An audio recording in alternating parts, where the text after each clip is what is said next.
response edition.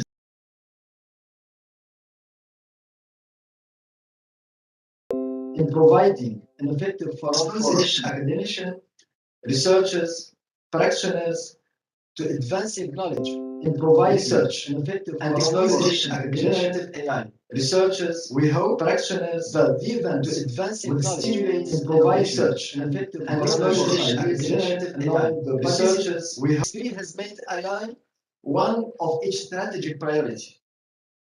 We launched the first major in data science in 2017, and last year we launched Esprit has made for AI one of its strategic priority. Esprit take our R&D department in data science in 2017 in the field of AI. And last year we launched Esprit has made for AI one of its strategic priority. Esprit take our R&D department in data science in 2017 in the field of AI. And last year and we launched Esprit has made for AI one of its strategic priority.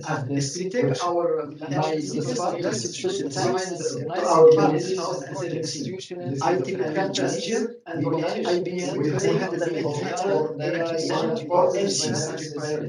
Esprit take our R&D department in science in IT culture and IBM we have the for AI one of its strategic priority. Esprit our R&D department in science in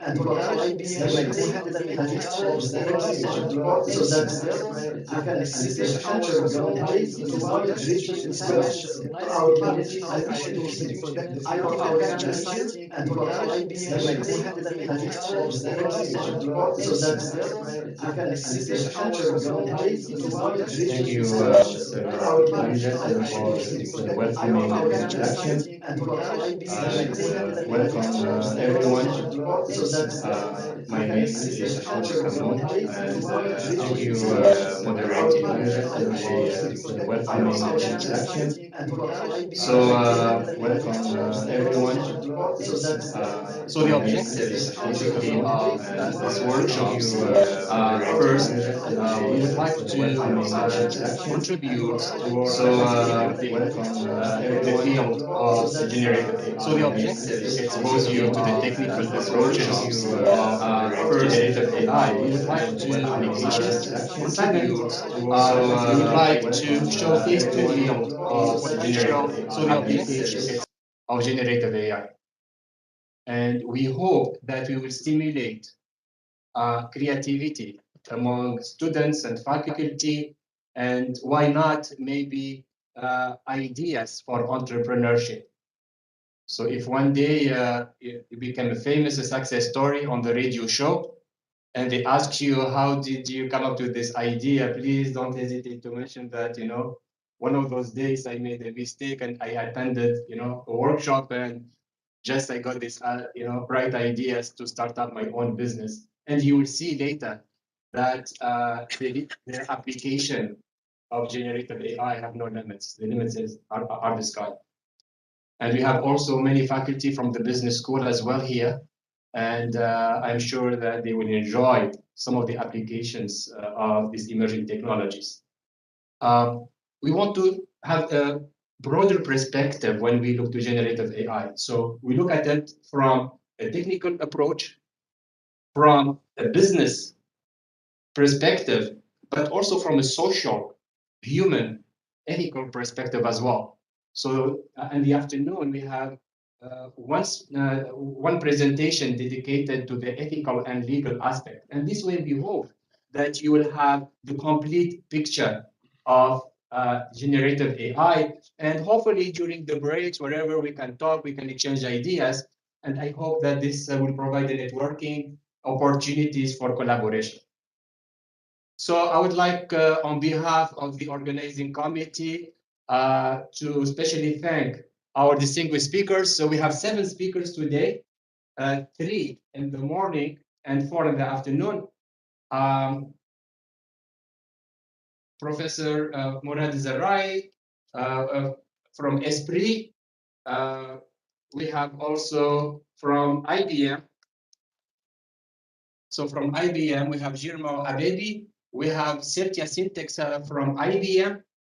From the USA in the afternoon, Professor Deepankar. We have also Dr. Abdul Karim from IBM and Janice Bourne from IBM who will join us today. So we have in total 7 speakers, and we would like to thank them all for their kind contribution in this event. Special thanks to our partners. So from IBM, we'd like to thank John Madago, IBM representative for Africa, who facilitated this workshop. IEEE Tunisia, so special thanks to Ilham Khalel, our colleague Habib Kamoun, IEEE Computational Intelligence Society, Tunisia chapter, NVIDIA, and also our partners from MC Morocco, our dear friends, the IEEE student branch at Esprit, one of the most active members here in the clubs. And special thanks to Ala and all the folks with him today. The Regime Lab, special thanks to Rahman Forati as well. For the organizing committee, so this event, as you see, a lot of background preparations behind it, and I would like to pay special attributes to our colleague and the organizing committees, Walid, Ayman, Nawal, and Sami. Special thanks also to the scientific committee regarding the content. Dr. Karim, Dr. Murad, Dr. Muhammad, and Ayman, Dr. Durra, and Dr. Nahla Dabebi, who will be animating tomorrow workshop, NVIDIA workshop. So in terms of agenda, as I said before, there are basically, we will have 3 parts. We'll start this morning with 3 presentations.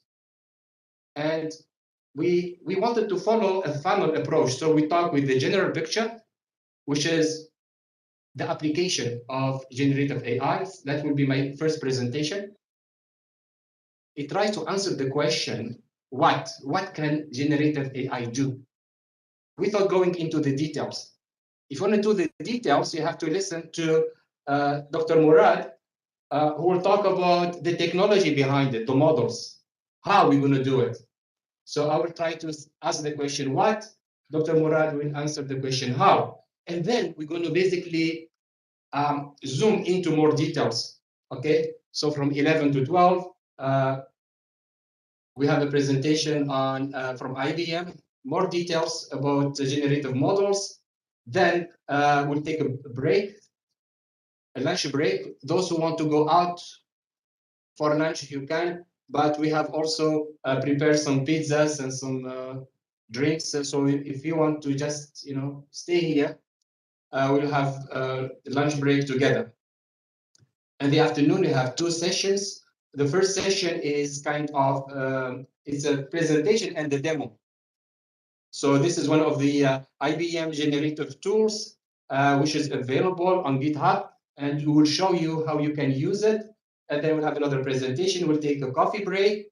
We reconvene with 2 presentations. And at the end, we'll have a cocktail party here just to network and celebrate. I know in Tunisia, it's the timing, the summer timing is 8:30 to 2:30, séance unique.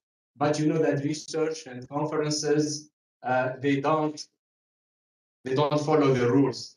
So I hope you will stay with us this afternoon. And I can promise you that there will be a lot of things to discuss. And I hope you'll find them interesting.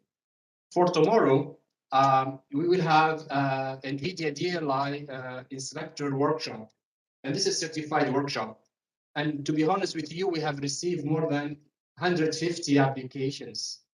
And due to many constraints, we only could accommodate 35 this time.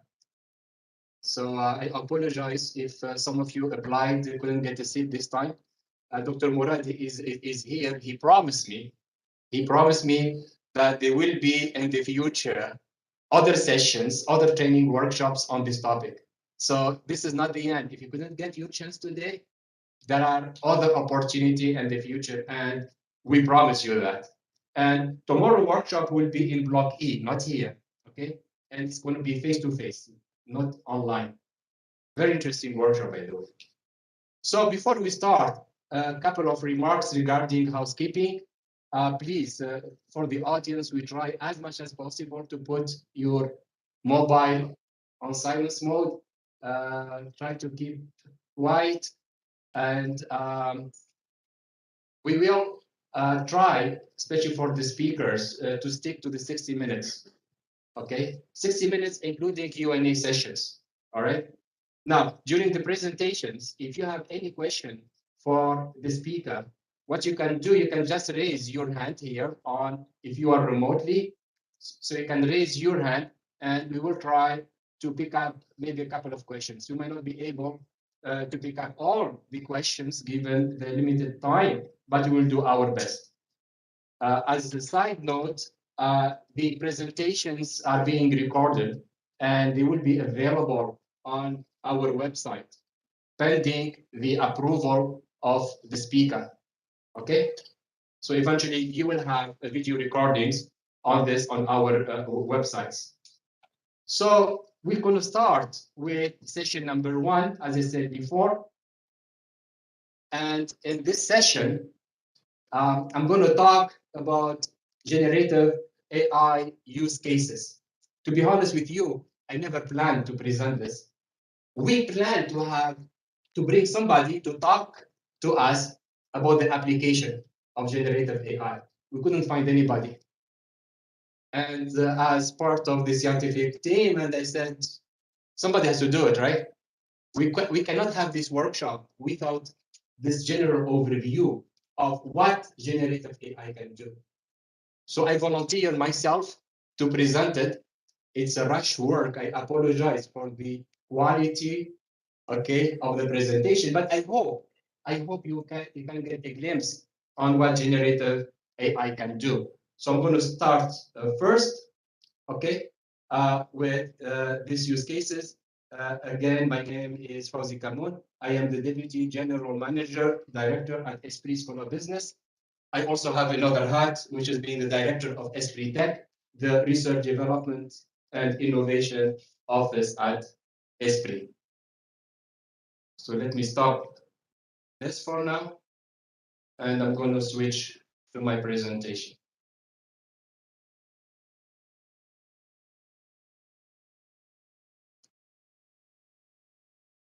I'm so scared to lose. All right, here it is. FK presentation.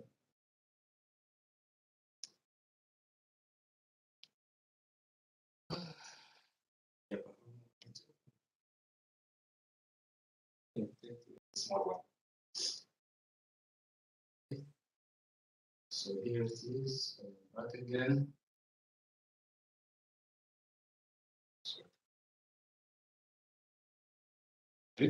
Oh, you see my whole screen.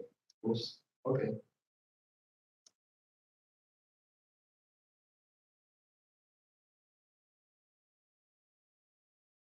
All right. So the talk of my presentation is generative AI applications, the good, the bad, and the ugly. We are on time, 9 a.m. Mr. Murad, if you don't mind, just maybe before 10 minutes, just give me a sign, because otherwise I will keep on talking till 12 o'clock. So the outline of the presentation is as follows. First, I will start with an introduction to give you a brief overview of what generative AI is. With this information as a background, I will articulate to you the main objective of my talk, and then we'll talk about the use cases, starting with the good, moving to the bad, and ending with the ugly. And I have to tell you that the boundary between the good, the bad, and the ugly is very permeable. You can easily switch from good to bad, bad to ugly, and vice versa. All right, depending on your intentions. I will share with you some of the challenges and limitations of generative AI. And this is very important for those who are doing research. And at the end, I will try to conclude by giving you future perspectives, okay, where we are heading and what are the trends for the coming years, all right? So let's start with an introduction. So before we talk about generative AI, excuse me, can somebody switch off just the front light, please? The front lights. So before we start talking about generative AI, if you look to this picture here and you ask yourself, what is special about this picture? It's just a bunch of people, right? A bunch of people, but there are three main characteristics that we can induce basically from this picture, okay? First, the people that you see are not real.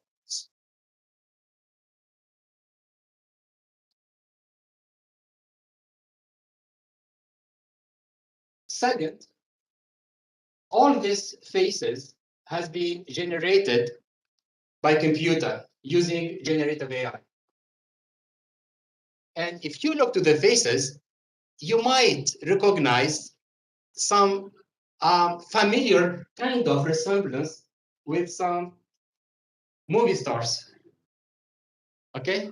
And basically, this is what generative AI can do. All right? I can feed, as an example, as a gun, to go into the details, I can feed the guns with picture of celebrities.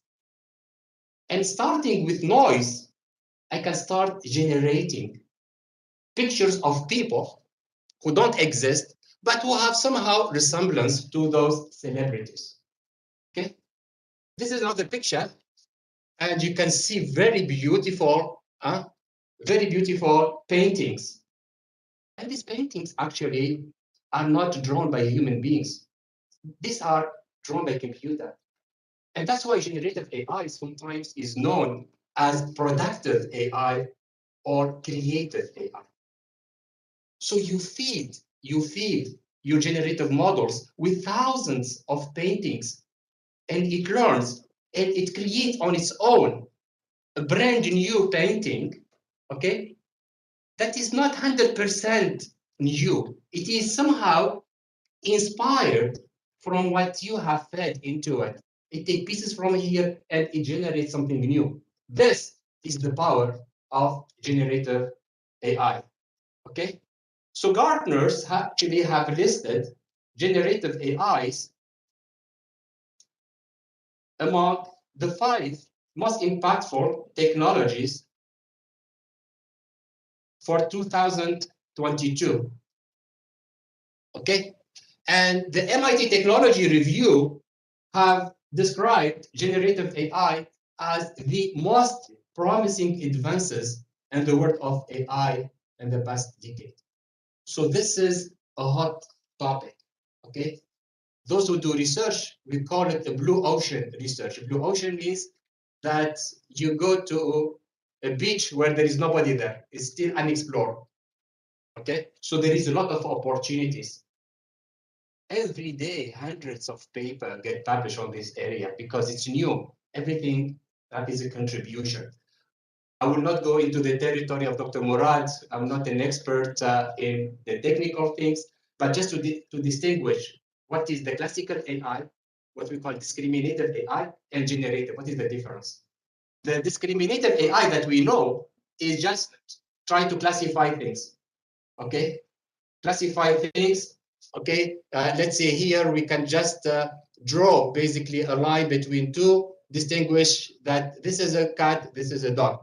On the other hand, generative AI look to the data set distributions and says, all right, these are cats, they have the same characteristics. And if I learn them, how can I generate a new cat that doesn't exist? Okay. So generative AI belongs to machine learning, and we look at it as a disruptive technology. And the word disruptive in business is very important. Disruptive means it can have big influence on the way we live, on the way we do business. And The power of generative AI is the creation of new content by using existing content, either text, audio, image, or video. And here, one thing you have to keep in mind, when we say generative AI, it is not mapping text to text or image to image. I can give text as input and have a video as output. I can have an image as input and video as output, okay? And what does generative AI do? He will try basically to capture the underlying pattern of what we feed. And from this pattern, he will try to generate something new. And this is something we'll talk about later on when we talk about the limitation. In terms of creativity, generative AI is not 100% creative. It does not create something from scratch. Whatever it gives you, somehow it has resemblance to what you have trained to. Okay? So what are the objectives of today? Again, I would like to give an overview of the main use cases and application of generative AI. To be honest with you, I had 80 slides. I cut it down into 60 slides and into 50 slides because if I want to talk about the use cases, we will need 2 hours. So what I did is I selected some representative examples. Believe me, the applications enormous, okay? The second main goal here is to stimulate your creativity, to stimulate maybe entrepreneurship ideas. Believe me, there are a lot of things, even they have been done outside in Germany or in Europe, but we can do it here, but in a different way because we have our own Tunisian context. So I hope especially for the young people here, the young faces that I see, and my colleagues, that these presentations will trigger your curiosity, okay, about future research directions and maybe startup ideas, all right? And last but not least, we would like to draw your attention to the price that we have to pay. Nothing comes for free. There is a price that we have to pay for these technologies, and therefore we have to be aware about the ethical issues and legal issues about the technologies. As I said before, our colleague from IBM, in the afternoon, we have an expert. He will share with us this insight. So let us start with Clint Eastwood, the good guy. All right, the good use cases of generative AI. The first application of generative AI is data augmentation. Data augmentations, as you know, data is the new oil. One of the saying here. And if you look to Gartner's in their recent report, they will say that by 2030, synthetic data, which is generated mainly from GII, will completely overshadow real data in AI models. And a Maverick research mentioned that we should forget about real data and that the future is in synthetic data. Very important. How many of you are doing research in machine learning? And to train your models, you need sometimes thousands of training data sets, and you cannot find them. Generative AI basically will provide you with this capability to build high quality and high value AI model for your training. And this is very important because in many applications, we fail because we don't have enough data. And this is where generative data is very promising. So the challenge here is sometimes some of the models, if you do, let's say, emotion recognition, some of you, I have done research on that, it's a nightmare. You need 10 of thousands, basically, of emotions, pictures of different things, angry, happy, you know, disgusted, etc. And you keep on searching, and some of this data that you find are not well organized, etc. With generative AI, in few clicks, you can create thousands and thousands of not real artificial faces that you can use. Because with limited data, we have problems in terms of fairness, inclusivity. You cannot include all the representatives and human-centeredness. So this is basically where GAI can kick in. Okay, we can create high fidelity data. This is some of the examples of basically for emotion recognition. So you can create these pictures and hey, there is no copyright issue. These people don't exist. If you look to autonomous cars, autonomous cars, I mean, they have to be trained not about 1,000 pictures or videos. We're talking about billions. And can we, as a human being, go and collect billions of images of streets and highways? It's impossible. With generative AI, we can do that. And this is what is being done today. They're using generative AI to generate, so they feed in picture of streets and videos of highways, and it will generate by itself thousands of other pictures so that we can train on. The second application is generative art or art NFT. And this is a big market today, okay? If you look to these paintings here, these are drawn by computer. It is fed by thousands and thousands of paintings. And then by itself, you can just type in. So this is basically, you can just, a text word, you can say what you want. I want, a painting of a nice trees with this and this. You click return and voila, you get your picture. And these pictures basically today are being sold as NFT, non-fungible tokens. Are you familiar with this? This is with cryptocurrency. NFT today is a 25 billion industry. And painting that have been created using generative AI are being sold as NFT tokens. You can make a lot of money out of this. The good thing is you don't have to be a good programmer. There are already tools available basically on this. This is another example. Instead of painting, here is photographs. So you have 3 photographs that basically cooperated with an AI scientist, and they created thousands of new photographs. What you see here are generated basically by the computer, and these are being sold again as NFT tokens. More than 2,500 pictures, photographs that has been generated by computers based on the photographs that have been fed into it. But, generative art is not just about cryptocurrency and NFT.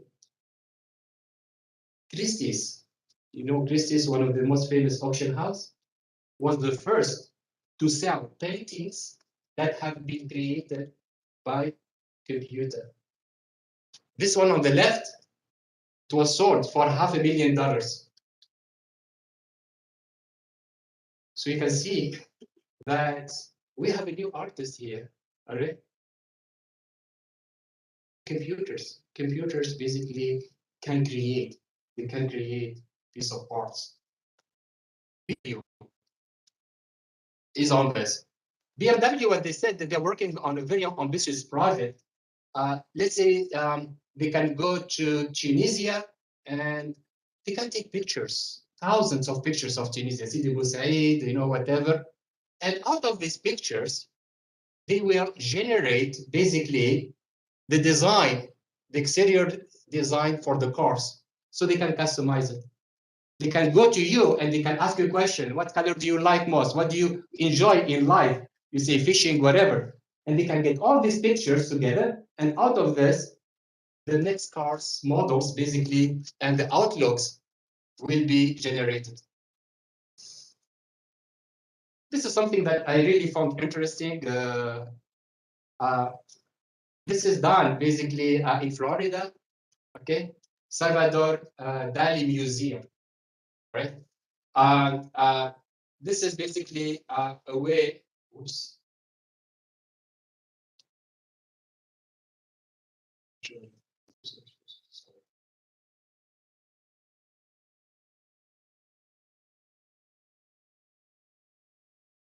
I'm not sure if you can capture this.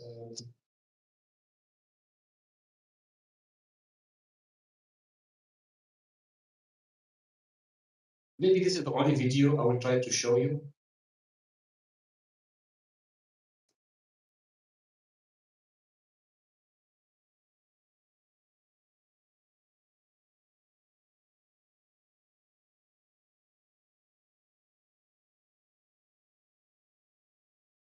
You don't see it, right, on the screen? No. Oh, the people here show it, see it. Anyways, no. Okay, guys. Look, I'm sorry because of the technical difficulties. Okay, I'm gonna. All right, we're gonna go back. Those of you who are interested, I can show you this. A very interesting experience that basically you bring Salvatore Dali live back, and he will talk to you in his voice. And then he can even take a selfie with you. And you can see it there. It's interactive. Because our students sometimes they do project in museum, and we use the QR code, right? So you can go there, the QR code, you can find information. This is the metaverse. This is the future. The future in the sense that you go to a screen and you will find Ibn Khaldun. And Ibn Khaldun will talk to you and will tell you stories. And you can take a selfie with Ibn Khaldun if you wish. Okay. So this is very, very interesting. Next, let's move to another area. From art, I'm going to move to media and entertainment. With the COVID, a lot of people stayed home.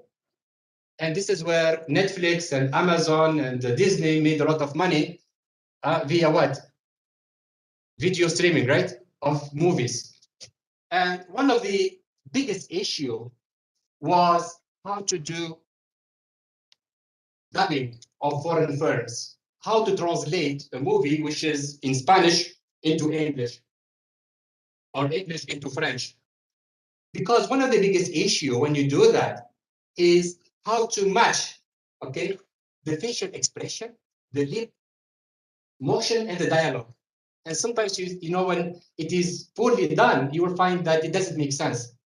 Okay. And this is where basically deep fakes and deep fake videos come into place. And they provide perfect, almost 100% matching between what the person say and the lip movement. We trained with French videos. I speak in English. And then as I speak, we will overlay my mouth with another one, and you will hear me talking in French. Okay? Flawless here. This is, sorry, I cannot play the video, but you can see the quality, okay, of dubbing. Another application in media and entertainment is old movie restoration. Okay, you know that old movies basically have a very bad resolution, less than 30 frames per second. I can feed that into generative models, and by deep faking the videos, I can create a high resolution movies with 60 frames per second and 4K quality, meaning 4,000 pixel quality. And I'm not talking here about theory, all right?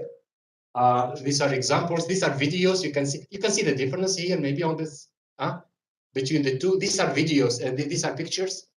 Generative models basically have this ability to enhance the quality of pictures and video to very high resolutions.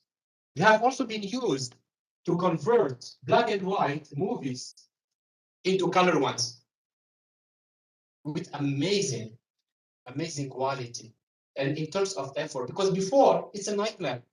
If you have a movie black and white, you have to freeze each frame and start coloring.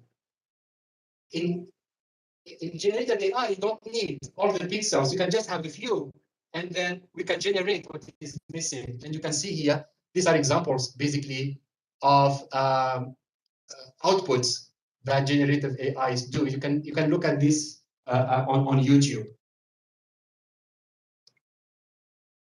This is a very famous case, The Irishman. Okay, and in this movie, Netflix basically wanted to show Robert De Niro and El Pacino as younger than they are, because at that time they were a bit old, and the characters have to be somebody who is younger. So there are technologies to do that. Okay, CGI, computer-generated imagery, very labor-intensive technology. It cost Netflix millions of dollars. One guy on YouTube, a YouTuber, used tools on GitHub, free, and what he did is he generated by himself.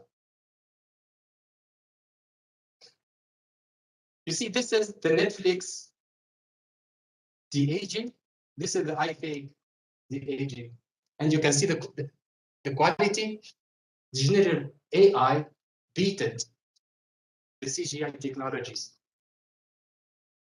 Netflix took them months to do this. This guy took him 7 days. Okay. Now, do you have people in marketing here? Marketing? No? Oh, here we have some people in marketing. All right. Application of generative AI in digital marketing are enormous. I just pick a few of them here. You know, in marketing, sometimes even on our website, you want to show pictures of people, and sometimes it's a nightmare because if I take pictures of people here, you might end up with being sued in the law because you need permission. You cannot take picture of anybody from the internet because sometimes it's illegal.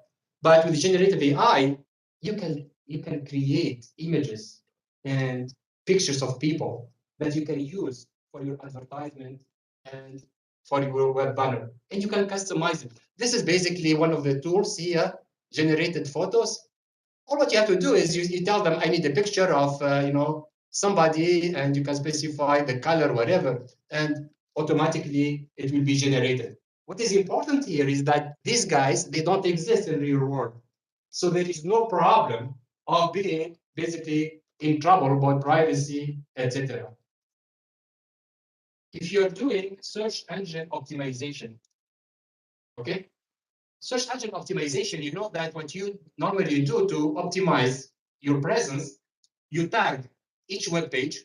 You have to tag it, give it a description, whatever. And if you have thousands of web pages on your website and you want to do it manually, it's a headache. And there is a company, basically, Remy, that does this. Okay? They are using GAN with long, short-term memories, okay, to write this title for the web pages, okay, automatically by feeding their models with thousands and thousands of web pages with titles. And in one case study, they were able to provide titles of more than 9,000 web pages for a client. This is one of the killer applications of generative AI. Okay, how to create instructional videos, whether they are for training or for marketing. Okay, and Synthesia, some of you, I'm not sure if you are familiar, this is one of the biggest player in generative AI. Synthesia, basically, they have solutions where you go there and you select from, these are avatar, by the way. You select what you want, the picture of the person, a lady, and the age, etc. And then you just enter the text that you want, the message. Okay? You can customize the background. You hit and you get a video of a person that doesn't exist. And this is amazing. This is amazing. If you are a student and you have a presentations, you can just enter what you want to say, and somebody will just present it for you. And you can specify you want it in English, in French, etc. Okay. Avatar. So this is already here. It's here. If you want to do, let's say, some ads for our students, maybe about our programs, I can just generate the videos and somebody will just send the message, just enter the text. A lot of cost savings. The third application of generative AI is something we call generative design. How to design new products, okay? So one of the applications is in terms of product design is you start from doing like handwritten sketches of drawing of a bag, of a shoe, etc. And the generative AI models basically will output to you very nice, colorful images of the design. Okay, so this is something that has already been done. So you can explore a variety of things just by providing some rough handwritten images. Generative design, also when we combine generative AI with 3D printer, then the applications are enormous. You can train them on certain models and they will create maybe new models, hybrid that nobody has. This is example basically of generative AI, 3D printers, and you can see here the brackets for the chairs are generated by the computer itself, okay? Based on thousands and thousands of pictures. The same thing sometimes for this motorcycles, some parts are being generated, different design. You can even put your constraints in terms of, you know, the weight, etc., and the computer will generate it for you. For those in finance, banking and finance, you know, in banking and finance, when you try to do research on that, let's say you want to do research on risk and how to find a fraudulent bank account owners, and you go to the bank and said, you know, I need data to train my model. And guess what the bank is going to say? Data to train your model. The data is our customer privacy. I cannot give it to you. They can give you maybe view with anonymizations, but it's not enough for you. Because to train a neural network on detecting fraud, you need thousands of cases of fraud. Generative AI can do that for you. It just gives you can give them some cases of frauds. It will learn the patterns and it will generate for you thousands of cases of frauds that you can feed into your network that you can learn. Okay.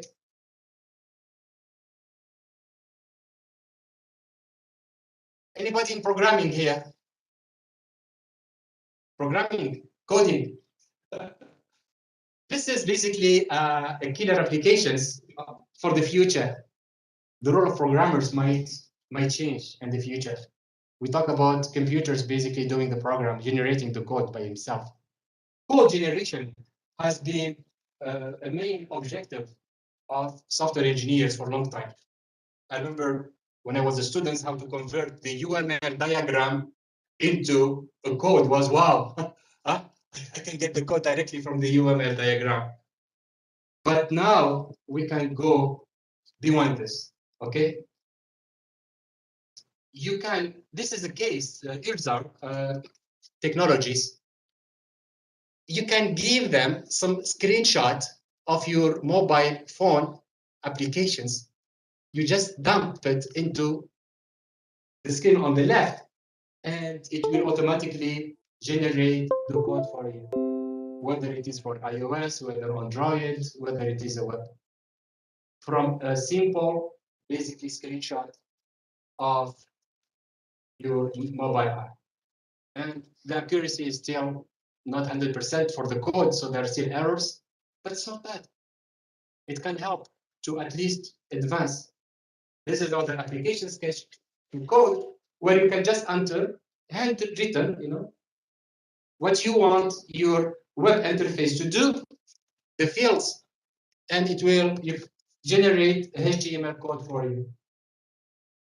IBM have been working on a very ambitious project to translate code from, let's say, Java to Python. And they have been very successful. You can see here, you enter your code in Java, and then you select the language Python, and it will generate the code. And whenever there is ambiguity, they will highlight it in red. You can right click, and they will give you different options. Maybe do this or that. And this is very, very interesting because it takes just a few seconds to do that. All what you have to do is just input your code, say what language you want, and with generative AI, you will get your output. IBM also have looked towards modernizing the user experience. We have a lot of legacy applications, meaning application that has been written with very old code. And how can we convert this old looking interface to a new one based on latest technologies? And you can see the picture here. Okay, a lot of opportunities to improve on that. Security also is something that generative AI can help you with. Let's say I want to identify a person who is lost, and he has been lost since 20 years. You have a picture of the person 20 years ago.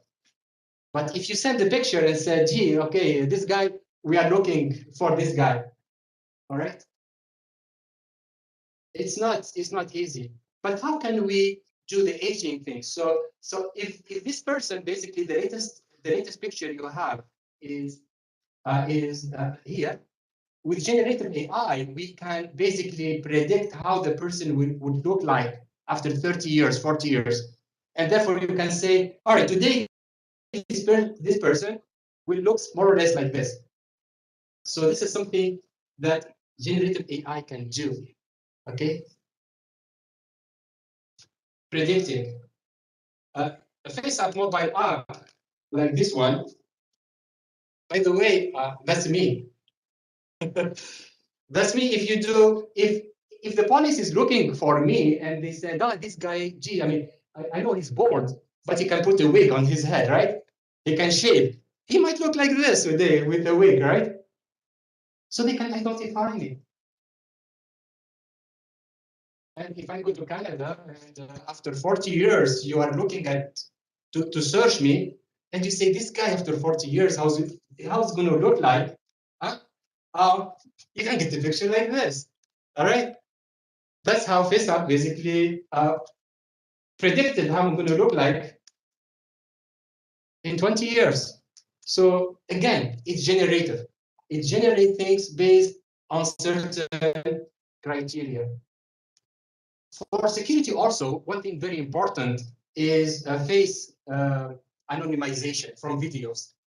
Sometimes on TV, they show you a video, and because of privacy concern, they have to basically hide the identity of the person. So normally what we do is we do precision blurring. We blur the picture of of the person. And this is not something that, if I do research in generative, in artificial intelligence, and I need videos of people to train my network. If I get a video with this blurring, is useless. With generative AI, what we can do to comply with regulation, you take the video on your left, and what we can do here is basically we will add an overlay on the top of that face, an overlay of another face that doesn't exist. And you end up with a video on the right of a person that does not exist. Now that video, I can use it for my training. And believe me, this video face anonymization is done in real time. So input a video, output another video of a person that does not exist. Very scary, yeah? Security also, typical security issues is if you are using, let's say, night cameras or CCTV cameras. CCTV cameras at night, basically this is one of the case study here. And you know, if something happens, you cannot basically see anything. With generative AI, you can train your GAN model. So as input, we'll give him this night picture, okay, as input to train on, and we feed him with picture on daytime. And then the discriminator will decide if the daytime is real or not. And with that, NVIDIA, with Brighter AI, they have applied GANs to convert in real time. The CCTV camera takes a picture on the top, and on the bottom, that's the output. A color picture with all the details. I have worked on autonomous car, especially visibility distance estimation and the presence of fog. You know what is foggy? Visibility, almost none, you don't see it.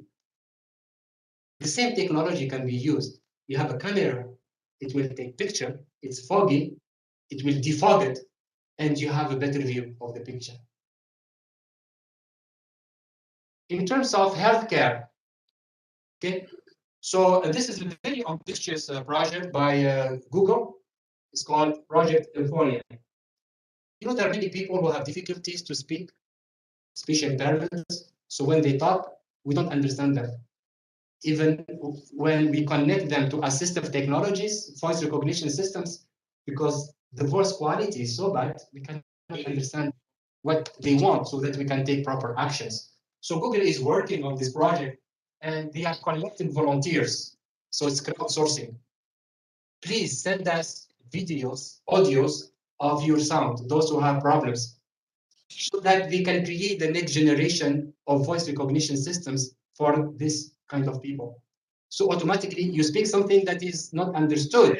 In real time, it will make the correction and spell it in the right way.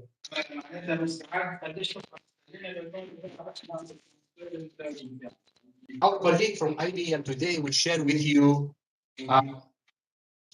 one of the most, I said, if you look the number of applications on drug discovery using generative AI, it's amazing. And how can we create new molecules, new drugs for the future? So basically, what you do is you train your generative AI models with existing molecules, compounds, and they will be able to learn patterns, and out of this create new drugs. So I will leave it to my colleagues from IBM to talk to you about this. And there is a generative models for molecular discovery. This will basically help humanity to advance. There is a lot of work today on cancer and finding drugs against cancer, and how machines can help us to discover new drugs based on similarities, whatever, and testing.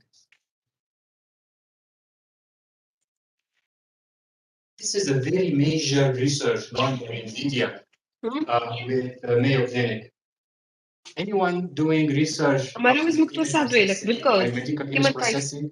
especially brain tumor. In brain tumor, the problem is we don't have enough data of pictures with tumors. Our models are biased.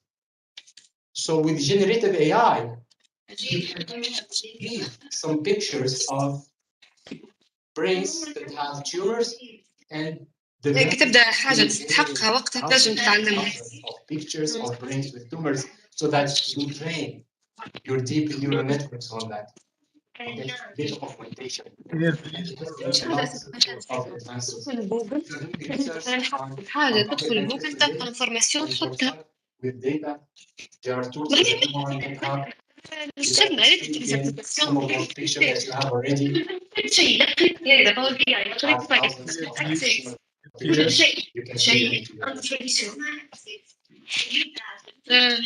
ثم ابغى تجربة And the metaverse. ما So عندكش metaverse, كراسة virtual world, but virtual world there is, the word itself. Where is going to do that?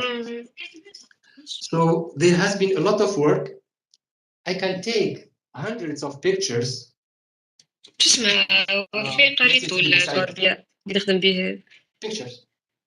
And out of those, I feed them into generative AI model, and we can generate virtual videos of something.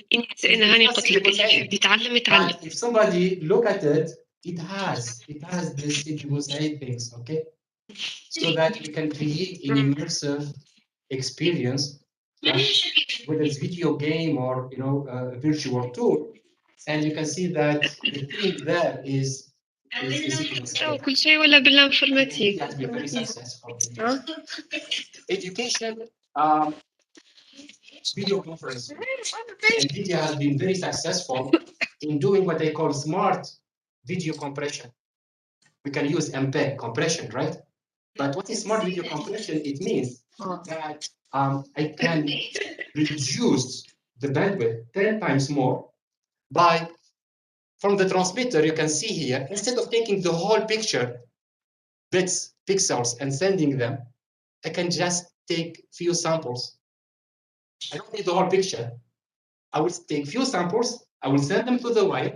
At the receiving end, with generative AI, I can generate what is missing. Okay, you get very similar quality, but you are saving 90% of the bandwidth, so you can do more and more. If you are a student, maybe this one is very interesting for you. This is also NVIDIA Maxine project. تسمع فيا بتيجي Have the video in this, set in front of the camera and read. Today I'm going to talk about بتيجي شغلة دكتور بتيجي تسمع فيا AI will provide the picture here that looks normal picture. So it doesn't show that I'm staring to the screen. And you can have it in different languages. In education also, there is generating characters for training. So let's say I'm teaching physics, my class on Google Meet. I can talk. Generative AI basically will take my face picture, video, and instead of showing me, he will show Einstein basically talking and saying what I'm saying. If I'm teaching mathematics, you can do the same thing. You can put any characters, and you will look at it as a student. You look as if Einstein or Da Vinci, whatever he's speaking, it will change. It's an overlay of my face with somebody else. Industrial maintenance also is another application. Industrial maintenance, what I need a lot of data about vibration, because if there is high vibration, it means that some of the machines have problems. And we don't have a lot of data, a lot of vibration signals to train.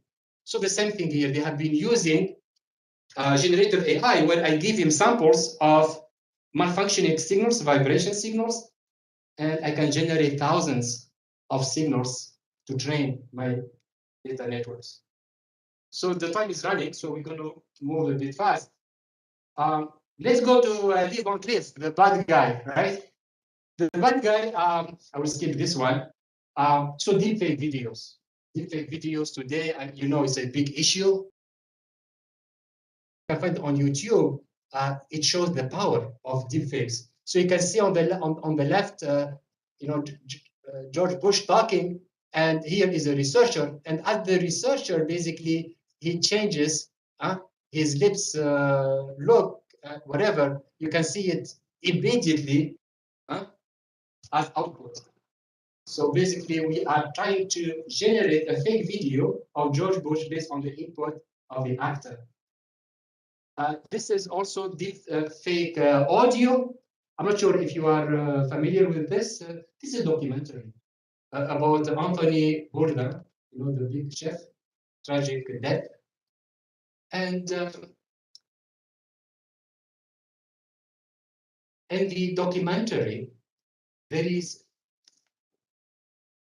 one piece where Anthony, he talks about something in the documentary that he never said. It was actually a letter that he wrote to a colleague, and nobody knows that.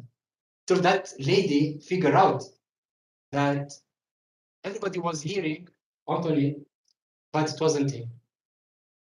So it was a big issue because they didn't tell the audience that that voice is a makeup. It's not a real voice. Okay. Going to the ugly. First of all, the problem with deepfake is you don't need to be a programmer. So there is a lot of democratization of deepfakes. You can go to some online websites, create a deepfake video, and that's it.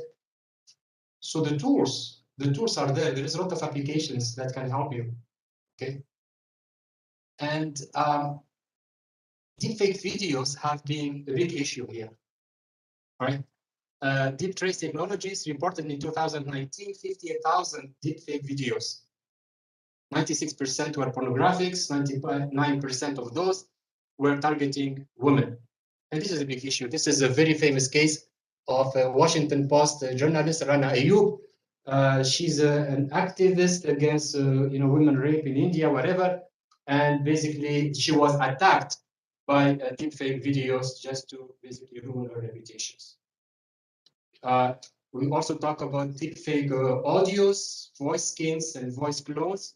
This is a case where somebody calls, in Germany, a sales guy, and he mimicked the CEO voice, and he told him to make a wire transfer of 220,000 euros.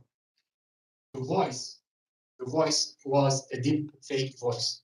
So they have created the generative AI learned the voice of the CEO, and he was able to basically generate this message.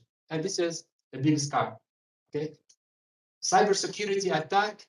Again, today afternoon you will have the chance to look at it. How cybersecurity, how AI basically can be weaponized to penetrate network intrusion detection systems. I wrote a paper on that, and I will let my guest in the afternoon share with you the battle of the AIs. Our defenses are getting smarter with AI, but also the hackers are getting smarter on AI. So we have AI against AI. Okay, with generative AI, we can generate fake URL domain names easily. And I have one of my master's students who did his thesis on this topic. One of the things that we question is how far can this go? Deepfakes, you can do a deepfake of me just for laugh, just to make fun out of me. But how far can it go? We have seen President Zelensky fake video asking his army to surrender. It can be very difficult. Huh? Can deepfake trigger major international incidents? Can it influence voters, maybe create tensions? Showing videos of people, killing themselves where the video is not real. And this is one of the biggest questions: is are we moving towards a zero trust society? And to be honest with you, one of the things I love most in this presentation is this quote, okay, from Gillian Edwards. The problem may not be so much the fake reality, but the fact that reality becomes plausibly deniable.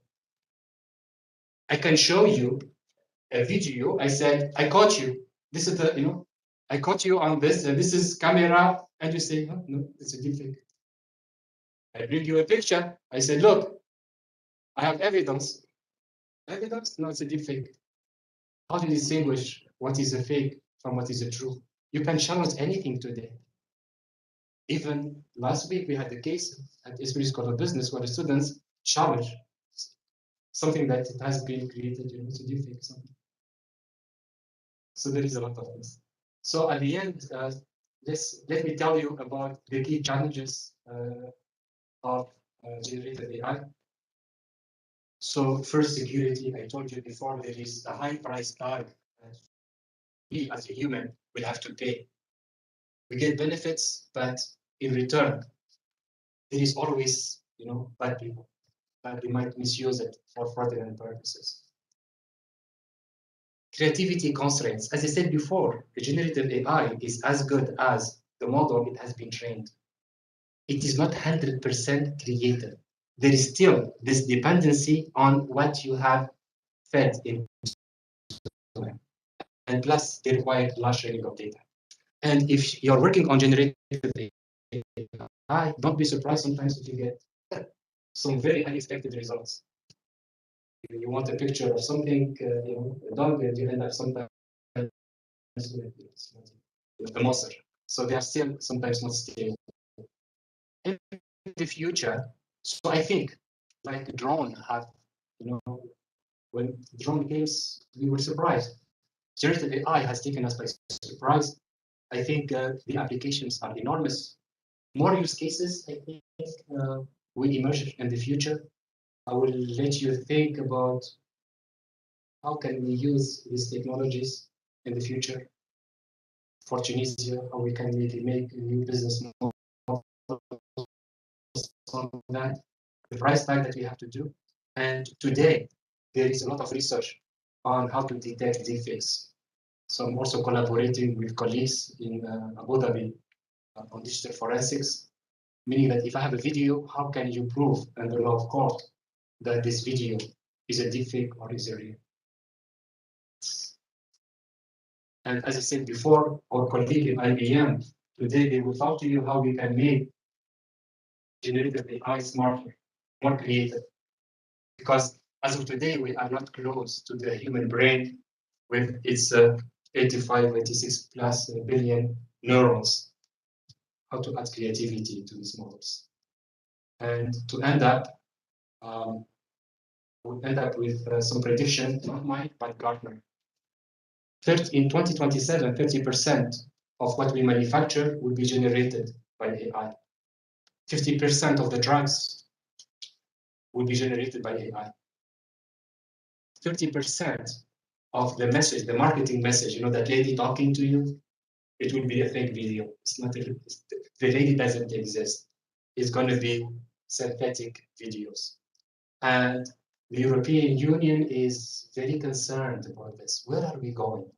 And what they want to put legislations saying that any artifact, video, audio that is made by computer should have a watermark.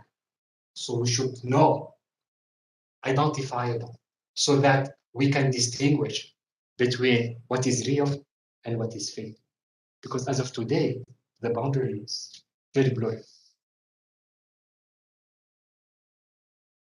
For those programmers, especially if you are doing procedural programming, the classical one, Gartner predicted that by 2025, 20% of the code will be written by machines.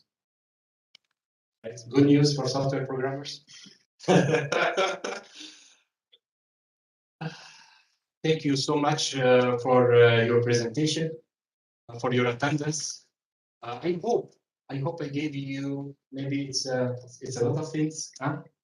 But I hope that you know, you got the idea about what can AI do, good, bad, and it's, I think, up to us to decide and how this technology will evolve. So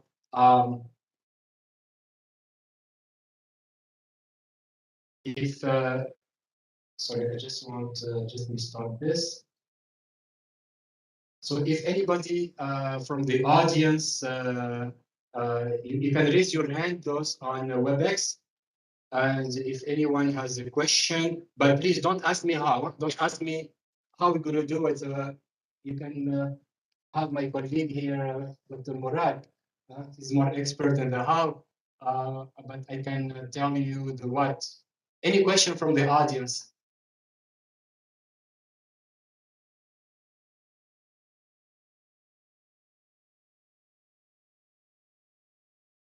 Any question?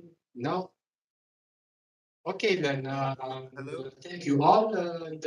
Those of you, as I said before, this recording or this presentation will be recorded, and you can go to our website and you can basically watch it or upload it if you are interested.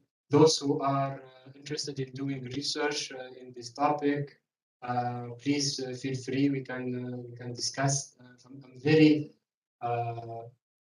let's say eager to do something on this area because I think this is the future. Hello, can you hear me? Thank you again.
Our next speaker is Dr. Murad Zarai.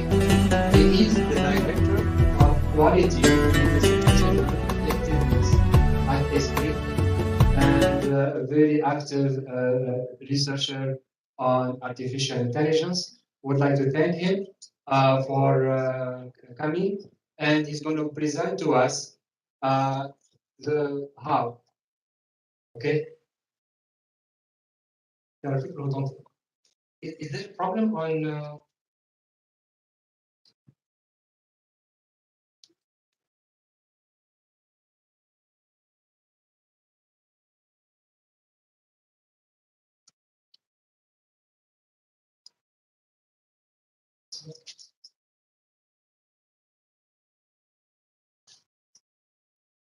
Is there a problem with the?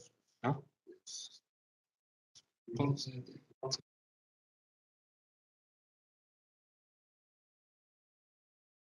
Connected via Webex.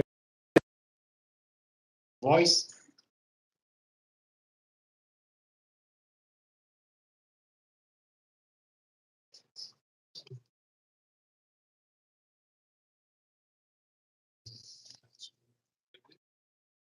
Control L.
Yes.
Bonjour tout le monde.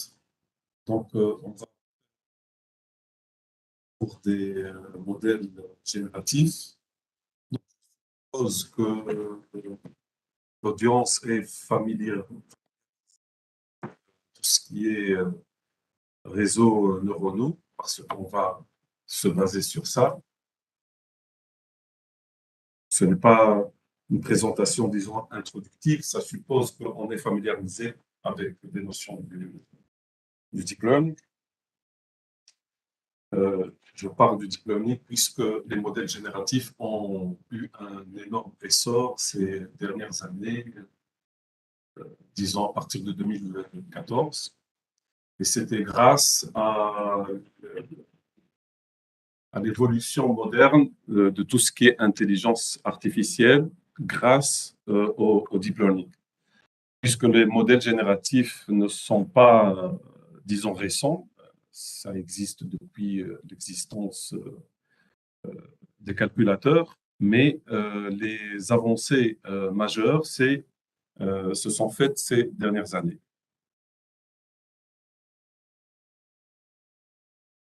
Alors, les modèles génératifs, en fait, je fais la remarque que tout est affaire de densité de probabilité. Je m'explique.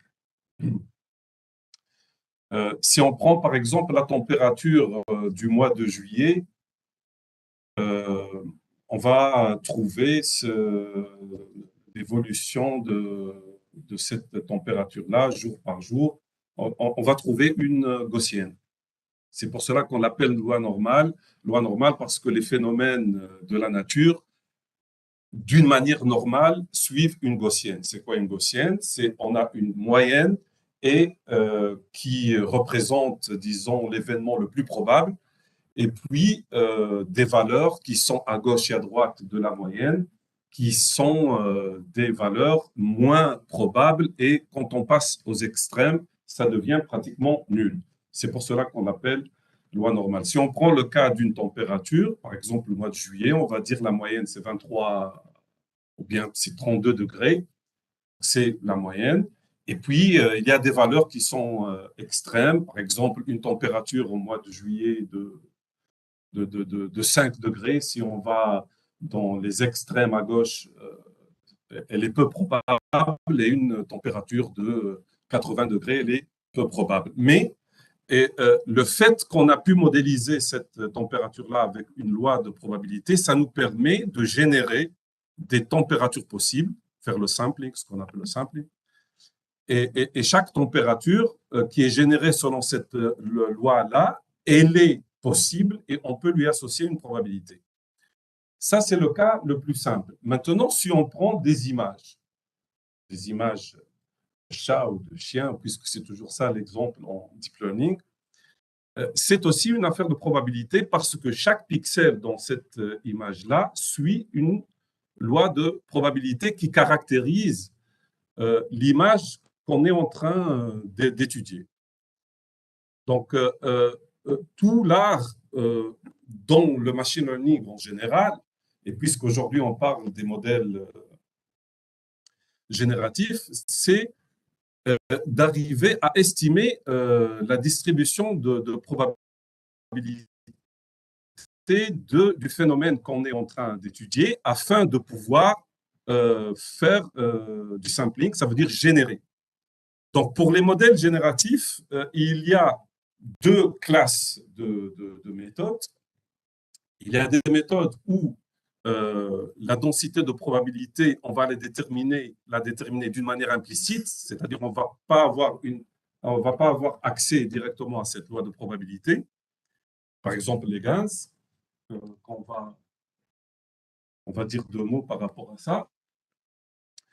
Et des modèles dont la densité de probabilité, on peut la déterminer ou bien forcer le modèle à suivre une certaine loi de probabilité d'une manière explicite, par exemple les VAE, les Variational Autoencoders, ou bien les modèles auto-régressifs.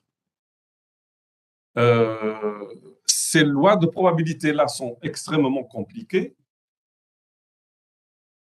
d'où l'usage du deep learning, puisque grâce au théorème d'approximation universelle, un réseau neuronal peut faire office d'une fonction d'approximation d'une fonction horrible qu'on ne connaît pas et qu'on désire estimer. Donc, commençons par le commencement des modèles génératifs. Hein. On va construire sur ça une architecture qui est très simple, ce qu'on appelle les auto-encodeurs. L'idée des auto-encodeurs, c'est une idée très simple. C'est que, donc je suppose que vous êtes familiarisé par ce genre de figure. Là, c'est un réseau neuronal, ça, c'est là l'input. Ces couches-là sont ce qu'on appelle les couches cachées, les hidden layers, et puis là, c'est le output. Donc, l'affaire avec les auto-encodeurs, c'est que, étant donné des données en input, on veut reproduire en output ces mêmes données-là. Par exemple, si on a une image, on peut la prendre pixel par pixel, ça veut dire mettre colonne au-dessous d'une colonne jusqu'à obtenir un vecteur, mettre chaque pixel dans la valeur de chaque pixel dans une cellule, et on veut reproduire. Ici, c'est le X1, ici le X chapeau. Le X chapeau, c'est la sortie, c'est le output. Donc, le but ici, c'est de déterminer, bien entendu, comme dans tout ce qui est deep learning, le but, entraîner le modèle, ça veut dire déterminer tous les paramètres, ce qu'on appelle les weights, les pondérations, afin de reproduire exactement, presque exactement, l'entrée, la reproduire la sortie. Donc, comment on va faire ça? Bien entendu, on doit déterminer une fonction, ce qu'on appelle loss, qui va mesurer la dissimilarité entre l'entrée et la sortie. Donc, c'est un L de X chapeau, ça veut dire que ça mesure la distance entre ces deux-là. Il y a plusieurs losses. Par exemple, on va prendre le loss classique, la moyenne quadratique, la moyenne des différences quadratiques, mean square error. Et le but de l'entraînement de ce réseau neuronal, c'est que le loss tend vers 0. Quand le loss tend vers 0, ça veut dire la différence entre la sortie et l'entrée tend vers 0, ça veut dire que la sortie est presque identique à l'entrée. Maintenant, plus un terme de régularisation, on va le traiter à part ce terme de régularisation. Pour maintenant l'auto-encodeur classique, ce qu'on appelle l'auto-encodeur vanilla, c'est cette architecture-là. Vous voyez ici que le nombre de neurones par layer, il va en décroissant jusqu'à un layer central de dimension très réduite qu'on appelle l'espace latent. Et puis, ça va en augmentant pour qu'on puisse reproduire les données en entrée. Imaginez maintenant qu'on peut séparer, est-ce que j'ai ici, on peut séparer cette architecture-là en deux parties. Cette partie-là, jusqu'à la sortie de cette couche de 3 cellules, c'est l'encodeur. Et cette partie-là, c'est le décodeur. Donc, tout va se passer, maintenant, si je vais faire le lien avec les modèles génératifs, tout va se passer dans ces 3 cellules-là, par rapport à ce graphique. Parce qu'une fois, par exemple, imaginez ici que j'ai un dataset de photos de chats, d'images de chats, plusieurs milliers de chats. On a entraîné, on a obtenu un loss qui tend vers 0. Ça veut dire que notre architecture, ici notre modèle, reproduit bien les images. Maintenant, on va se débarrasser de cette partie-là et on va prendre seulement cette partie et on va émettre l'hypothèse que si je vais mettre un vecteur de 3 valeurs au hasard ici, cette partie de décodage sera capable de générer une photo ou bien une image d'un chat. Pourquoi? Parce que les paramètres qui sont là ont appris, étant donné des valeurs qui sont dans l'espace latent, à reproduire des chats, parce que le modèle a été entraîné sur ce type d'image. Ça veut dire que ce modèle-là, il a appris la distribution de probabilité de ce que c'est un chat du point de vue mathématique du terme. Hein. C'est pour cela que c'est d'une manière implicite, puisque ici, on ne connaît pas cette distribution-là. Et c'est là tout le problème par rapport aux auto-encodeurs, ce qui va nous mener dans quelques minutes vers le variational autoencoder, qui est une amélioration de cette architecture-là. Mais l'idée maintenant de base de la génération de nouvelles images à travers un dataset, maintenant vous pouvez imaginer des applications plus sérieuses. Par exemple, dans certains types de concerts, on ne dispose pas de beaucoup d'images.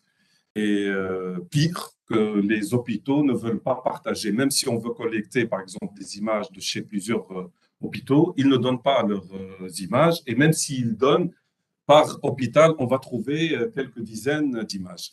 Quelques dizaines d'images ne permettent pas de faire un système prédictif par rapport à un certain type de maladie. Donc, les modèles génératifs, ça nous aide à augmenter d'une manière efficace notre dataset, puisqu'il y a d'autres méthodes d'augmentation, mais les autres méthodes d'augmentation ne sont pas si efficaces que les modèles, les deep modèles génératifs.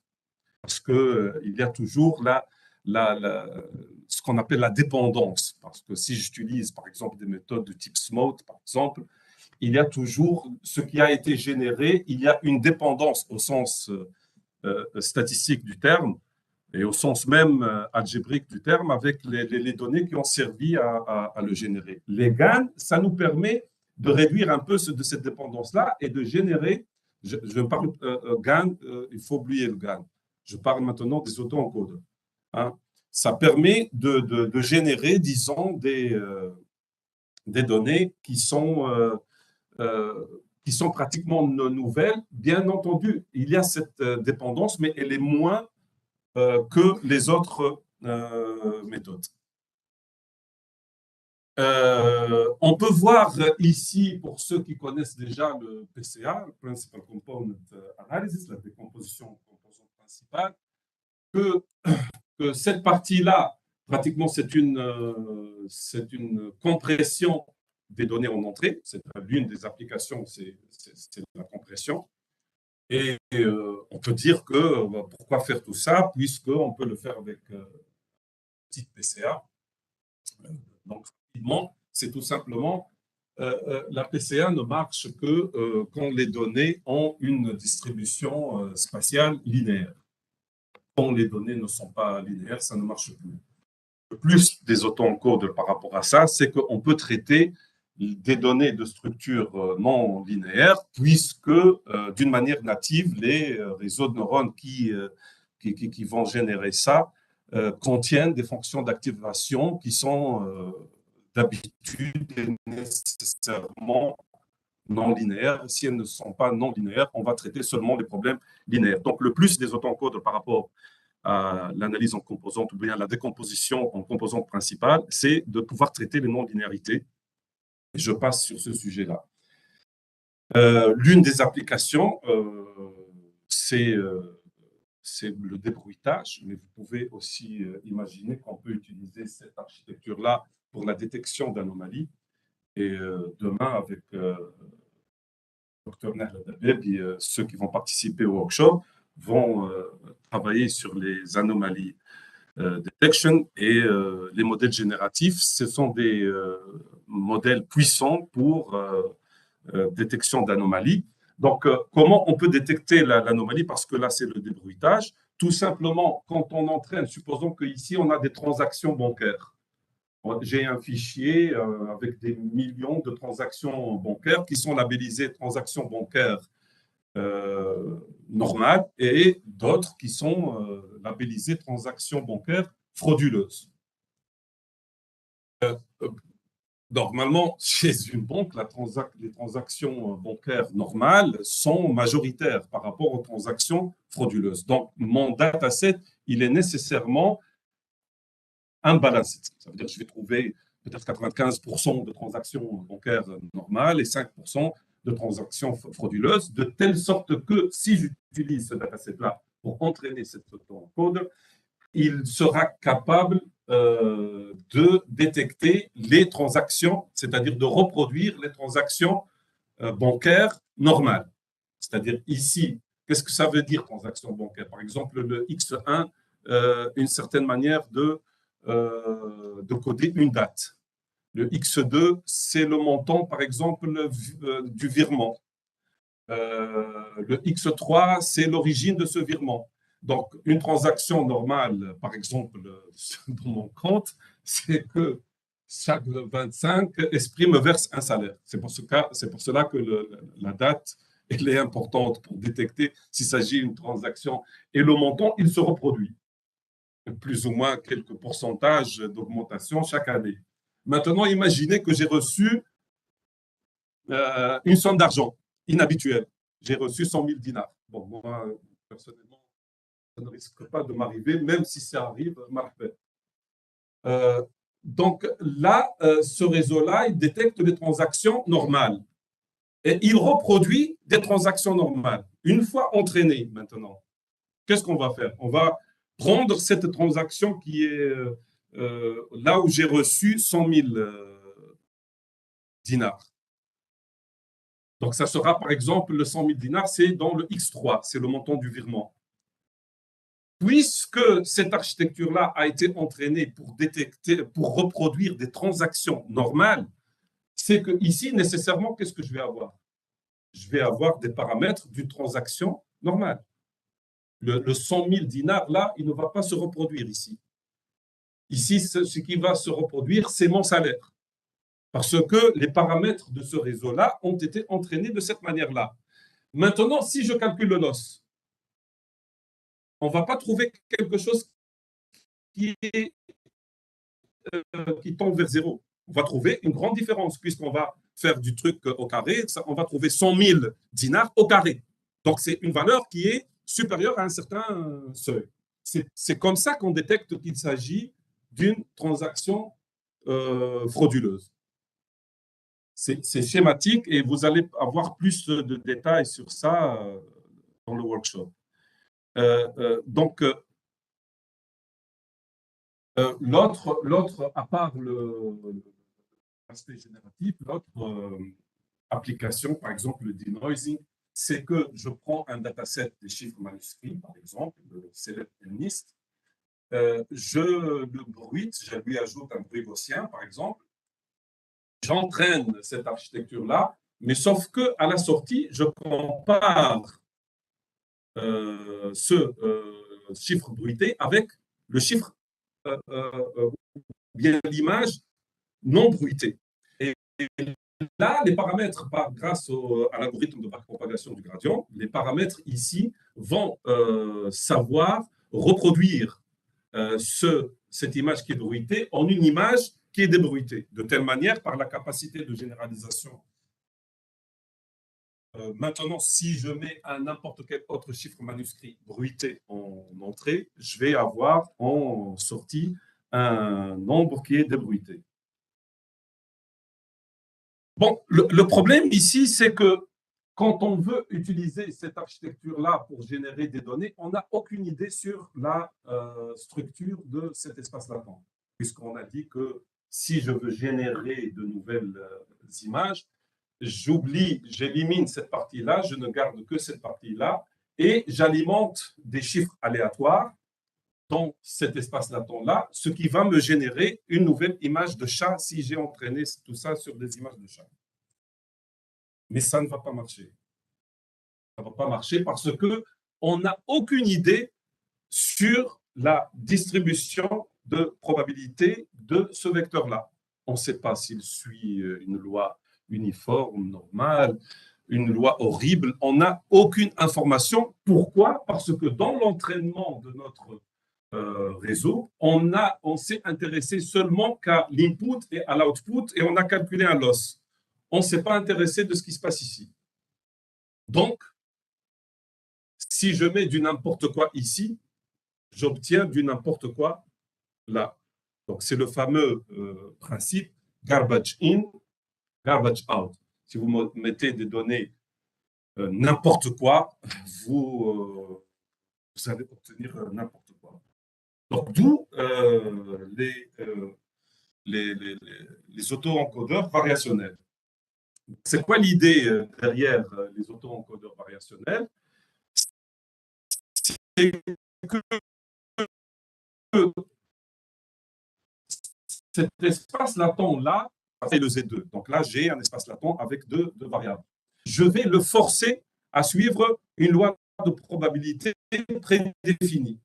Par exemple, une loi uniforme entre -1 et 1 ou bien une loi normale. Donc, une loi normale, par exemple, elle est très bien définie par sa moyenne et sa variance. Donc là, c'est un vecteur normal et c'est un vecteur de moyenne et vecteur de variance. Et puis, à travers le mu, qui est la moyenne, le sigma, c'est l'écart type, je fais du sampling et je vais retrouver Z1 et Z2 comme étant l'alimentation de cette partie de décodage. Mais là, je sais que Z1 et Z2 suivent une loi normale. De telle manière, une fois que j'ai entraîné mon réseau neuronal, une fois que j'ai éliminé cette partie d'encodage, si je prends la partie de décodage, je sais que si j'alimente cet espace latent, c'est-à-dire l'entrée du parti de décodage, avec des variables issues d'un échantillonnage d'une loi normale, je sais que j'aurai quelque chose de plausible, pas du garbage. Parce que j'ai obligé mon réseau neuronal, ou bien mon espace latent, à suivre une loi.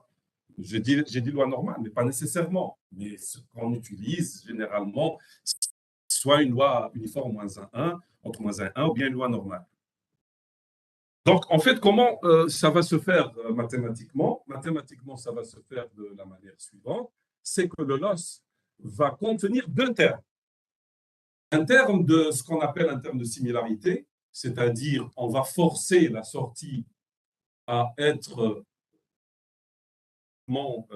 égal à l'entrée, c'est-à-dire l'écart entre les deux doit tendre à 0, mais on va ajouter aussi un terme qui va forcer la loi de probabilité qui régit l'espace latent à suivre une loi de probabilité prédéfinie d'avance. Par exemple, une loi normale 0,1, de moyenne 0 et d'écart type 1.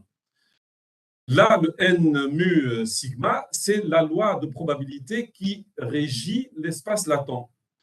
On va la forcer. Mais maintenant, pour la forcer, quand on était dans des vecteurs, c'était simple.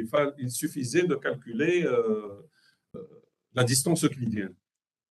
Maintenant, la distance euclidienne, ça ne marche plus entre lois de probabilité, tout simplement parce que les lois de probabilité ne vivent pas dans des espaces euclidiens. Ça vit dans ce qu'on appelle des variétés riemanniennes. Donc, utiliser une différence quadratique, ça ne marche pas. C'est pour cela qu'on utilise ce fameux... là, normalement, c'est un D, c'est pour dire divergence. Hein. La divergence, c'est une manière de calculer la distance, la similarité entre deux lois de probabilité, mais ce n'est pas une distance, c'est-à-dire ça n'obéit pas à tous les axiomes de la distance. Par exemple, ça n'obéit pas à l'axiome de la symétrie. La divergence entre x et y, elle est différente de la divergence de y et x. Et ça n'obéit pas aussi ce qu'on appelle l'inégalité triangulaire, qui nous dit que quand on se déplace par rapport à l'hypoténuse, par exemple, sur un triangle rectangle, c'est un chemin qui est plus court que se déplacer sur les deux autres axes. Donc, ce n'est pas une distance. C'est quelque chose qui s'approche d'une distance, mais ce n'est pas une distance. Par contre, elle a deux propriétés de la distance qui sont très intéressantes, qui est la propriété de la positivité et la deuxième propriété, c'est que si la distribution de probabilité de l'espace latent tend vers une loi normale, alors la divergence, tend vers zéro. Vous voyez, ça mesure la similarité. Quand cette loi de probabilité tend vers cette loi de probabilité, ça tend vers zéro. Donc là, spécifiquement pour les auto-encodeurs, parmi les possibilités, disons, dans le modèle de base, c'est-à-dire la première fois qu'on a proposé des variational autoencoders, c'était la divergence qu'on appelle de Kullback-Leibler. Ce sont les deux mathématiciens qui ont travaillé sur ça. C'est une mesure de différence d'entropie. La divergence de Kullback-Leibler,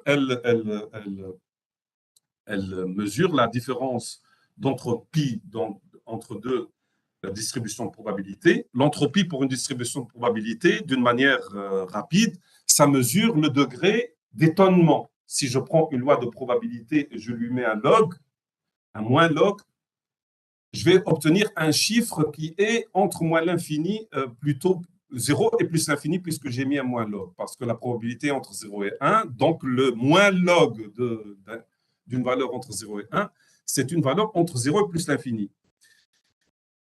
Imaginez maintenant que j'ai un événement qui n'est pas probable. Le degré d'étonnement que cet événement non probable qu'il advienne, c'est un grand étonnement. C'est ce que mesure l'entropie. Par exemple, si je vous dis que demain, il va neiger, c'est une information. La neige va tomber sur Tunis. La probabilité de cet événement-là, peut-être, elle est de 0,001. Si je fais le moins log de 0,001, je vais trouver un très grand nombre.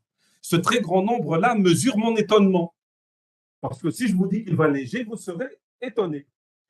Si, par exemple, aujourd'hui, la température elle est de 32 degrés et je vous dis que demain, il va faire 32 degrés. Et la probabilité pour que la température de demain à midi est 32 degrés, elle est 0,99. Le log de cette valeur-là, c'est 0. Donc, mon étonnement est nul parce que vous m'avez dit que demain, il fera 32 degrés et la probabilité pour qu'il fasse 32 degrés, elle est pratiquement 1. Le log de 1, c'est 0. Je ne suis pas étonné.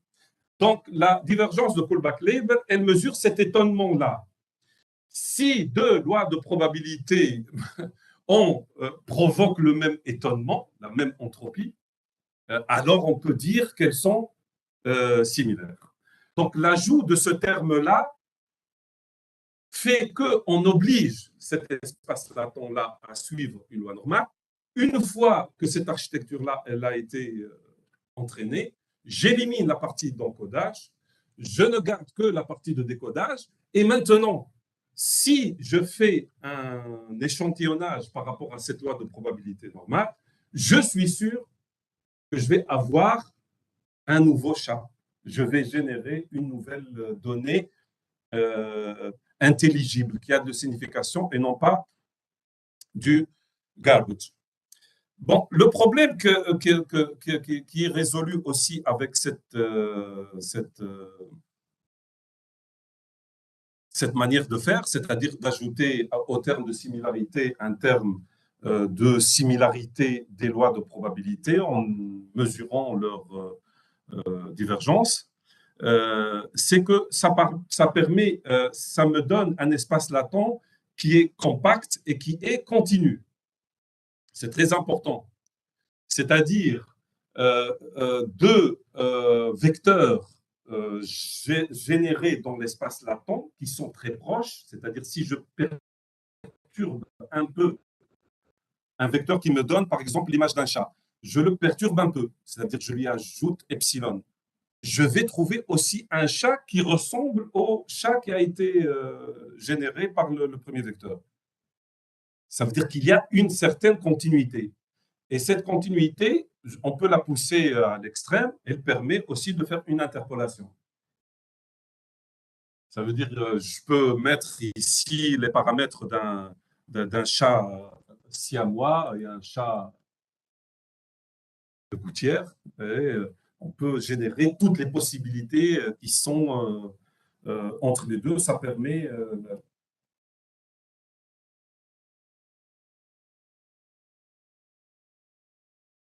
donc pour mieux expliquer cette histoire de compacité et de continuité, ici, on a utilisé le fameux dataset ENIS, c'est-à-dire des nombres manuscrits. Et là, on a utilisé un auto-encodeur normal, c'est-à-dire on a utilisé only reconstruction loss, c'est-à-dire le terme de similarité entre la sortie et l'entrée.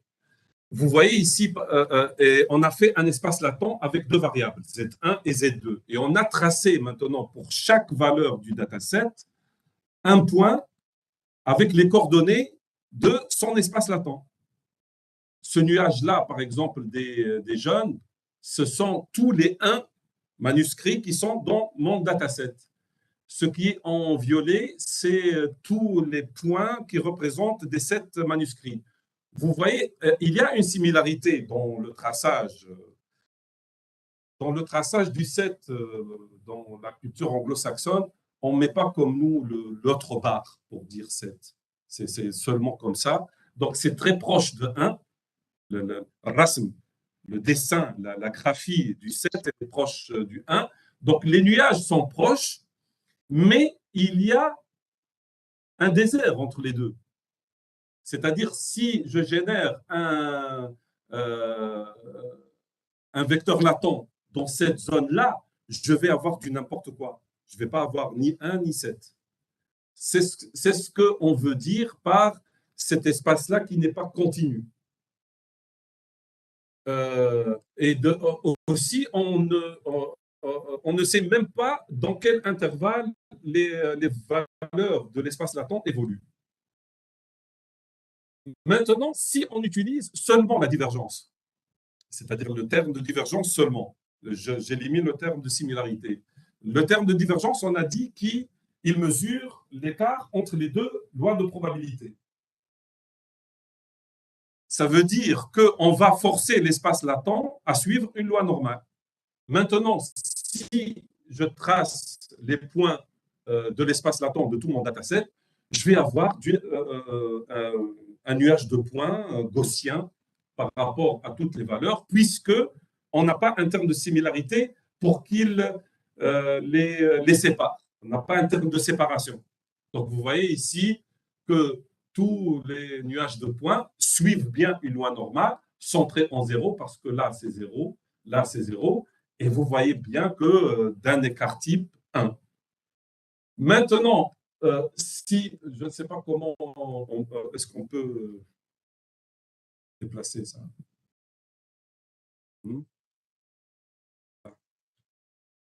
Maintenant, on a combiné les deux, c'est-à-dire on a fait un terme de reconstruction et un terme de divergence. On a forcé les données à la sortie de suivre les données à l'entrée, donc c'est un terme de similarité. Et on a forcé la loi de probabilité de l'espace latent à suivre une loi normale. Donc, vous voyez bien qu'on a des nuages de points qui sont séparés, qui sont continus, et que c'est compact, et que je peux, par conséquent, faire des interpolations. Il n'y a pas de vide entre les nuages de points. Et même s'il y a un vide, c'est que quand je fais du échantillonnage ici, je ne vais pas avoir du n'importe quoi, de garbage. Je vais avoir un nombre, un vrai nombre, une vraie image, etc. Et les variational autoencoders, c'était une une avancée majeure dans les modèles génératifs.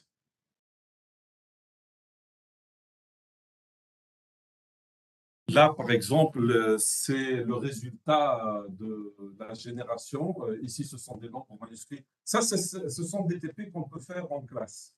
C'est-à-dire, on peut parler des modèles génératifs. Tant qu'on n'a pas touché, on ne peut pas saisir, disons, la pertinence et la puissance dans un modèle, un truc qu'on peut faire en classe. Ici, on a fait une interpolation entre le 1 qu'on a mis ici, le 7, et ici, c'est quoi là? C'est un 8. Donc, vous avez vu là, vu que l'espace, il est continu et compact, on a besoin seulement, voilà, c'est que ça permet de faire des interpolations, aller qui apparaissent, il y a des 3, il y a des 5, il y a des 9. Tout ça, c'est généré.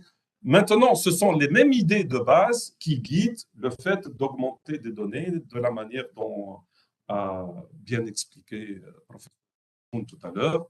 Maintenant, il peut s'agir d'images médicales, de transactions bancaires, de transactions d'assurance pour détecter, par exemple, les dossiers frauduleux en assurance, etc.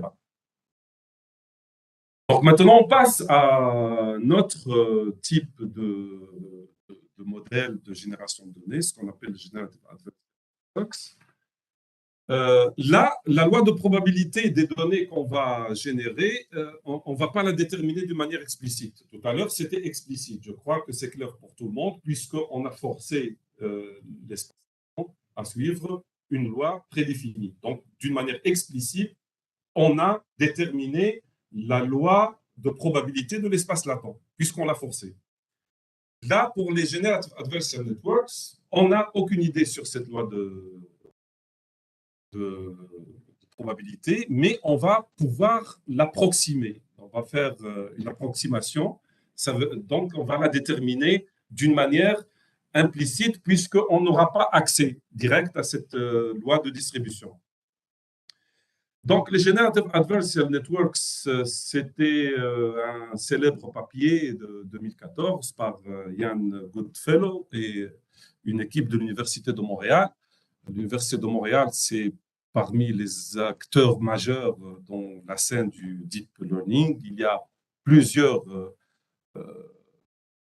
parmi les pères modernes de l'intelligence artificielle et du deep learning, je citerai Geoff Hinton, par exemple, et Joshua Bengio, qui sont pratiquement, ils ont contribué d'une manière assez spectaculaire dans l'évolution de ce domaine-là, pas conjointement, séparément, avec Ian LeCun. Et les trois personnages-là, Ian LeCun et Bengio et Hinton, ont obtenu il y a quelques années le prix Nobel de l'informatique qu'on appelle le prix Turing. Parce qu'il n'y a pas un prix Nobel en informatique, il y a le prix Turing, et ils ont obtenu le prix Turing pour leur contribution majeure dans le domaine du deep learning, en particulier l'intelligence artificielle en général. Il y a le cas par rapport au Generative Adversarial Network, il a dit cette phrase-là, the coolest idea in deep learning in the last 20 years, et il a dit ça en 2014, donc 2015 plutôt. Donc les 20 years, c'est par rapport à 2015.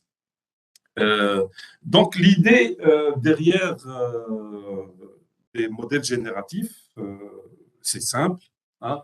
Vous vous rappelez du film Catch Me If You Can entre Hanks et Leonardo DiCaprio. Leonardo, c'est un faussaire. Et celui-là, c'est un détective, c'est un expert en fausse monnaie, en faux chèque. Donc là, c'est une manière ludique d'illustrer l'idée de base derrière les GANs. C'est que on a un faussaire qui produit de la fausse monnaie, d'une part, et d'autre part, on a une base de données de vraie monnaie. d'image de vraie monnaie. Donc, celui-là, il va créer de la fausse monnaie. Donc, il est générateur de fausse monnaie. Et ce monsieur-là, il travaille dans une banque et il est chargé d'analyser tous les chèques et toutes les monnaies qui passent devant lui et en les classant fake, not fake. Donc, ça, c'est son rôle. Donc, on va l'appeler le discriminateur. Alors, et il y aura maintenant un jeu. Donc là, d'ailleurs, même la modélisation mathématique de ce type d'architecture, on peut le faire à travers ce qu'on appelle la théorie des jeux. Et on montre même qu'à la fin de l'entraînement, on va atteindre un équilibre, ce qu'on appelle un équilibre de Nash. Ça, c'est pour des mots-clés pour ceux qui veulent aller plus loin dans ce genre de discipline. Alors, celui-là, il va essayer de tromper celui-là. Celui-là, il va rejeter parce que c'est faux. Celui-là va avoir une information, une vague information à chaque itération. Pourquoi celui-là, il a refusé? Ça veut dire qu'il va améliorer sa production. Et il va lui reproposer encore une fois une version améliorée. Celui-là va la refuser parce que même si elle est améliorée, elle est toujours grossière. Et ce processus-là va se faire maintenant. Comment, de point de vue algorithmique, le discriminateur, il va savoir le fake du faux? C'est vraiment un réseau neuronal classique. Hein? C'est un classificateur classique qui va à chaque fois en entrée, par exemple, avoir un échantillon d'ici et un échantillon d'ici, ou bien un batch de 50 valeurs ici et de 50 images fake d'ici. Donc, ça veut dire qu'à chaque fois, on va l'alimenter avec un batch qui est équilibré, un balanced dataset. 50 réels plus 50 fake. Les 50 fake avec le label 0, puisque 0, c'est fake, 1, c'est oui. On va prendre, par exemple, cette convention-là, une convention, et on va entraîner ça comme étant un classificateur de tout ce qu'il y a de base. Donc, celui-là, avec cet entraînement qu'on lui fait, il va apprendre à faire la distinction, puisqu'on lui a donné, on est en train de lui dire que ce qui vient d'ici, c'est du fake, et que ce que vient d'ici, c'est du real. Donc, il le sait. Et on fait notre backpropagation du gradient pour mettre à jour les weights, et on a un bon discriminateur. Maintenant, dans la même itération dans laquelle on entraîne le discriminateur, il y a aussi l'entraînement du générateur, puisque celui-là est aussi un réseau neuronal. Vous pouvez imaginer ça comme l'architecture de tout à l'heure. Vous pouvez imaginer ça comme étant cette partie-là, la partie de décodage. C'est-à-dire, en entrée, il y a un vecteur aléatoire. Et ce vecteur aléatoire-là, en agrandissant cette partie-là, on va générer un grand vecteur, puis en faisant un reshape, on obtient une image. De génération comme étant un vecteur à l'entrée, et puis un truc d'upsampling pour augmenter de taille, et pour arriver à un vecteur, ou bien on peut utiliser, puisque avec les vecteurs, ça ne donne pas de très bons résultats. Il a fallu attendre le faire avec les réseaux convolutifs. Mais schématiquement, il y aura du upsampling et on va trouver une image à la sortie qui est créée, qui est générée. Je passe de l'image anecdotique algorithmique. Alors, donc, l'entraînement du discriminateur, c'est un entraînement classique. 50% d'ici, 50% d'ici. Je labellisé, je fais une propagation sur les discriminateurs seulement pour entraîner le discriminateur. Et puis, je génère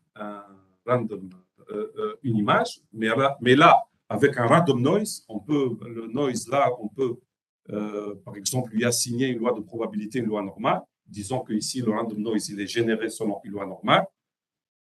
Avec un upsampling, on va créer une image. Donc, celle-ci, c'est le generated image. Bien entendu qu'elle est fake, mais le générateur va lui coller un label qui est 1. C'est-à-dire, il veut dire au discriminateur que c'est une image réelle. Vous voyez la différence entre la partie entraînement du discriminateur. Le real image, c'est 1, fake image, 0, pour entraîner. Ça y est, c'est fait. On a entraîné les discriminateurs. Maintenant, quand je dis maintenant et après, ça se fait en même temps, c'est-à-dire dans la même boucle. J'entraîne le générateur. Comment j'entraîne le générateur? Je génère du fake, mais sauf que je vais lui donner un label 1. C'est-à-dire, je veux flouer le discriminateur. Je lui dis que mon image, elle est réelle. C'est-à-dire la fonction loss, elle va calculer le loss avec le label 1, pas avec le label 0. Et quand je fais l'update des weights, c'est-à-dire par la backpropagation du gradient, je ne passe pas par le discriminateur. C'est-à-dire je calcule mon loss ici et je passe directement à mettre à jour les weights du générateur. Donc, mathématiquement, rapidement, il faut dire deux mots par rapport à ça. C'est très simple, ça n'ayez pas peur des formules. Là, on va définir un loss pour le discriminateur et un loss pour le générateur. Donc, ici, le D de X, ça veut dire la prédiction qui est faite par le discriminateur. On peut ça comme une probabilité, ça veut dire que ça sera une valeur entre 0 et 1. On veut que les... donc là, c'est du real data, puisque le X, c'est real data qui passe par le discriminateur. Donc, nécessairement, le label, on veut que le D de X tend vers quoi? Puisque le X, c'est real data. On veut que le D de X tend vers 1. N'est-ce pas? Puisque le 1, c'est pour le real data, 0 pour le fake data. Et puis, on va ajouter un terme qui mesure le loss par rapport au fake data. Donc, c'est le D de G de Z. Ici, c'est pour dire, c'est l'image qui a été générée par le générateur. Donc, c'est nécessairement un fake. Et on veut forcer le modèle à ce que cette valeur-là tende vers 0. Pour que cette valeur-là tende vers 0, il faut qu'on maximise toute cette expression. Regardez un peu. Si je veux maximiser, quel est le seul moyen de maximiser cette expression-là? Le seul moyen, c'est de forcer le D de X de tendre vers 1. Ça veut dire de faire la prédiction sur les real data comme étant 1, c'est-à-dire real image. Et comment on maximise cette expression-là? On doit forcer le terme qui est dans le ventre du log à tendre vers 1. Parce que si ce n'est pas 1, ça va tendre vers moins l'infini. D'accord? Donc, pour maximiser ça, ce terme-là doit tendre vers 0, c'est-à-dire doit avoir le label 0. Donc, on doit maximiser cette fonction loss. Maintenant, maximiser, ça revient à minimiser le moins de cette expression-là. Donc, vous voyez ici, pour entraîner le discriminateur, on maximise cette expression-là. Voilà la subtilité maintenant de cette affaire-là. C'est que le loss du générateur, aussi, je peux l'écrire de la même manière. Oubliez pour un moment le min. Par rapport au générateur, qu'est-ce qu'on veut faire? On veut que on veut que le discriminateur prenne l'image générée pour real image. Ça veut dire on veut qu'il lui assigne le label 1. Si j'assigne le label 1, 1 moins 1, c'est 0, le log tend vers moins l'infini. Donc, pour obliger maintenant le discriminateur, c'est-à-dire pour améliorer les paramètres du générateur afin que le discriminateur prenne ce qui a été généré comme étant real data, on doit faire tendre cette expression-là vers 1. Maintenant, vous allez me dire pourquoi il y a ce log-là. Hein? On a dit que le discriminateur n'entre pas dans l'entraînement du générateur puisqu'on va le bypasser. On ne va pas le prendre en compte. C'est une constante. Considérez-la comme une constante. Et quand on fait une minimisation, plus une constante, ça ne change pas le minimum. Hein, multiplier par une constante ou ajouter une constante ne change pas le minimum. Pourquoi on l'a ajouté? C'est tout simplement pour avoir la même expression que le loss du discriminateur. Ça veut dire qu'on a cette même expression-là qui, pour le discriminateur, on va la maximiser et pour le générateur, on doit la minimiser et on tombe sur un problème classique. Ceux qui font de l'économie et font de la théorie des jeux savent que ce problème-là, c'est un problème classique en économie, par exemple, c'est le problème de min-max, et on démontre qu'on peut atteindre un équilibre, il y a certaines conditions qu'on appelle l'équilibre d'un H. Donc, le loss du gain, ça me stresse. Le loss du gain, c'est minimisation sur les paramètres du générateur, c'est-à-dire trouver l'arg min, max de tout ça, c'est-à-dire les paramètres du générateur, les weights du générateur et les weights du discriminateur qui assurent cette histoire-là. Et là, c'est l'algorithme qui a été c'est issu de l'article de Fox. C'est le modèle Vanilla. Donc, pour faire donc, dans la même itération, vous voyez, parce que ici, tout à l'heure, j'ai dit on fait le discriminateur et après on fait le générateur. Normalement, cette expression mathématique, la min-max, ça doit se faire en même temps. On ne peut pas faire une minimisation dans une direction. Une fois minimisé, on passe à la maximisation. Ça ne se passe pas comme ça. Ça doit se faire en même temps. C'est pour cela que dans l'algorithme, dans la même itération, number of training iteration, avec un forme, dans cette boucle-là, on va faire le ascending, stochastic gradient. Ascending, qu'est-ce que ça veut dire? Si on fait la montée du gradient, pas la descente du gradient, on est en train de maximiser. Donc, ascending, c'est pour maximiser cette expression en prenant son gradient, puisque vous savez très bien que le terme d'update, c'est le gradient. Et maintenant, pour le générateur, hein, vous voyez ici, descending its stochastic gradient, ça veut dire faire une descente du gradient, ça veut dire une minimisation. Donc, c'est min du min max. Et en faisant tout ça, on va arriver à un certain équilibre. Bon, la mauvaise nouvelle, c'est que entraîner un GAN, c'est une affaire très, très difficile qui nécessite beaucoup de temps, beaucoup d'énergie et beaucoup d'argent. Par conséquent, la bonne nouvelle, c'est qu'il y a beaucoup de modèles qui sont déjà entraînés, qu'on peut récupérer et utiliser. Bon, cool applications, si Fawzi, professeur Kamoun, on a parlé. Maintenant, là, ces deux mots, et je conclus. On a les variational auto-encoders, on a les auto-encoders, on a les GAN, et puis maintenant, il y a plusieurs propositions d'intégration des deux méthodes pour créer de nouvelles méthodes. Par exemple, l'adversarial auto-encoder, c'est que dans l'auto-encoder, l'espace latent qu'on faisait dans le variational auto-encoder en le forçant avec la divergence Kullback label, ici, on va forcer cet espace latent-là à suivre une loi normale par une architecture adversielle. D'accord?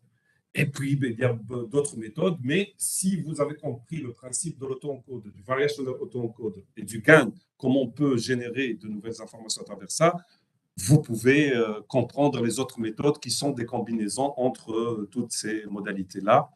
Et voilà, next, voilà, merci.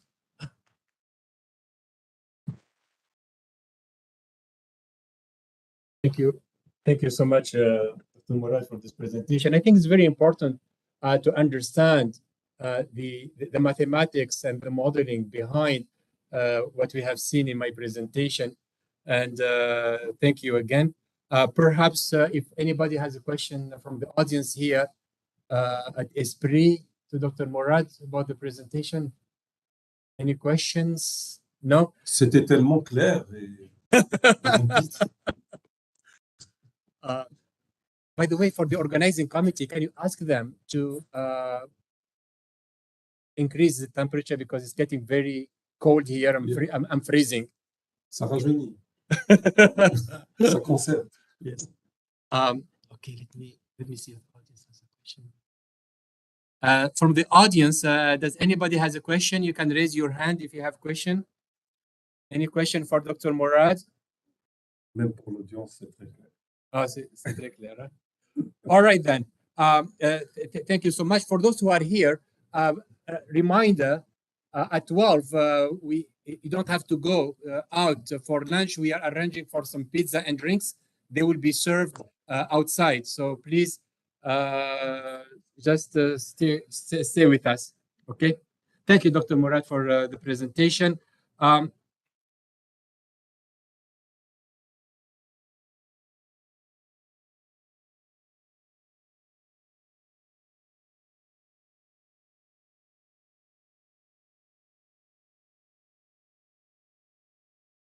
All right. So our before we go into the break,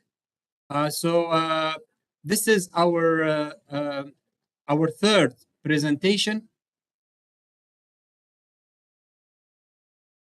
So we are very pleased, basically, to have IBM contributing to this event.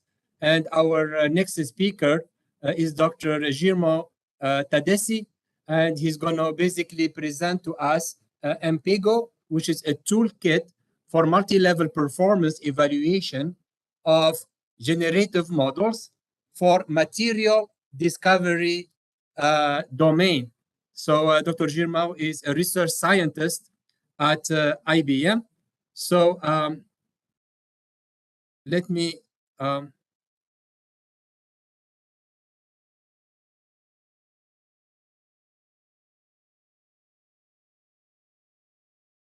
I'm going to basically Professor Fauzi, I'm here. Can I share my screen?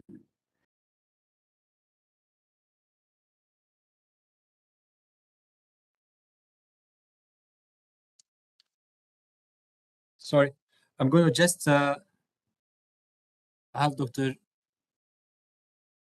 Okay, mute all, mute. Oh, here. So I'm going to make, I'm going to stop my presentation first.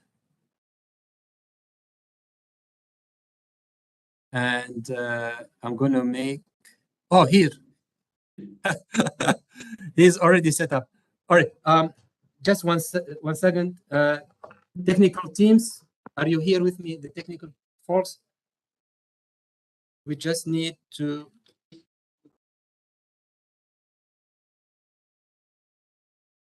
sorry, just one second.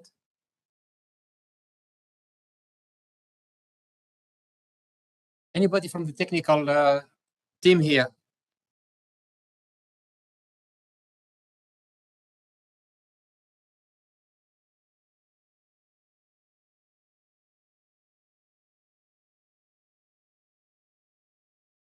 Anybody from IT? Nobody? I need to project. So this is okay. Here it is. Dr. Girmo, do you hear me? Yes, I can hear you. Can you hear me? Very good. Very good. All right. Yes. All right. So thank you again for contributing to our event. And so we're going to give you around 45 minutes to present, and hopefully we'll have some few questions. So thank you again, and I will leave the floor for you for the presentations. Great. Thank you, Professor Fauzi. Hi, everyone. My name is Grimao, working for IBM Research based in Kenya, Nairobi. I'm excited to talk to you about our recent work on evaluating generative models. And this has been done in collaboration with my team, both internal and to Kenya lab and external IBM research labs. Most importantly, I would like to thank you, Professor Fauzi, and the co-organizers for making this event actually happen. And of course, you, the attendees, for making your time to listen to my presentation. A bit of introduction about IBM Research Africa. Probably you know IBM Research is a research wing of IBM Corporation, roughly about 3,000 researchers across 12 or so global labs. We have two in the continent of Africa, one based in Johannesburg, South Africa, and one where I am based with my team in Nairobi, Kenya, which is very close to Ethiopia, which is my country of origin. I am specifically work under AI science team with Celia, who is going to present you later in this workshop, and others. It includes research scientists, engineers, and interns. Actually, we have even more interns joining, so probably we are close to double digit this summer. Outline of my talk includes a bit of an introduction on trustworthy AI and the idea of generative toolkit for scientific discovery, which is also going to be presented in detail by my other IBM colleague just probably after me. But importantly, we will focus on how we could evaluate generative models. And specifically, IMPEGO tries to sort of evaluate those generative models using material discovery as a use case. And we will go through how we define the problem, followed by our proposed approach and a couple of validation examples. Hopefully, at last, we will have a few minutes for question and answer. So I think probably Professor Fauzi in his first talk in the morning mentioned how AI is capable to do a lot of things. He tries to categorize them as a good guy and bad guy, but that's also trying to make any AI solutions we develop needs to be trustworthy, so that users at the end of the day would be comfortable enough to use them, and people sharing data and policymakers would have the knowledge is understanding which to sort of make the adoptions of these solutions better. Under trustworthy AI, which is one of the main research directions for IBM research, there are different themes, including explainability, that involves whether it is easier to explain the decision-making process by the AI, and what are the determining factors that influence that particular decision. Importantly, it's also to evaluate whether the AI solution is performing, in a fair manner across different segments of your input data or your input population. That may vary across different, characteristics. If you include human population, of course, you have age, gender, geographical location, culture, all those different variables would be there, and the solution should be fair for most of your users. And if there was a conscious and unconscious bias, there should be a potential to sort of mitigate some. In line with the diversity of the data, even we sort of understand how those solutions are susceptible to adversarial attacks in the previous example in the morning. And that's just to tell the AI solution needs also be robust across this adverse attacks or across this diversity of your input data. Transparency is also crucial. That's how people need to know whether the data they use are going to be used for the solution, in what circumstance and manner. That sort of encourage communication among different stakeholders in your AI solution development. But that doesn't mean that as well, transparency should also optimize the sensitivity of different data users or a particular segment may have, and then we need to protect those sensitive attributes from developing AI solutions. So if that is probably a bigger description for trustworthy AI. Specifically, I and my team of the last couple of years, we are focusing on fairness, importantly, trying to understand if there is some sort of systematic deviations in data and AI models. Some of these resources have been donated to the Linux Foundation, which means it is open access and anyone could play with the code base, and of course get back to us if there are questions and further discussions are necessary. But from trustworthy AI, where we mainly work on, let me just give a very glimpse of a generative toolkit for scientific discovery. This is a recent effort by IBM Research under its new horizontal strategy called Accelerated Discovery. That is trying to exploit the capability of foundation models, which have generative models at the heart, in order to facilitate the discovery process across different problem domains. That could be climate change, drug discovery, and so on. As you may know, any scientific discovery process is iterative. That starts with, as you see in the top right figure, a critical question we want to address, and of course the priority study to differentiate what is done and what is not, and also that comes up with our hypothesis for the problem, which is not solved yet.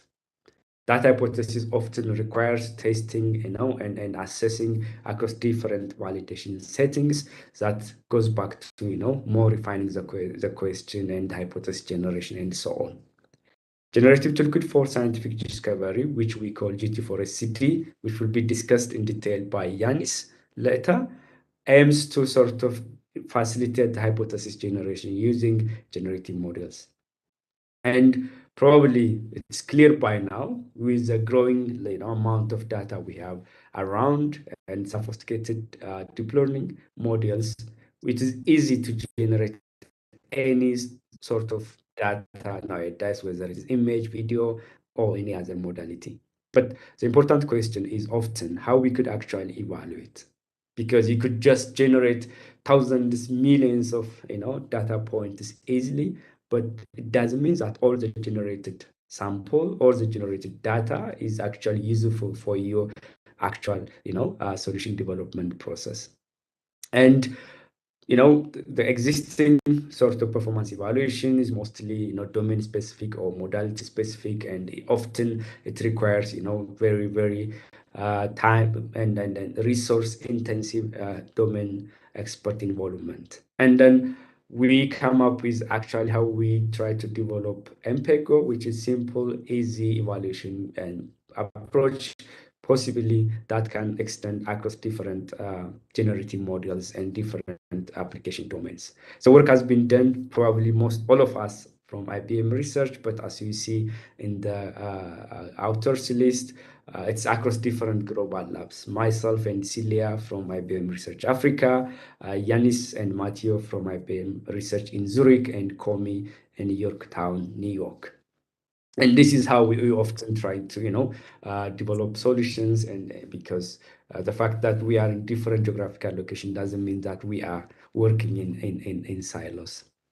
So if we comment a couple of things on current approach on evaluating generative models, I would say they are more like limited to scale across different modalities and models. A couple of examples, for example, is Freshlet Chemney Distance. FCD is mostly using latent representation in a particular deep network, which is a generative model to sort of evaluate generated samples. Maximum mean discrepancy, which is often very commonly used mostly for graph-based generating models, but as you know, you may have very different types of generating models as well. Most importantly, as we said earlier, when you develop a solution, you need to include different stakeholders, and domain experts come actually at front, because we need to sort of have the solution in order to just to make sure, Professor Fauzi, can you hear me well? Yes. Okay. Yes, very well. Thank you. Perfect. Thank you. So that in addition to the lack of scalability for different modalities and models, another challenge for existing evaluation criteria is the interpretability, especially for domain experts. We know that we need domain experts in every design step in your scientific discovery, right? But if what the data-driven solutions bring is not directly and simply interpreted by the domain experts, that communication will not be very effective. So we try to come up with something simple but interpretable as well. Let us try to define the problem in a clear and concise manner. You may have different black box generating models, 1, 2, up to K, and each of them may generate samples, right? And you have corresponding data sets. So overall criteria, or the bigger problem is, can we identify each black box model in a scalable and multi-objective manner? When I say multi-objective manner, you cannot just evaluate a model using just one property or one criteria you need. Usually it's like 2 or more actual objectives you want to achieve when you develop generative models, so that the sort of objective or evaluation metric you have should be flexible enough to sort of address these multiple objectives. Let me try to cut those into 2 very specific questions we are trying to address. You have a dataset from model K, but each sample point, in our case molecule, could be described by M features, right? And the question is, can we evaluate the performance of each model based on one or multiple features? That actually gives you different levels of abstraction, because you may have the flexibility to evaluate the model just using one criteria or a combination of these criteria. This is when you have the outcome of interest or the target you want to evaluate in mind. But sometimes, without conditioning any criteria, you may want to know what kind of samples is actually my generative model sort of generating more frequently, less frequently, right? You could have 1 million generated samples, but the question is, what kind of samples are we actually generating? Which are being generated more frequently? Which are being generated less frequently? This kind of idea gives you more and then different perspective to understand your generative model. So the overview of MPEG-Go is as such. As I said, you may have K black box model, each generates samples, and you may have training data upon each those generating models have been trained on. You could always have features, whether it is any input, to characterize that input or generated sample. With a bit of pre-processing, we have this multi-level evaluation at the right, which includes hierarchical independence evaluation to address question number 1, and multidimensional subset scanning to address question number 2, which is like the generation bias. Of course, once you have a better understanding of different models, you could characterize and rank them, so that now you know for which sort of generation, which model are you going to use. So the validation, as I said, it could be extended across different domains, but let's try to see. We evaluate MPEG-Go on material discovery, especially small molecule generation. When we say features, for example, for molecules, you could have different features as shown in this table. Some of them are like more synthetic metrics like QED that kind of quantify the drug likeness of that particular generated molecule. You could have biological property, physical property like the molecular weight and others. And potentially, this is the space where you need the domain experts as well. Given a molecule, what are the features we need to actually incorporate to evaluate the generative models? Once we have them, this is the detailed architecture of MPEG-Go. As I said, we have two directions. One, the hierarchical one. The other one is a top-bottom, the multidimensional subset scanning. Given the features here, the input features, the first thing we do is we want to evaluate the sub-feature level performance evaluation. When I say sub-feature level, it is the low-level information you have about the data. Let's take an example. If we have a molecule and you have a molecular weight as a feature, you want to know actually the performance of your model to generate molecules that are less than 300 Dalton or 500 Dalton. These are like sub-level information, and you want to quantify the performance of your model compared to your training input. But once you know this sub-feature level evaluation, of course, you could aggregate this information to quantify per feature. That means, model X is better to generate molecules less than 300 Dalton. Model Y is better to generate molecules greater than 800 Dalton. And model Z could be somewhat better in between. But after all, given the molecular weight as a feature, you want to know which model is actually better. That's what we mean by feature-based independence score or feature-based performance evaluation. Once you have the features, sometimes you may also want to aggregate those features in a selective manner. Example, you want to be more interested in structural property of your molecule. When you say structural property, you may include the aromatic structure, the scaffolding, the number of rings you have, and so on. And you want to just aggregate those features and you quantify the performance of the generative molecules based on these selected features. That's what we mean by selective aggregation or surface. Finally, as the top of the pyramid, you could aggregate all the performance evaluation scores you have across all the features, and you want to say across all the features, which model is better. So this is what we mean by hierarchical dependence evaluation. That starts from a sub-feature level and then to the feature level, then selected aggregation and the global aggregation.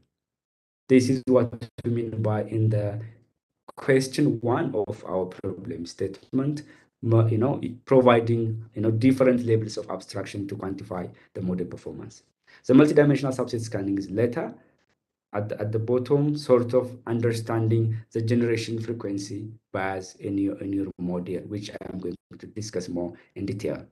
I think this is just to recap the overall MPEG framework, which has two main blocks in its multi-level evaluation. One, the hierarchical independence evaluation. The second one is the multidimensional subset scanning.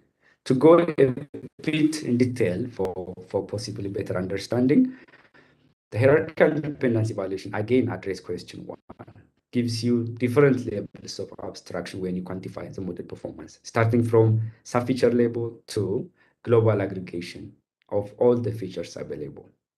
To that, you require discretization of the feature when you compute the sub-feature level. When I said, for example, molecular weight, which is a feature I'm going to use more frequently in my example, you need to, bin if a feature is continuous into different bins, and using discretization that may vary based on your application domain, as we discuss later. But once we quantize it, we apply objective measure to quantify the relationship or the association measure between a particular feature range and outcome of interest.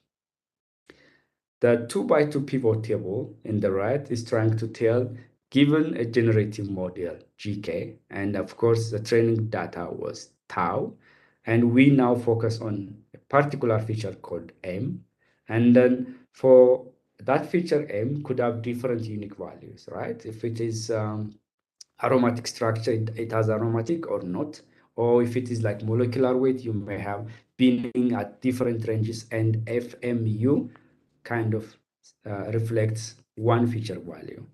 So alpha and delta tells you the number of molecules you have in generated data set and the existing data set that satisfy that particular feature value.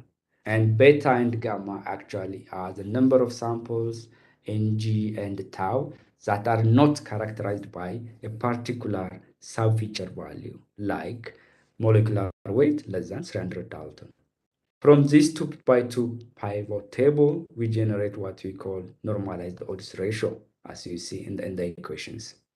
And once we compute the normalized odds ratio, which is range between -1 and 1, we compute the subfeature, the first one, independence score, which is between 0 and 1. 1 means the two sets, one the generated, the other, the training molecules are independent, which means given a molecule, you don't know actually whether it is generated or whether it's training. And that's what you want, right? And the feature-based, of course, as I said earlier, trying to aggregate different sub-feature values into its formulation. And the weighting lambda here tries to give you the flexibility to weight different feature values differently. That means, for example, if you are working again on molecular weight, you may want to give molecules, modules that generate molecules less than 300 delta more weight compared to the others. And lambda gives you that flexibility. And of course, the feature-based independence score, you could go for selective aggregation. When you select R features among the whole M features and trying to quantify the performance of your generative model. Finally, the global aggregation is, of course, aggregating all the features you have, but still you have the flexibility to weight different features accordingly, because you may give more weight for solubility of the molecule compared to the toxicity, for example. This is probably a bit boring, but the takeaway message from hierarchical independence evaluation are this. We already agreed that generative models have a great capability to generate models. Actually, even it was mentioned in one of the earlier talks, they may overpass the real data we have very, very soon. But we need to evaluate them. Evaluating the generative models is crucial. But when we evaluate them, we need to come up with simple and interpretable sort of performance evaluation metrics. And hierarchical independence evaluation framework, which is one of the MPEGO evaluation strategies, follows up a bottom-up strategy that gives you a flexibility to evaluate a generative model based on a very small range of your feature of interest or across the feature of interest you may have in evaluating them. And that gives you that different levels of abstraction and flexibility. The second pipeline of the multi-level evaluation is called multidimensional subset scanning. It is trying to address the second question. If you remember, the second question was, I don't have a feature to evaluate my model, but I want to know what kind of models or what kind of samples is my model generating. This could be actually, as I said, scalable. Like you could generate image mode data, you could generate time series data, tabular data, anything. But as I said earlier, if you have 100 million generated samples, you need to sort of stratify and understand what kind of samples are being generated more frequently, less frequently, and intermediate frequency. These are the kind of insights multidimensional subset scanning is trying to provide. This is a work that has been led by IBM Research Africa for a few years, but to motivate it further, let me come up with a simple example, manual stratification, which is very, very simple analysis to visualize data across different outcomes of interest. Manual stratification in this example tells you what is like the distribution of molecules generated from two generative models, GCPN and Graph F, and red is the existing molecules used for the training. Across different molecular weight ranges, you could simply see what kind of molecules GCPN and Graph F are generated. You could see both of them compared to the existing one kind of generate more molecules in the lower side of the spectrum. But don't forget, this is the manual stratification. Usually you see this kind of examples when you try to visualize, for example, COVID disease among age, gender, and so on. That easy stratification They are easy, very intuitive to understand how a particular outcome of interest is distributed across, a particular values of a feature. The problem comes if you want to understand the potential combination of 2, 3 more features, right? And that is a limitation for manual stratification. And often they are heavily dependent on the human entity, because you know that the molecule COVID is actually have different outcome, as an example, across different ages. The fact that it is human initiative actually sometimes discourage data-driven insight extraction, right? Using data-driven insight extraction, you need to come up with solutions, insights that are not actually obvious by the domain experts. So just to address these two scalability issues and more data-driven insight extraction, we come up with what we call automatic stratification. The same thing, but we do it automatically without requiring, human intuition to begin with. So just to give more bigger picture of the technology we use to perform automatic stratification is subject scanning. You may understand that the idea of the subset scanning technology works is actually in a way of search optimization, because now we are not setting a particular feature of interest at first. We just give the whole feature input we have, and we try to identify subset with some sort of divergent characteristics from what we expect. We have 2 main line of research direction at IBM Research Africa. One is multidimensional subset scanning, which I'm going to discuss more in my presentation. The other is what we call fast generalized subset scanning, which tries to identify divergent samples from the latent space representation in deep neural networks. My colleague Celia probably will touch base on this topic when she gave her presentation later. But the overall idea of subset scanning and automatic stratification in particular is trying to identify a subset of your data which has higher or lower than your expectation. Given a data, which data are more frequent in your data set, which subset of data is actually less frequent. This gives you better understanding whether it is generated data or real life data, trying to understand your data and how they are characterized across some potential interactions of multiple features, which in order to identify those subsets of data with divergent characteristics, we formulate it as a search optimization that helps to identify subsets with systematic deviation from what you expect. The expectation is something you could modify based on the problem you are trying to address. But just a little bit of detail, since the aim of automatic stratification is identifying samples characterized by some local patterns, the null hypothesis is always everything is as we expect for every individual, right?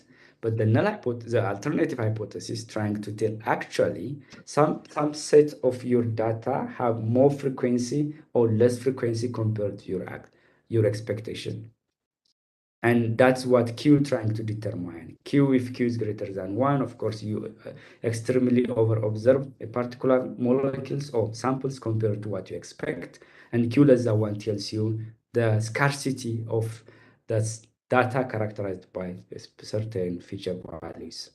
And I will not go probably much into detail for the time, then for the interest of time. But what we are trying to do is trying to identify subset that maximize a particular score.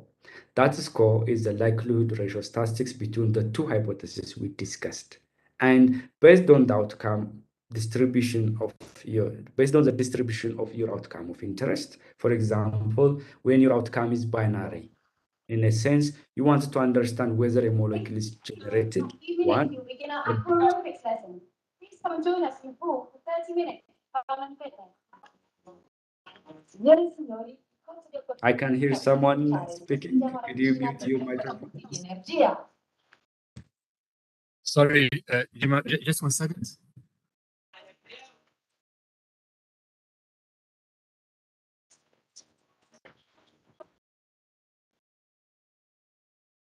Just 1 second. So I'm muting everybody. I'm going to unmute you. Just 1 sec.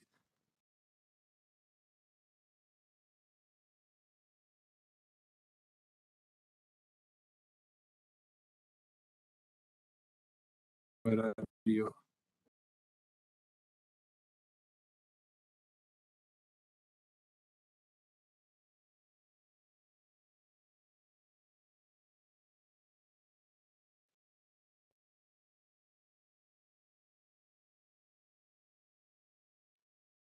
Oh, here it is. Mark, can you now? Can you? Yes. Hello. Oh, sorry, Yeah. I have No unmuted all worries. the attendees. So I was mentioning the way we do stratification is trying to sort of looking for a subset that maximizes a particular scoring function that could be characterized by the ratio between the two null hypotheses we mentioned. And based on your assumed distribution of the outcome, you could have different expectation-based scan statistics. For example, when the outcome is binary, where, for example, in a sense, if a molecule is generated, the outcome is 1, let's say. If it is from the existing, the outcome is 0. In those cases, you could use what we call Bernoulli likelihood ratio statistics. But often the outcome could be different from binary. Accordingly, you could have different scoring statistics like Poisson and others. Sometimes, even if you don't want to assume the distribution of the outcome, we have also non-parametric scan statistics, which doesn't include any assumption. That includes, for example, Burke-Jones and high criticism, which technically sort of quantifies the distance between the two hypotheses. But this is just to tell. I mean, sometimes I said the mathematical details could be boring, but the takeaways are stratification is very useful to identify the distribution of a particular outcome of interest across a feature. But we know that manual stratification is limited for understanding the distribution for more than 2 or 3 features. That means it is very weak to encode potential combination of feature values. For that, we come up with automatic stratification, which uses subset scanning technology, and that tries to identify a subset with divergent characteristics among potentially very exponential combination of feature values. To sort of facilitate that exponential time taking, we have what we call additive linear time subset scanning that sort of simplifies the search process by priorly ranking the feature values in advance so that you don't need to go through each and every feature value when you do the search. Once you identify the subset, you said they are different. Of course, you need to have some significant testing to make sure they make sense using odd ratio, 95 confidence interval, and so on. But at the end of the day, of course, you have also the domain experts to discuss the trustworthiness of your findings. As a quick note, some of the techniques I described about automatic stratification or subset scanning in general is actually available in AF 360 module, which we provided, as I said earlier, into Linux Foundation, available online. So anyone interested could check those demos we have and ask if there are a few questions to address. So that was like mostly the overview of MPEGO that have 2 directions, hierarchical dependence evaluation and multidimensional subset scanning, designed to address 2 different questions I formulated at the very beginning. As a part of a validation, we did use Zinc 250K dataset, which contains about 250,000 small molecules and 2 graph-based generative models, GCP and Graph A, to validate, our performance evaluation metrics. These modules, these molecules, and the training strategy for these modules actually is available in the footnotes mentioned at the bottom. Let me comment on one of the findings or one of the performance evaluation metrics we adopted for 2 selected features, QED, which actually tells you the drug likeliness of a molecule, and weight is, of course, the molecular weight. As I said earlier, these 2 are continuous variables, but we discretize them into 5 bins with the range shown here. And the sub-feature label, normalized objective measures, tells you actually whether you are generating more frequently, less frequently compared to the training data. And to make it more interpretable, Let's pick an example. For example, graph F has a SNOM value 0.5, which is actually trying to tell for this particular QED range, graph F model generates more molecules compared to the training. And that's actually could be evident in the figure shown in the right. The graph F graph distribution is the blue one. If you see the first range of QD values, this blue has much, higher as compared to the green or which is a training of the GCPN. And this is what I mean by sub-label feature. For a particular feature, for a particular range, you could evaluate and quantify actually whether your module is generated more frequently, less frequently compared to your training. And that's what we mean by, the sub-feature label performance evaluation. Of course, we convert that into independent score. Independence is 1 minus the SNOM value we discussed earlier, but it tells you 1 means it's, there is no dependence between the generated and the training, which means it's higher independence in a sense. Given a molecule, you cannot actually identify whether it's from training or from generated. If you see the molecular weight at the bottom, the same could be discussed. For graph F, for example, could have, both graph F and GCPN here could have more frequency of molecules compared to the training for the first bin, as you see. But when you go down, you could see different characteristics. And you could aggregate those feature values. For example, you have molecular weight, the evaluation across different ranges of that feature. You could aggregate and get the independence score per feature value. And these two rows are trying to tell you GCPN, one of the generating module, has better capability to generate molecules independent from the training based on QED. Whereas graph F has better capability to generate molecules compared to GCPN if your feature of interest is molecular weight. And this feature-based evaluation gives you this flexibility. And then if your task is to generate molecules with better molecular weight characteristics, of course, you pick graph F model. For QED, you pick GCPN. Remember, these two models are actually trained on the same data. So this is interesting in a sense. Even if they are trained on the same data, the type of generation capability could be different. And it's important to understand that capability so that you could use them effectively going forward. And of course, the previous example was for 2 selected features, but we could do the same evaluation for all the features we have in our analysis. Surface at the bottom actually tells you structural features where, given the whole features, you select a few of them to understand a particular property better. For example, to understand structural property, we aggregate the independent score, I think, from scaffolding, ring, large ring, and aromatic. And we aggregate them, and with the structural feature, we could see GCPN has better. The very bottom row tells you the global aggregation among all those features. This is a very quick demonstration of given a training data from Zinc 250K and 2 generating models, GCPN and graph F, which were trained on the same data, but they have different generation capabilities.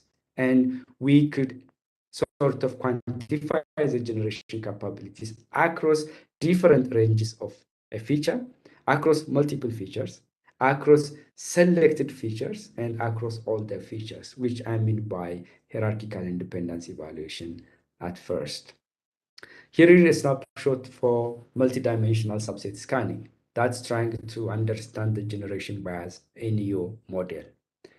The generation bias in this sense is trying to tell which molecules are being generated more frequently or less frequently than you expected, right?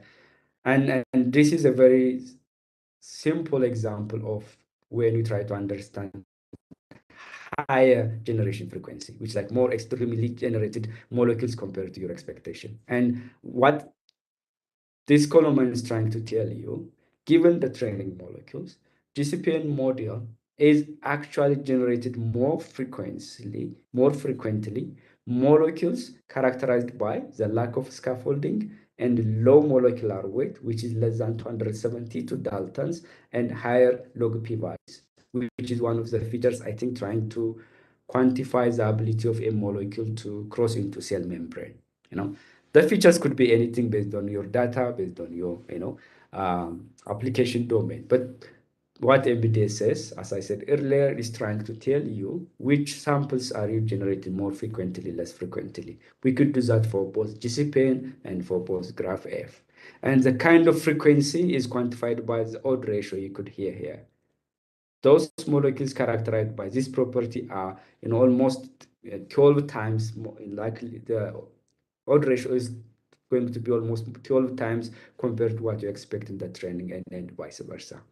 So probably what I was trying to tell in my presentation today is, of course, generative models have very good capability to improve potentially our quality of life.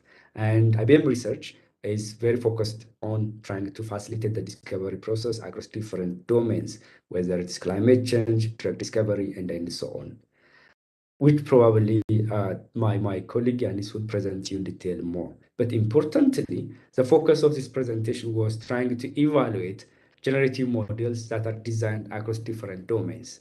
In fact, we use material discovery, specifically models designed to generate small molecules for our evaluation.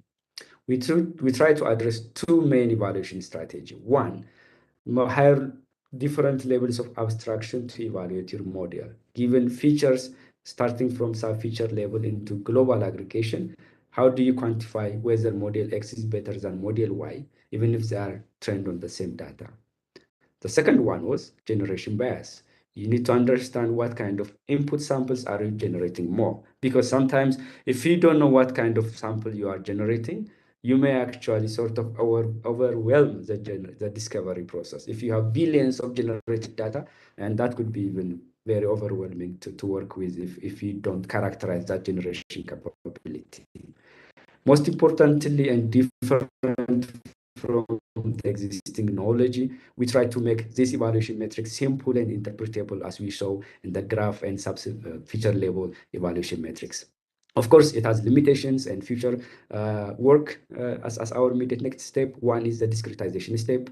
As you know, given a continuous variable, you may have different discretization strategy. And we need to understand how our performance actually sensitive towards different strategy techniques. But importantly, the approach we discover, or in general, trying to identifying deviations in your data and AI models, is crucial across different application domains. That may help you understand the quality of your data. Once you develop a model and deploy, you want to monitor it, how it performs across time, right? Sometimes if the model doesn't perform well, we say, let's collect more data. But what kind of data do you need to collect more? If you are generating, what kind of data are you generating more frequently or less frequently? And we also said adversarial attacks is a concern for AI solutions, but this kind of techniques could also be fine-tuned to detect adversarials in your models. So mostly that was what my presentation really. Just a bit of an update is myself and my colleague Celia are also organizing a workshop at Deep Learning Endeavor to be held in Tunis in August, and hopefully we are also open in case you work in the area of trustworthy AI and you want to present your work into our workshop. Of course, you could check and contact us. But importantly, even if you don't have much to present, you are welcome to join our workshop in Tunis, I think end of August. Yes, I think any of the thing I have presented is not done solely by myself. I have a lot of great colleagues, collaborators to thank with, both internal to IBM, but most so external collaborators across different IBM and academic institutions abroad. Of course, if you have any questions, you can contact me at those addresses. But I would like to say really thank you, Professor Fauzi and the co-organizers to make this happen, and the attendees. If you have any questions, probably this is the time to address them. Thank you very much again.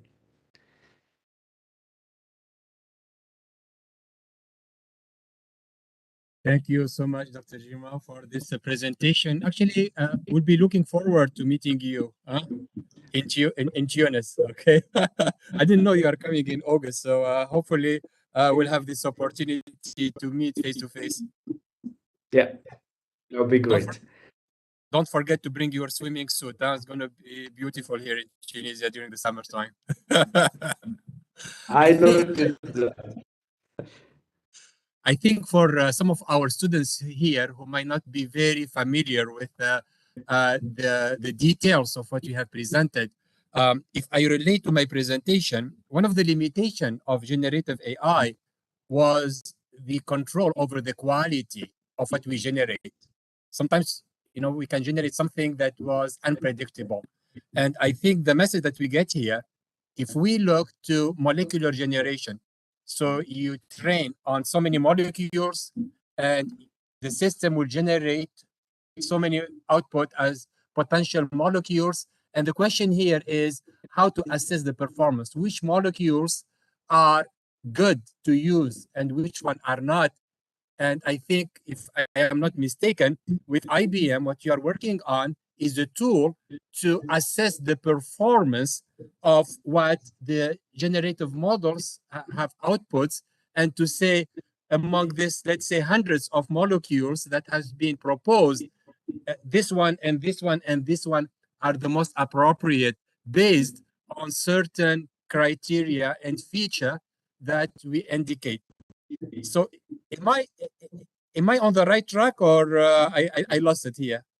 Actually, that's exactly what I want to say, and probably you described it better. Definitely. Generative models have capabilities. You could generate not only molecules, but also any data, as we discussed in the morning.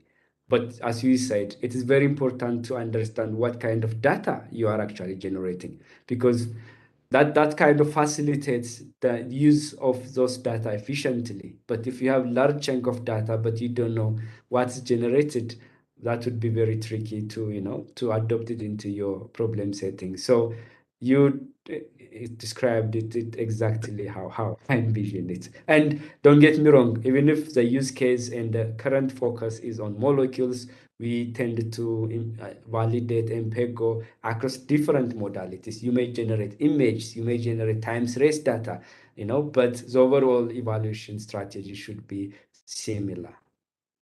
Thank you, Girmao. And I think in the afternoon, we have one of our IBM colleagues who's going to present to us the tool itself, and we will have a demo. He will demonstrate to us how the tools work. And by the way, this solution is made free by IBM on GitHub, right? Yes. So we can use it right away. Definitely, you can use it. You could also ask us for any questions.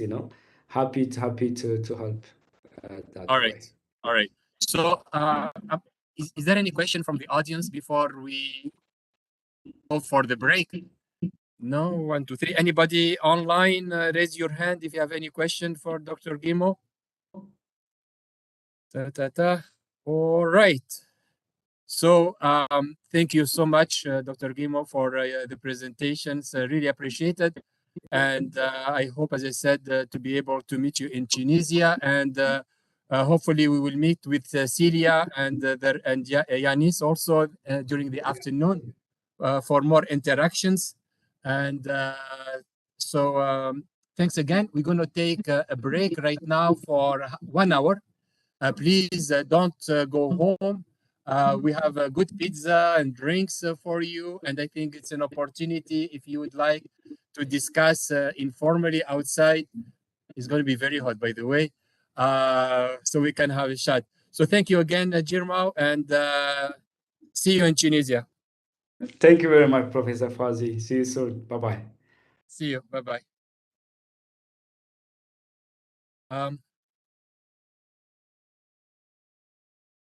Where are we? Okay.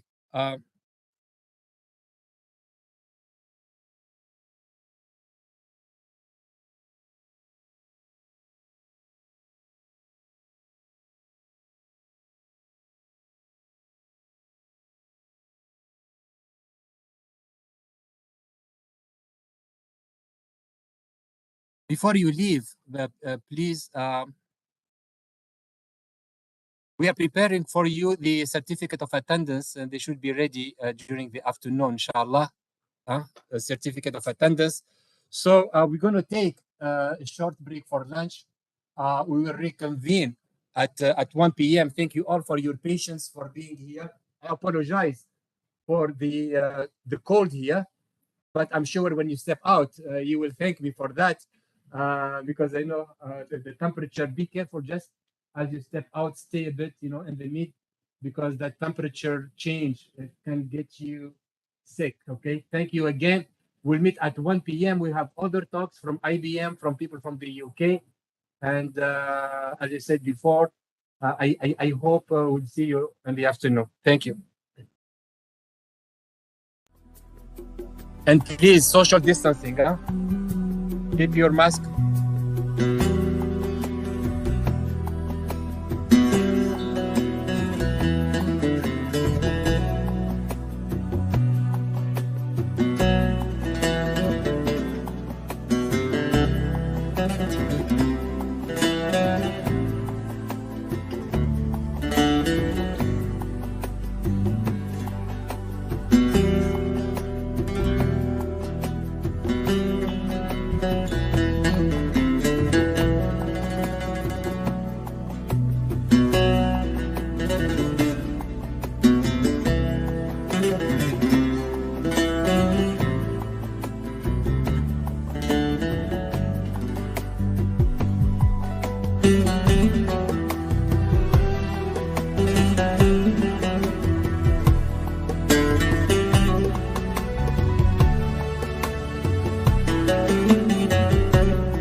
La note de 16 sur 20 avec la mention très bien.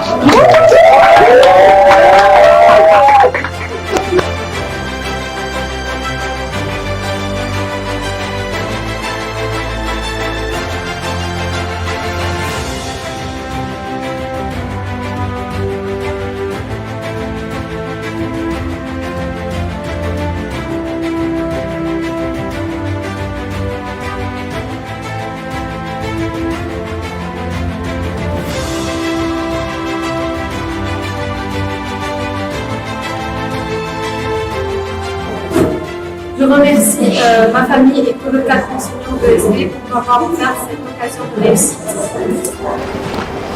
Mon histoire à Esprit ne peut pas se résumer en 2 mots. J'ai pu acquérir une nouvelle expérience grâce à cet établissement, cet environnement de travail bien professionnel et cette famille. J'ai enfin obtenu ma licence en informatique de gestion et je dédie cette réussite à ma famille et à mes enseignants qui m'ont soutenu tout au long de mon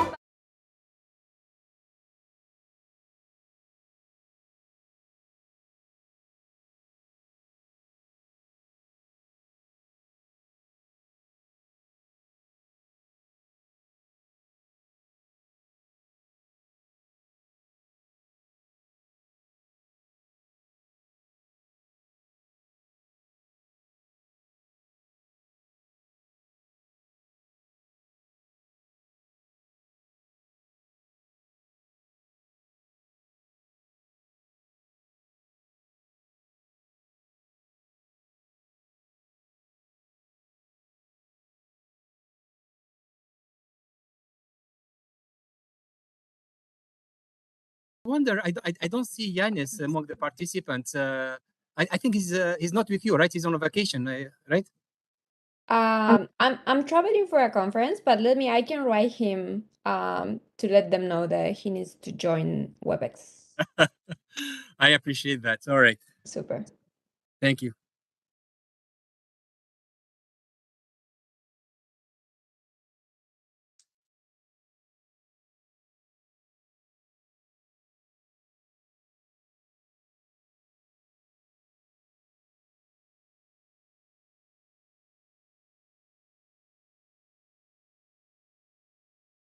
Hosting a virtual or a hybrid event is more challenging than hosting 100% face-to-face event or 100% the hybrid one.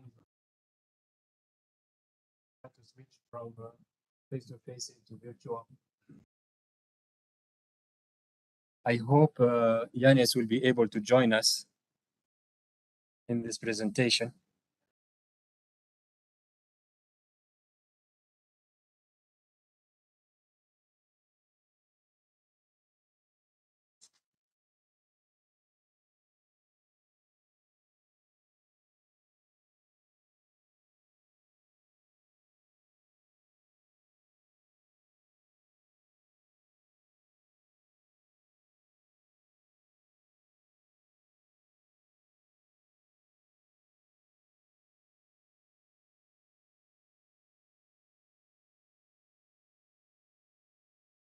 Let me check if you have sent me any email. Yeah, I just sent him a message. Thank you so much, Cecilia. Thank you.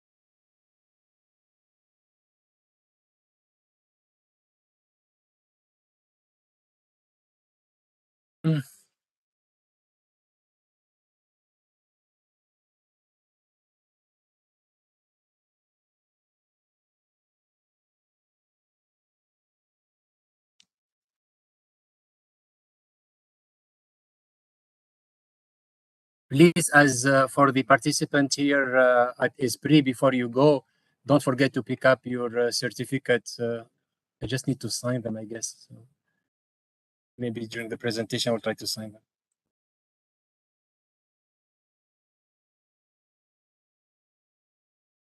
And the recording of all the presentation will be available on the link that I share with you on our website at Esprit School of Business.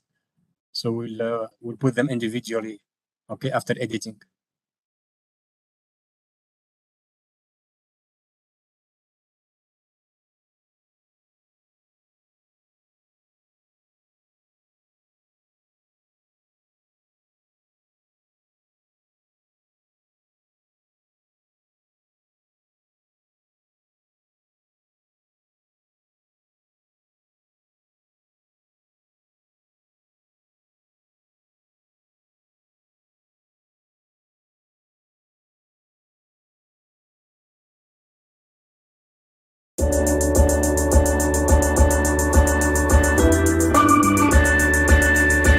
Oh, here.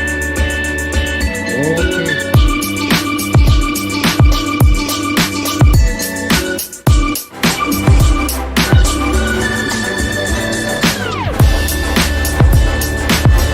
Okay, so good afternoon, everyone, and I'm very pleased to moderate this session as I mentioned before.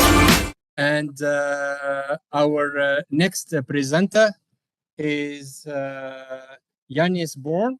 He's a pre-doctoral researcher at IBM Zurich Research Laboratory, and he's going to share with us a demo and a presentation on a famous IBM toolkit, which is free on GitHub, GT4SD. So I'm going to stop my presentation, and I'm going to basically invite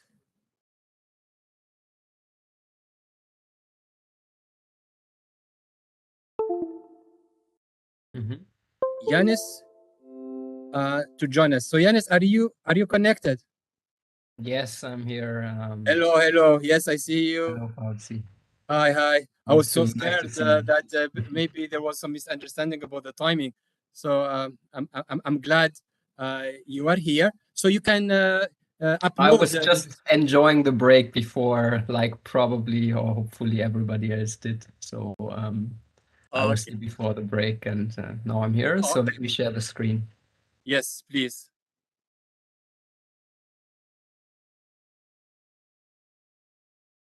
Okay, so I hope that you can see the screen now. If not, please give me it will start out. Okay, perfect. We see it. Thank you so much. Thank you. Okay, so thanks a lot, Fauzi, for the introduction and for the invitation to the event today. I'm very pleased to be here today and speak to you about our recent work in the domain of accelerated discovery. My name is Yannis Born. I'm a PhD student at IBM Research Europe in the Zurich Research Lab. I'm co-affiliated with ETH, which is the main technical university in Zurich, in the Department on Biosystem Science and Engineering. But I spend my main time at IBM Research, and throughout the last month and actually year, I have been co-developing this generative toolkit for scientific discovery, which is one of our latest tools in the realm of accelerated discovery that I would like to present to you today. And first of all, you are free to interrupt me anytime with questions if you have. Otherwise, I will go through the slides and show a bit why we came up with this toolkit and what it can do, how you can use it, and how you can also contribute to it, because we are very actively developing this in the open source community, and we are always looking for people to integrate their algorithms, their ideas, and to help us basically getting up to speed. And then in the second bit, I will show an example notebook where we will have an exemplary discovery workflow that makes use of the GT4SD. So the main goal of the toolkit is basically to lower the barrier of adoption for state-of-the-art generative models in scientific discovery. So, I mean, you can see it in the title, it's Generative Toolkit for Scientific Discovery.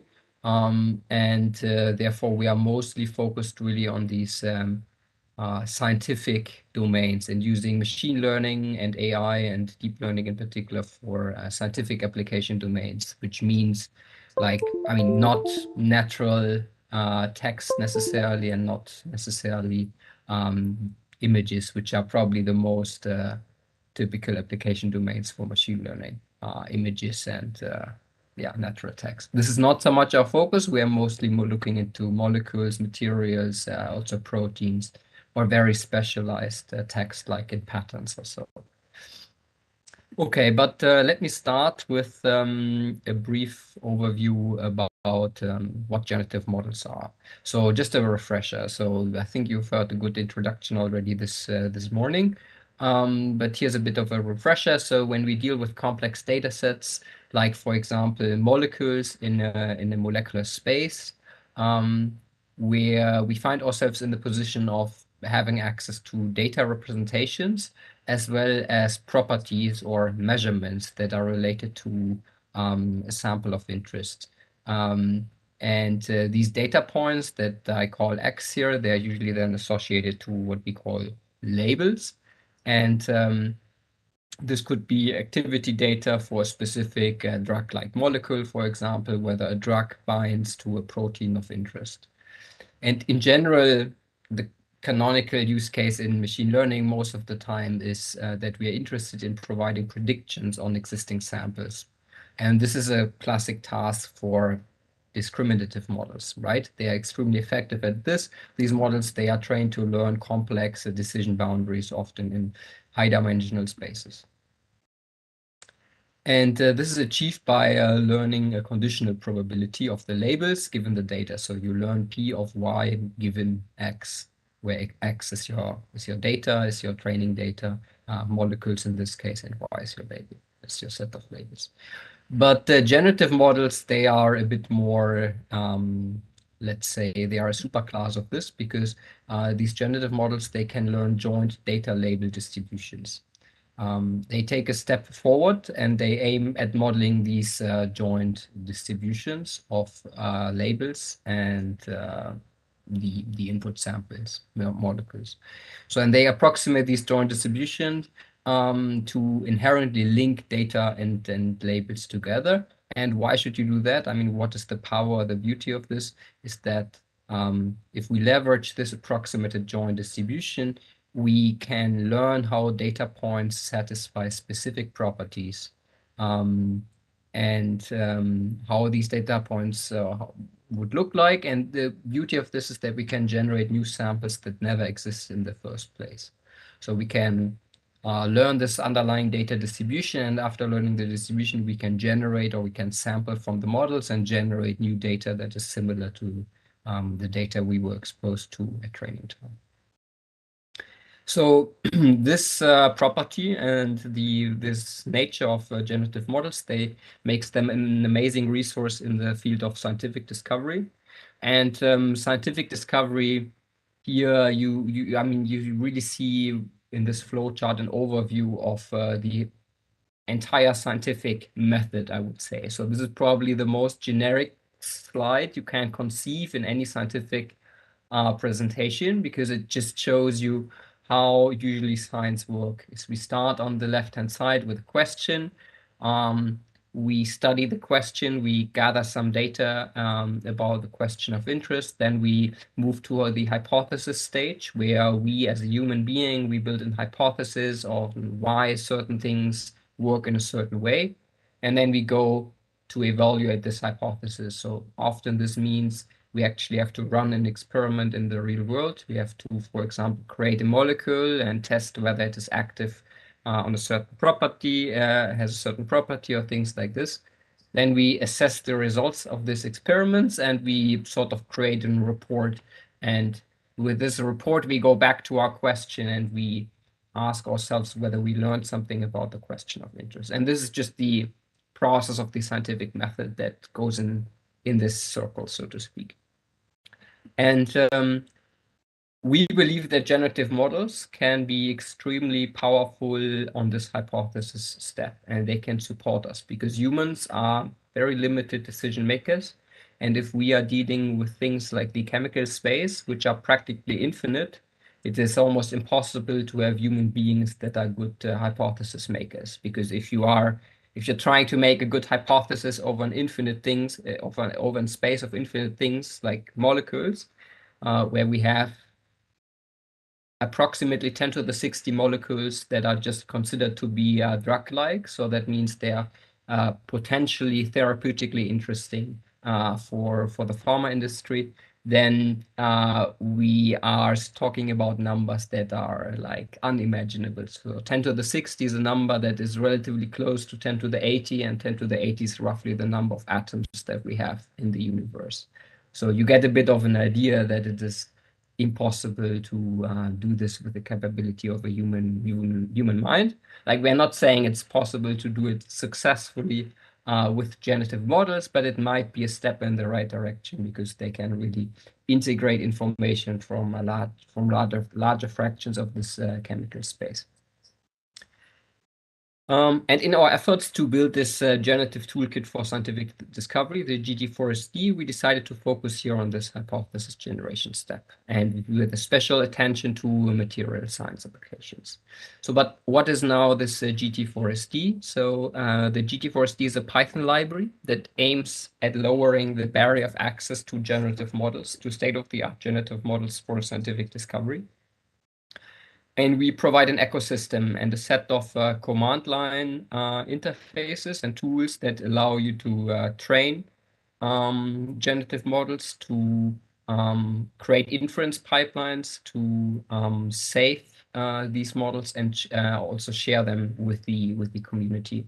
And let me go over these things in a bit more detail. So one by one. So here you can see we have a set of command line commands.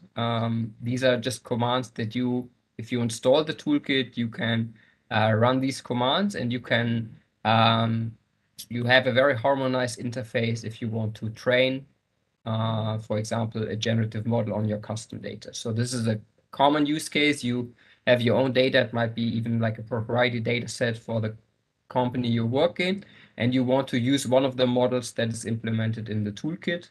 Most of these, as I said, are like generative models. And you can use this trainer command to train the model on your custom data. You have just to specify which particular model you would like to use. Here, in this case, we are using a Pacman VAE trainer. So this is a VAE. It's a variational autoencoder, special flavor of VAEs.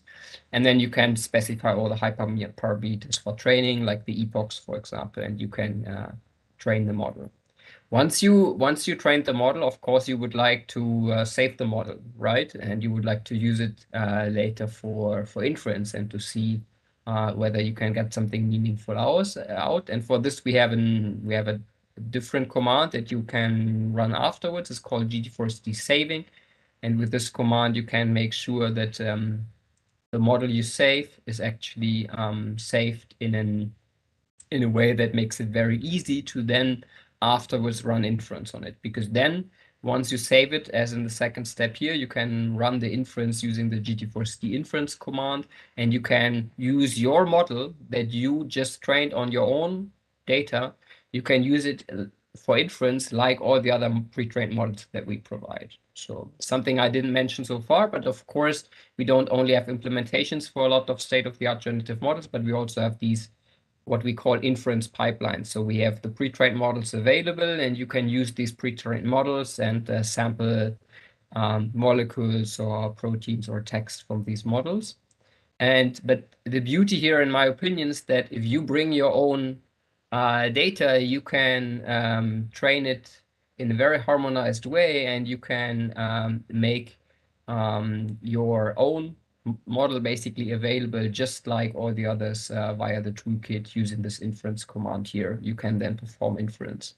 And then the last step here is you can also share, this is of course optional, you can also share it with the community using the GT4SD upload command, which is a command that is a bit similar to the model hub that Hugging Face nowadays has, right? Where you can upload pre-trained models, and then others can use these models, download them, use them as an as a starting checkpoint for their own fine-tuning, or they can even just perform inference on the website in a small interface. Maybe you've seen that on Hugging Face, but the idea here is quite similar, that you can very easily share your trained model with the community. Then the applications, as I said, they include mostly hypothesis generation for discovery of novel materials. We have several dozens of models available. It's just a steadily growing set of models that we have.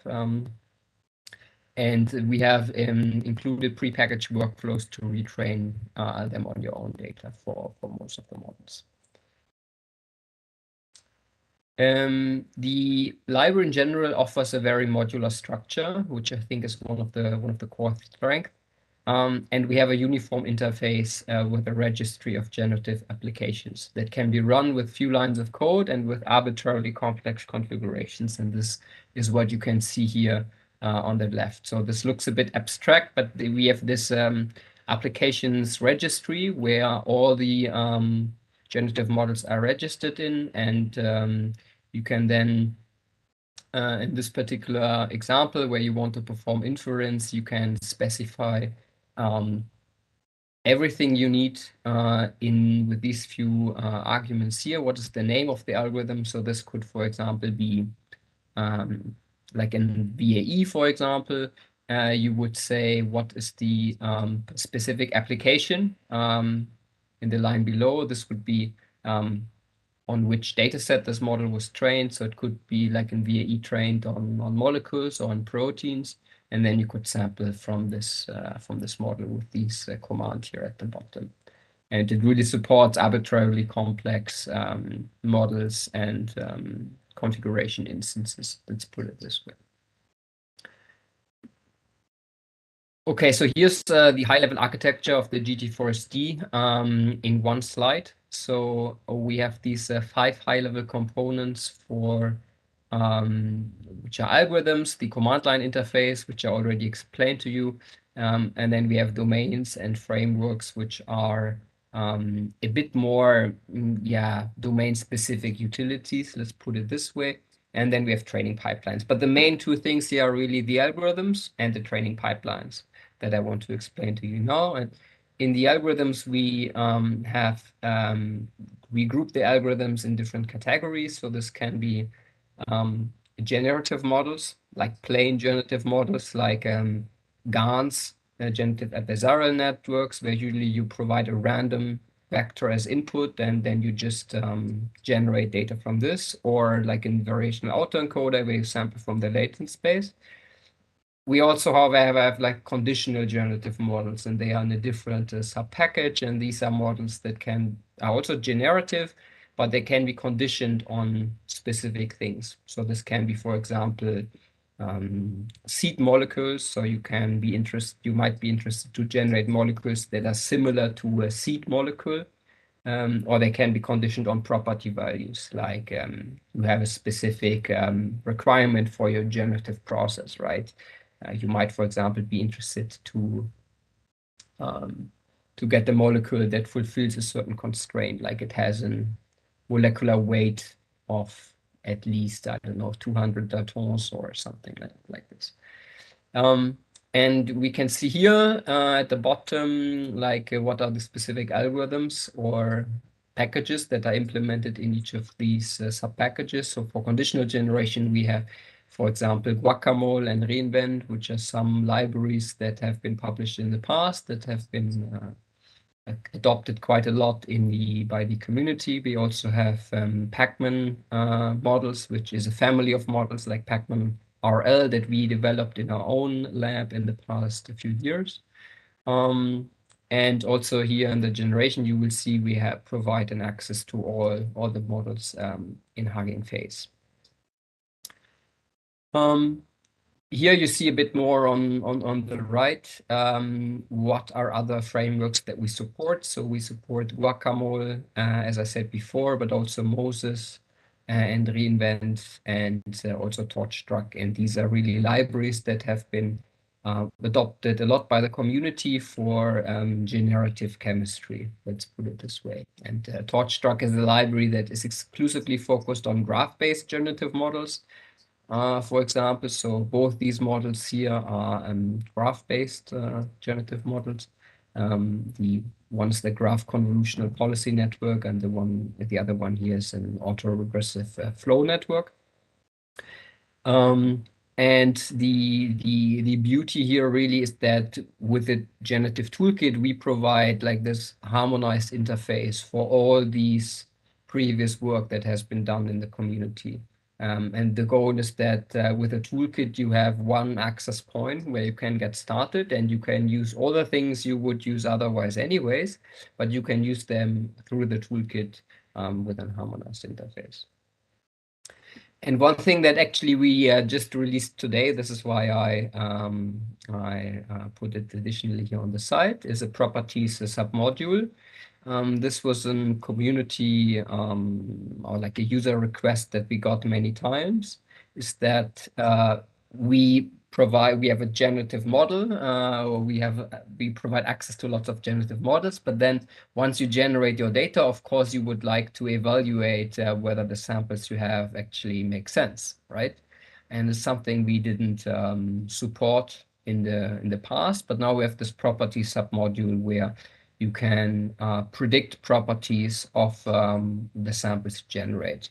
And these are the submodules for different domains. And at the moment, we only have molecules and proteins, but this could be expanded to natural text or images or so as well. And you can really imagine just as a set of property predictors that would take in a molecule and then predict a certain property, like, for example, how many rings are there in this molecule? I mean, this is not something you have to predict. This is something that you can deterministically assess from the structure, obviously, right? So it might not be so interesting to see how many aromatic rings are there in the molecule, but there are also many more complex properties, like we predict the activity of a molecule against a protein that is a very common target in many diseases, like, for example, the spike protein, like the main protease in SARS-CoV-2, which has received a lot of attention in the last few years, I guess, right? And I mean, again, here the beauty is that these properties can be arbitrarily complex, and we provide access to them via this harmonized interface.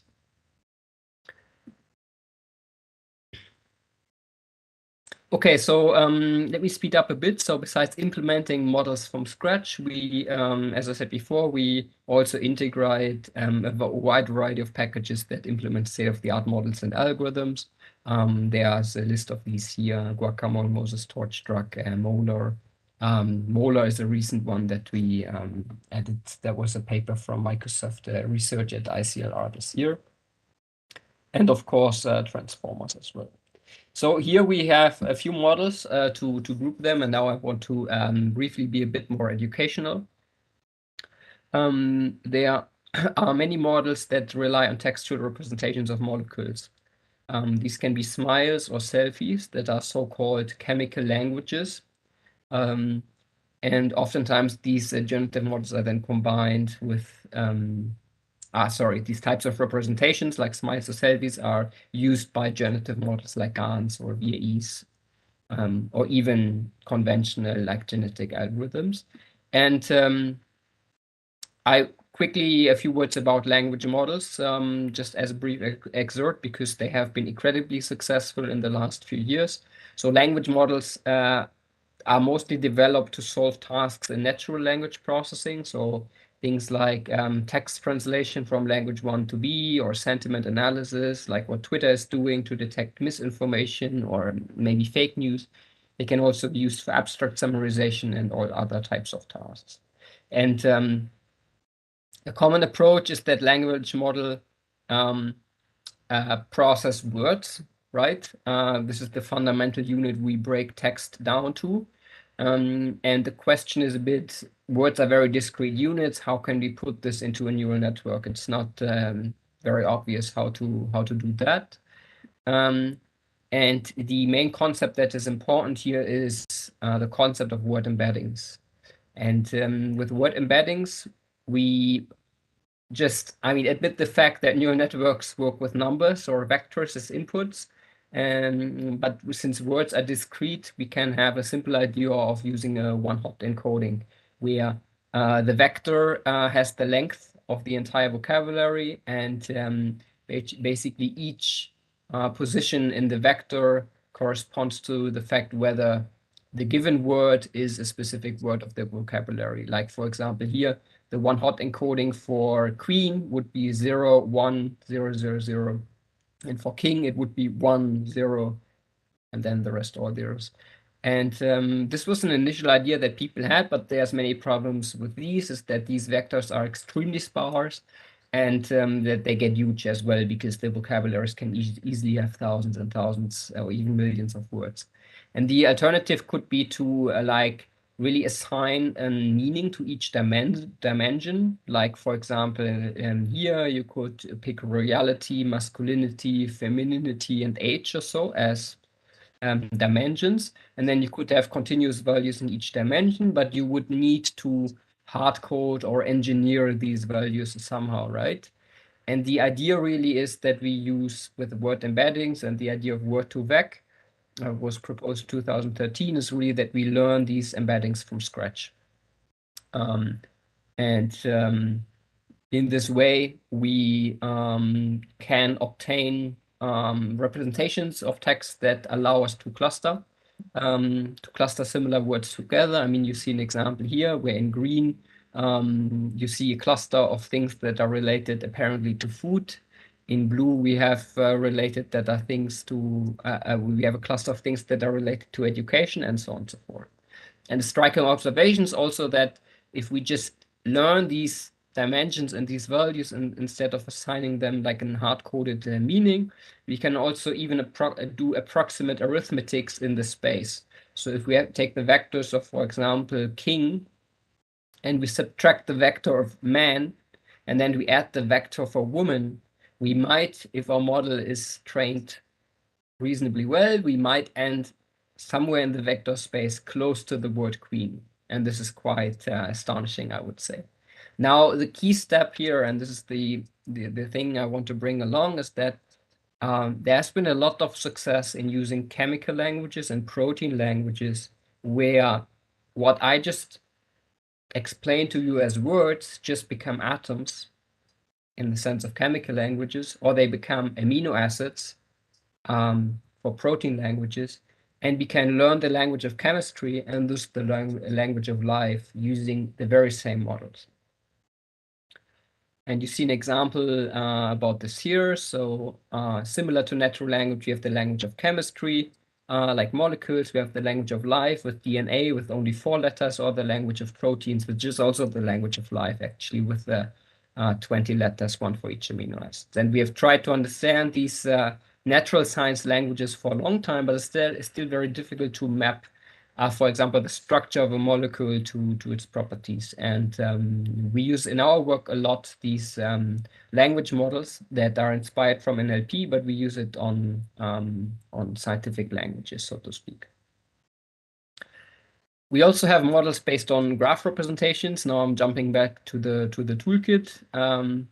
This is mostly all the models in Torch Struct, but also Molar supports graph-based models, and a few also in Guacamole.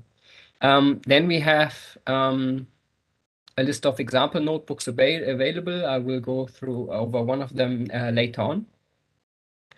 They cover different topics, for example, the full discovery workflow, where we're trying to find a DDR1 inhibitor. DDR1 is a protein that is very important for cancer. We have notebooks on latent space explorations in molecular generative models. Also some work about generating new patterns or parts of new patterns. I mean, we are still not there that we can generate a full pattern from scratch, but we have models that can help you completing your pattern if you have an idea for a pattern, actually. And I will explain one of these in a later part. But now, before concluding my talk, I would just like to go through a gallery of some of the models that are available in the GT4SD and highlighting how easily they can be accessed for inference. So here, for example, we have a model that is or work that is on finding hit-like molecules, so that are designed or tailored towards specific gene expression profiles. So here, the idea is you could measure the gene expression from a cancer tumor of a patient. So it's a very individualized, personalized measurement you take. And then you put this into a generative model, and the generative model would design or create or propose a molecule that is supposed to have maximal toxic effect for this type of cancer.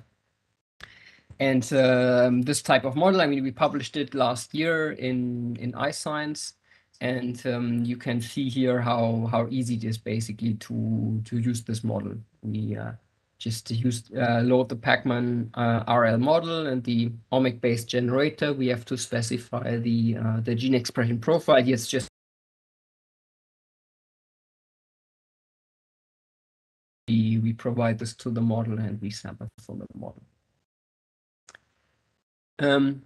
In a model that is related, that we, oops, I would like to go to the next slide.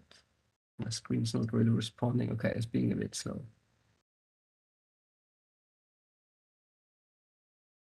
Okay, here we are. So this is a model that we also published last year. It's a bit of an extension of the previous work, where we are not looking into gene expression profiles, but instead into protein targets. So here it's the same algorithmic approach, but we demonstrate that we can generate ligands, so new molecules that target proteins that are here in this case actually related to SARS-CoV-2. And okay, I went back by accident. Okay. My screen is very unresponsive. It's a bit annoying. Okay. And again, here the GT4SD comes sort of to the rescue, so to speak, and can really allow you to easily run the algorithm simply by configuring here the amino acid sequence. So you can put in an amino acid sequence, which would be the protein target you would like to inhibit, and then it will generate molecules that have a higher probability to actually bind to this protein that is represented by this sequence here. Also, when we change the algorithm class, we can look at other types of models here. We can look at generative models using Gaussian processes to sample molecules with desired properties. This was another paper that we published actually this year. And here the idea is that the idea is similar, but we just represent the protein by only the active site and not by the full protein sequence. And we focus specifically on kinases, and then we use this Gaussian process, which is a very cheap optimization process that can steer a generative model toward a specific part of the chemical space, such that you obtain the molecules that you would like to obtain. Last example, so also we're looking now into another family of models that is the transformer model. And here we have a model that we call the regression transformer. So it's a transformer that is trained in a multitask fashion for conditional generation. So you basically see these two streams corresponding to do two different tasks. So at the in blue at the top, you see the prediction scheme, where we have the QED, and that is just a property. It's QED stands for quantitative estimate of drug likeness. It's an important property in drug discovery. And here we have this text representation, a SMILE string, a text representation of a molecule. And we can selectively, with this model, mask different parts of the input string. And in this blue example here, if we mask at this particular position, the model will fill in these tokens that actually correspond to a number. In this case, 0.56. And in this way, we can solve a regression task with this string or sequence-based model. It looks a bit like a weird way of solving a regression, and indeed it is. But the beauty of this model is really that you can seamlessly alternate between solving property prediction tasks and conditional generation tasks, because if you just move the location of the mask token, so the mask always tells you where you want to predict something, right? Like here in the yellow stream at the bottom, you can provide a mask on the sequence itself, and then the model would basically generate a new molecule, or let's say part of a new molecule, where only like these 3 C atoms here are given as a context, and the rest is being generated by the model. And then, of course, you can vary also the property of interest here, the QED value. And if you go to a higher value, then you hope to see something else that semantically makes more sense and also has a higher drug likeness score. Yeah, I mean, again, it's very easy to use this model via the generative toolkit, and yeah, this is mostly the presentation that I prepared for today. Now I can share a few more details via the notebook. I just want to make you aware that all of this is in the public domain, so you can use it anytime you like. So we have a GitHub organization that is called GT4SD, and the main code lives in GT4SD-core. So you can just go to github.com and you will find all the code there. It's available as a PyPy package, so you can pip install GT4SD and you should be good to go with the main things. We also have a website with the documentation, of course. We have like a bunch of binder notebooks where you can, with a very easily access all the models with a notebook without having to worry about the installation yourself. And of course, I mean, we are welcoming contributions very much from the community, because we open sourced this from inside IBM like a few months ago, earlier this year. I think it was in March. And now we are continuously developing this in the open source domain. And we are very much relying on people that are using it and that are reporting bugs or that are missing certain features. And so, and yeah, I mean, all of this is also summarized a bit in the paper and the preprint that we have that is available via archive. Also check this one out. Yeah, it's a really a work from IBM Research that has been driven by a lot of people, as you can see here, right? And of course, this is also the point in time where I should thank all these people for their excellent work to make this possible and to contribute this to the open domain. And yeah, with this, I would like to close. I would like to thank you for your attention. Maybe we can gather a few questions now, and then we can proceed with the notebook. But yeah, that would be my suggestion. So thanks a lot. Thank you, Yanis, for the presentation. So you're going to, thank you. So I think before we go, so you have the notebook presentation next, right? So you can share with us your screen. Let me check if we have any questions from the audience. What is the chat? No. Any questions from the audience here? Maybe I have one question. Yanis, you mentioned that this toolkit is for scientific discovery. And your presentation was around molecular generation. Now, we have a lot of students here who are curious to know if they can use this toolkit for other applications, not for molecular discovery. Can you give us example of things that this toolkit can do? Okay. Yeah, sure. So, I mean, naturally, we're a bit focused on molecular discovery because this is the sort of like application domain where we have the most expertise in. And here with we, I mean the team of researchers that has developed this inside IBM. Having said that, so it's true that like the example papers I was showing were on molecules. We have models to generate proteins as well, so macromolecules rather than small molecules. We have models to generate text, so natural text, but here I'm talking about domain-specific text, so patents. So this was this generative model that was trained on patent data to help researchers in the patent generation process. So, for example, let's say you have the title and you have the abstract of your patent, but you don't have the full description yet. Then the model can potentially help you in doing this. This is an application domain that's still related to scientific discovery, but that is using natural text. Then we don't have a lot, for example, at the moment on natural images, which is a domain that is very crowded, where a lot of people are working on, but it's not so much related to scientific discovery. This is why we don't have so much there. However, we are trying to expand in other domains related to scientific discovery, but this depends a lot also on what the community requests or wants us to do, right? And here we are really seeing ourselves as, I mean, in the position to develop something in the open domain that everybody can basically benefit from.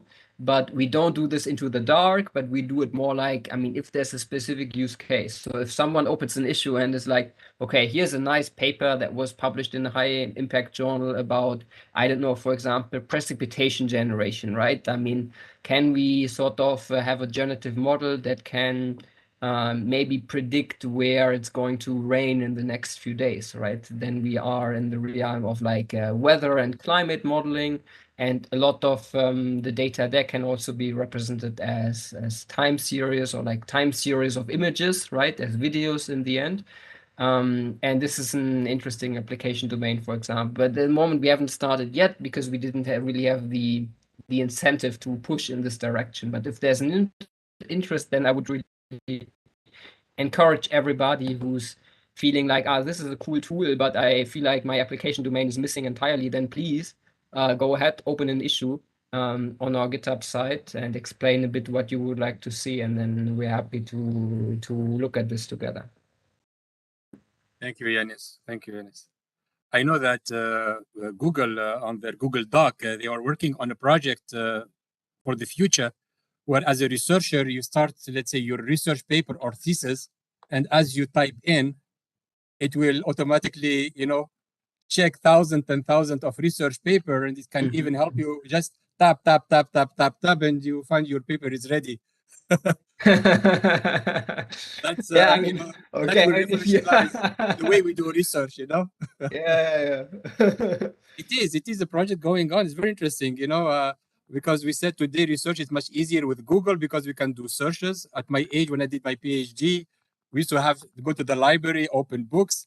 But now I think the next Google phase for research is just you start typing and automatically it try to contextualize what you are doing and suggest to you, from other papers what is next. So, it's not scientific discovery, but it's it's for scientific purpose. No, absolutely. No, I mean, there's a lot of progress going on lately. We've also seen the GitHub Copilot, which is a wonderful tool for software developers that is excellent really at code completion, right? And it's also something that, I mean, now they're moving it behind a paywall, obviously, but it's something that especially for writing boilerplate code, and so it can really ease the life of developers quite a lot. We touched upon it a bit early this morning. Okay, Yanis, so you're gonna walk through your document. You said yeah. Okay. Yes. Let me do that. Let me just. So you're gonna share with us probably your screen. In this case, it's not a document, right, or a book? Yes. Let me share the screen again. Okay. I just have to. We have around let's say 10-15 minutes. No, that's great. The good news is we know who's next. So Celia is going to be next. Okay, we have we have a question from the audience. Okay.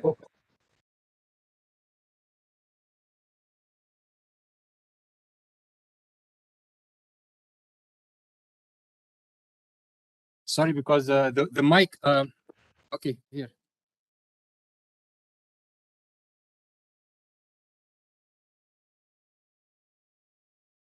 you for your presentation. I think this tool is very interesting. But just as you're talking about molecular things, so I'm asking the following question. According to me, it's not a question of just finding a new molecule, but It's very difficult for me to understand. Can you okay. Yes, okay. speak up a bit? Okay, so I think that I have to repeat. Now it's better. I think I understood the first sentences you were saying. Yeah, okay. So thank you for this tool. I'm asking this question as I'm thinking about the new project, how we can synthesize a new perfume. So this is the idea where I have to I'm going. But before, as you are talking about molecular and composition or generation, thank you, the molecular generation, but I think that it's a question of how we can generate a new material. The thing is how we can understand the behavior of this material because synthesizing new materials means that we have to understand the behavior of this material in front of some signals such as RX, infrared ray, etc., etc. So how we can understand the new generated molecule, how we can understand and predict its behavior? That's my question. Yeah. So, I mean, you touch a very important point. I mean, of course, it's an aspect that is very, very important. If you have generative models, you have generative models for natural text. You can easily validate how good your generation is. You just read the text and you see whether it makes sense and it fits the context in which it was generated. If you have images, it's also very easy. You just look at the image and you see, is it the nice realistic face or is it the crappy face that you can easily identify as not realistic? So with molecules, it's a bit harder, right? So if you are really like in materials discovery setting, I don't know, we want to have a new photo asset generators, like molecules that have very specific properties, it's very difficult to assess them in silico, right? Without actually going to the lab and actually creating the molecule, which costs a lot of money and labor and time, and then performing experiments. So our focus is really on the hypothesis generation, which is this generative step, and less on the predictive step where we are assessing how good something is. But we started, I mean, we also realized this is something that is much desired by the community. So we started going in this direction, and we have these sub-modules that are related to properties that can really help you in running small simulations using the toolkit. For example, things like molecular dynamic simulations or so for a molecule. Yes, but how you can predict the behavior of this molecule? Because when we are talking about molecule, you are talking about new material. And when we talk about materials, it's a question of behavior regarding some signal. How you can characterize? You just talk about assessment. Okay, for text, for instance, yes, you can do it. But for molecule, how we can do this? I mean, this is where, I mean, there's an entire research field, for example, on simulating how a molecule would react in or would behave in its microenvironment related to, I know, the binding pocket of a protein or so, right? And then this is a question that has been studied extensively through like over the last decades in like molecular dynamic simulation, right? And we sort of, via the toolkit, we hope to make available these tools as well, so that using the toolkit, you can use these molecular dynamic simulation. And then, of course, it depends on the specific implementation, what the researchers were doing in this molecular dynamics model, how valid the outcome of this is, right? But then this is beyond the scope of what we're trying to address with the toolkit. Yeah, because I have the idea just how you can generate a new perfume, and I think it's very exciting if you can use your toolkit for such projects. Yeah. Yeah, I can imagine it's quite difficult then to generate how it smells like. Sure. Thank you. Oh, you're welcome. Thanks a lot for the question. Thank you, Ashik. Thank you for the question. Okay. Yeah. Sorry. Oh, the chat. There's a question. No, I think. Should I go ahead? There's another question in the chat, or do you want me to There is one question for you, Yanis. It says, are they generative model for scientific prediction, analysis, vibration, or material behavior? I mean, of course. So there are like a lot of models for scientific prediction tasks. Yes, these are not necessarily then generative models. They would rather be predictive models, then, of course. And then the specific case that is mentioned there, analysis of vibration or materials behavior. I'm not an expert on this domain of inorganic chemistry, but I'm sure there is something. But we don't have something like any of those models in the toolkit. All right, thank you. All right, Jens, you can go ahead with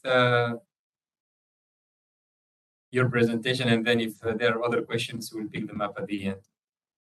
Okay, great. Let me share the screen.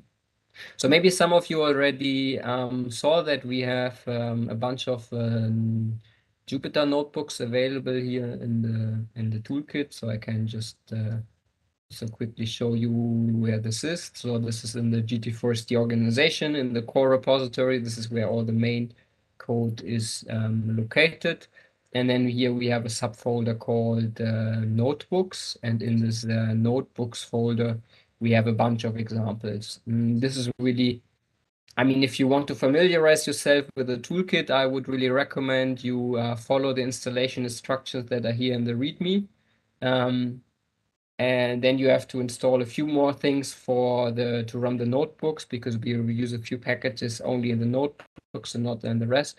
And then afterwards you're good to go. And then if you want to familiarize yourself, I would say it's a good starting point. Thanks, Celia, for sending the link. Thanks a lot in the chat. And yeah, the notebook I'm skimming over like now in the remaining few minutes is this a discovery demo here.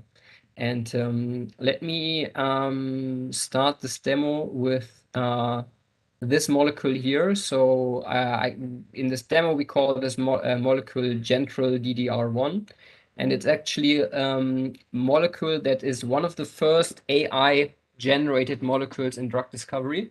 So at the moment, there's not yet any drug on the market that you can buy in the pharmacy or get prescribed from a doctor that has been generated by an AI.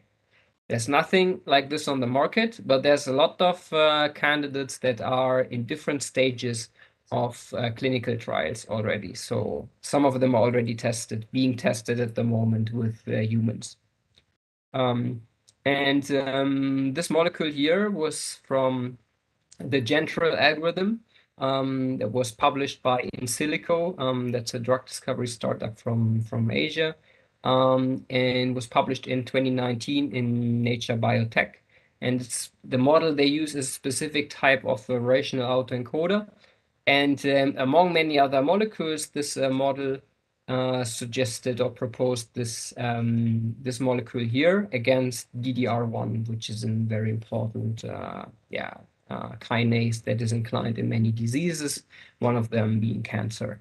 And this molecule was synthesized in the lab, and it was demonstrated favorable pharmacokinetics, both in vitro experiments, but also in vivo in mice.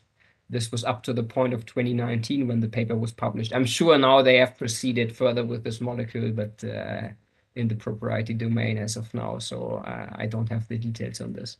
So now this discovery use case I want to quickly show you is let's say we have this molecule and we would like to improve it. So we would like to have something that is very similar to this, but that has a different or an increased QED property. So the QED is this drug likeness score that is, among other things, related to solubility and a few other things that are relevant for drugs to really be effective and take effect. I mean, solubility, for example, is very critical for drugs, right? Because you can have the best drug in the world, if it's not soluble in water or in human cells, it cannot exert its effect at all. So, and this is captured a bit in the drug likeness score, but other things are also captured in there. And this molecule has a very low drug likeness score. So this score goes from 0 to 1, and it has a score of 0.38. So it's not super great. I mean, it's a crude score, so we don't have to pay too much attention, but I mean, it's here as an example. Let's say we want to improve the score. So then how do we go about? We have two assessments that we do for all the molecules that we will generate in the next step. One is this drug likeness, whether it's higher than what we have for the seed candidate. And the second one is the similarity to the seed, right? Because I said we want something that is similar to this one. And we measure the similarity to molecules, not very trivial to how to measure similarity of molecules, but there's a structural similarity measure. This is called Tanimoto similarity, and this is what we're going to use here. Okay, so the first attempt would be to use so-called unconditional molecular generative models. And these are generative models that just draw random samples from the chemical space. So, and what I mean by random samples from the chemical space is really they are unconstrained.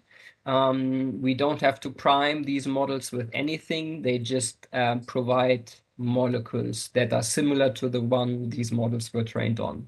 And usually these models are trained on drug-like molecules, so you can expect that they are like relatively similar in chemistry to drugs that are on the market, but yeah, I mean, definitely not identical in all cases. And yeah, now we can see here that we have these different models. All of these are available via the toolkit. We have always here we have two wrappers, so to speak. One is for the configuration, and one's the actual model. So here we have and we can have a look at this second example here, the organ model. This is a generative adversarial network. And we have the organ generator here that we, in this case, instantiate without any specific requirements or properties. And then we wrap this into the guacamole generator because this organ model is available via the guacamole package. We do this for all the other models as well. We have an variational autoencoder. We have an adversarial autoencoder here. We have this graph convolutional policy network here. We have a flow network here. And you can see the setup is very similar in all cases, right? This is what we were aiming for in the beginning, that we have this harmonized interface. Then we have all these algorithms, and we give them a few names. And then here what we're doing, and this is the cell that is running at the moment, is just basically obtaining samples from these models. So we can see here we have we're asking for 40 data points with a batch size of 32, and we have a for loop over all the models that we saw in the previous step. And here this is the main line, is this model.sample, where we say, now give me from the model batch size samples. So batch size is 32, so we ask for 32 samples. And we do this in a while loop until we have reached 40 samples, because 40 is what we want from each model. And then once we have reached 40 samples from each model, then we make this data frame where we concatenate all these molecules. Yeah, you can see now it's progressing. Now it's still at the first algorithm. This whole shell probably takes about 10 minutes to finish. So I'm not, I mean, like, we don't have the time now to finish for this.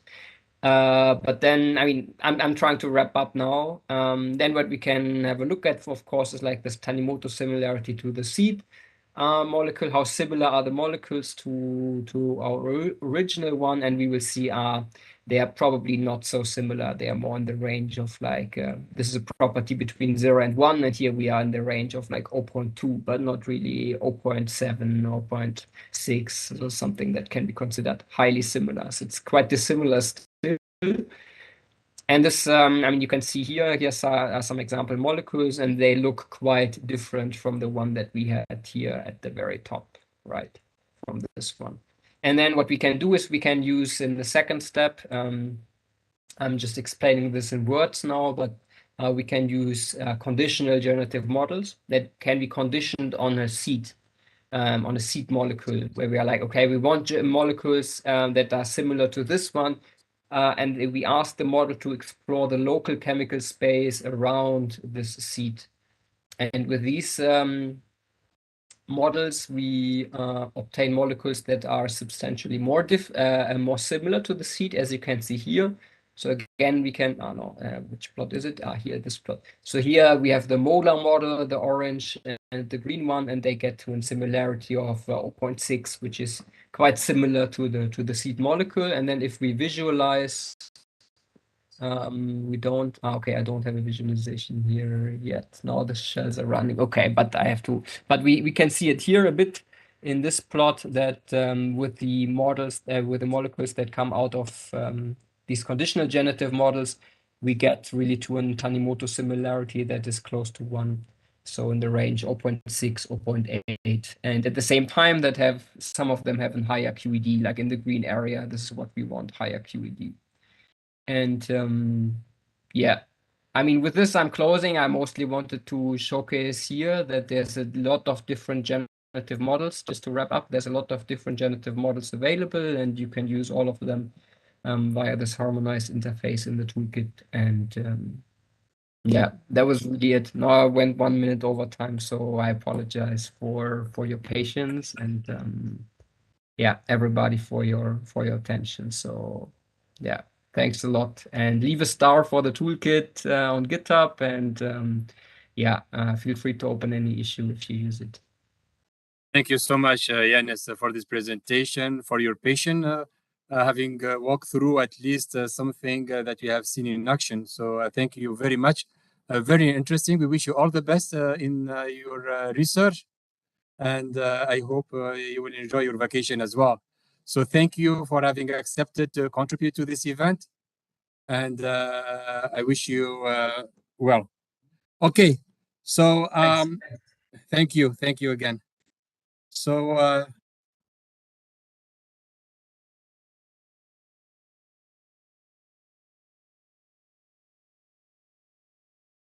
our last presentation before the break. And by the way, please feel free to stretch a bit, because I know with this cold, I'm so scared that everybody will freeze. Okay, so you can just stretch a bit, stretch your leg. So our next speaker is Dr. Celia Sintas, a research scientist at IBM Research in Africa. And her talk is towards novelty characterization of creative processes via pattern detection and the activation space of generative models. Very long title, but when I read the abstract, the way I understood is the question is how to make generative models more creative. Okay, so how to add this creativity that we said it's a limitation sometimes. So Celia, I would like to thank you so much for coming today and supporting us in this event. I'm going to try to, sorry, I'm going to try to give you the present. Oh, without permission. All right. Can you Great. see my screen? Great. Thank you so much and welcome again. So, by the way, we hope to see you as well, Yanis and Celia, in Tunis. So maybe you can you can come Yeah, and see us here. All right. we are going for Deep Indaba end of August. Oh, great. Oh, great. So we'll meet there. We'll meet there. All right. So I will pass the floor to you. Welcome again. And please go ahead. Well, thank you very much for the organization overall, the invitation and the planning. I think was very smooth. We know how these hybrid events are run and they are tricky to do. So this morning you heard my colleague Girma, and he was talking about how to characterize or have metric evaluations on attributes from generated content. So basically, he was measuring ways that we can quantify quality on the output that is being generated. Something similar-ish we will see today, but rather at looking at the output of what is being generated, we are interested in understanding processes during the generation process in the inner layers of these deep learning models. So just an outline, I will present a little bit the team that works at the Kenya lab and particularly people that collaborated with this work. Then we will discuss why it's actually important to measure or to have a way to characterize creativity in generative process, why we think pattern detection in deep learning is an interesting solution, and how can we leverage these type of methods. Some experimental setups that we did and results showing on image-based datasets, some conclusions, and if you're interested in the overall generative scope, we also have other examples at the lab. So the team, we mainly for this work collaborated with Yorktown and the Nairobi lab.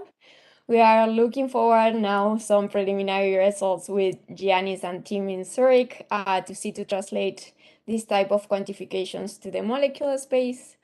Our team is usually researchers from different backgrounds, from statistics, computer science, and domain experts. And we also have machine learning engineers, interns that can be master's students, PhD students, and so on. But why is it important to characterize creativity in these models? So we can see that deep generative models have been employed in sample and hypothesis generation research. But however, as you saw on the previous talks, these models disencourage out of distribution generation to avoid issues like spurious sample generation and so on. As these methods are always trying to map the input noise or with their starting point to a known distribution, the one that they learn, they tend to limit their creativity or their ways of generated meaningful out of distribution samples. So we believe that studying these methods are interesting in a way that if we can incorporate the creativity perception of the user, we can leverage and give more meaningful samples to the end user. Instead of having thousands of samples and navigate, how can we reduce and make more human-like or useful samples from the model? So if we go to computational creativity, we will see that there are, of course, dozens of definitions of what creativity looks like, but there is some agreement on characterization of it, and at least we have agreement on that the sample that is being generated should be both novel, this means original or new, and valuable, this means useful to the end user for that particular domain. When we are looking to generative process, I think it's equally important to develop towards new neural networks, architectures that will generate these artifacts, as well as having mature metrics in different domains to be able to measure the quality. That's right now a big issue on how to quantify the quality of what is being generated. And I think this came across in all the different talks. So normally, at the moment, when we are looking at creativity metrics, we look at novelty as a measuring difference between the representation of the artifact that is being generated in space, a measured distance between an artifact that it was real or it was used during training. So this distance is given as surrogate metrics of what we think a novel sample looks like. But what we argue, and a lot of researchers in the domain also comes through, is that it's not only a novelty, the measurement of these distant metrics in any representation space, but also the perception of the user of something that is creative or not.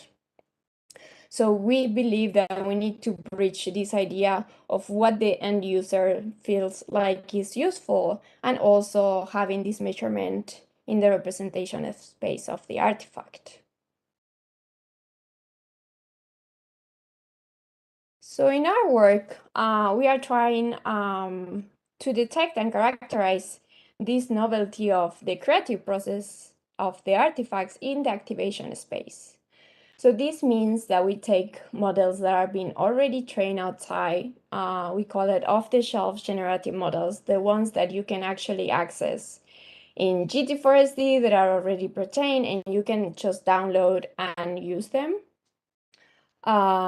In this talk, I will go over a GAN example and also a VAE.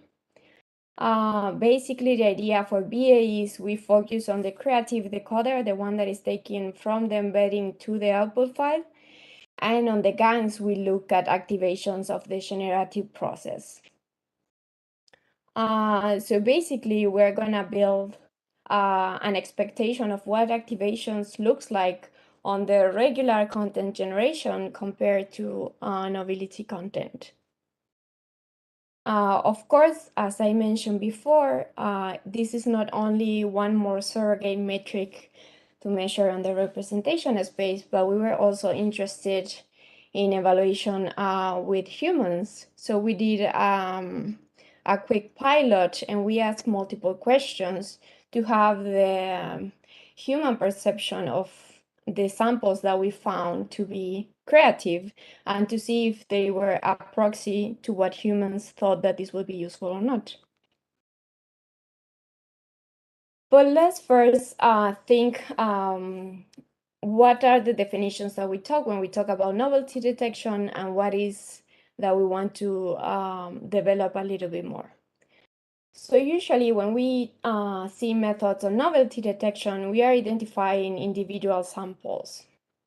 So this is going to be one sample that looks anomalous to us. This sample is obvious, so has a threshold that is being passed for a given feature, or is easy to identify in any unsupervised OOD. And we have a prior knowledge of what we are looking for. So we know that with a certain shape or a center value is greater than, smaller than, we have that knowledge that tells us what anomalous looks to us. So what we want to expand these ideas is actually to find group of samples as anomalous. This means that the group of samples are sharing a common pattern among them. This means that when we look at them individually, they don't have higher anomalous scores, but rather when we look at them as a group. And also, we are trying to have little to no knowledge of what the pattern looks like. This will help us to be more unsupervised matter and at not having labeling information. But when you hear me talk about looking in activation space of these big generative models, you can think that we are looking through a huge search space. Most of our work is based on linear time subset scanning. This is a way of ranking the anomalousness of the nodes to be able to search this bigger space in linear time. I think Girma mentioned a little bit before on this is a similar approach, but rather than looking at attribute-based values, we are looking to activation space. So how does subset scanning work? So our first assumption is that the creative samples that are passing through our network have a different distribution of proportions than expected or quote-unquote normal samples.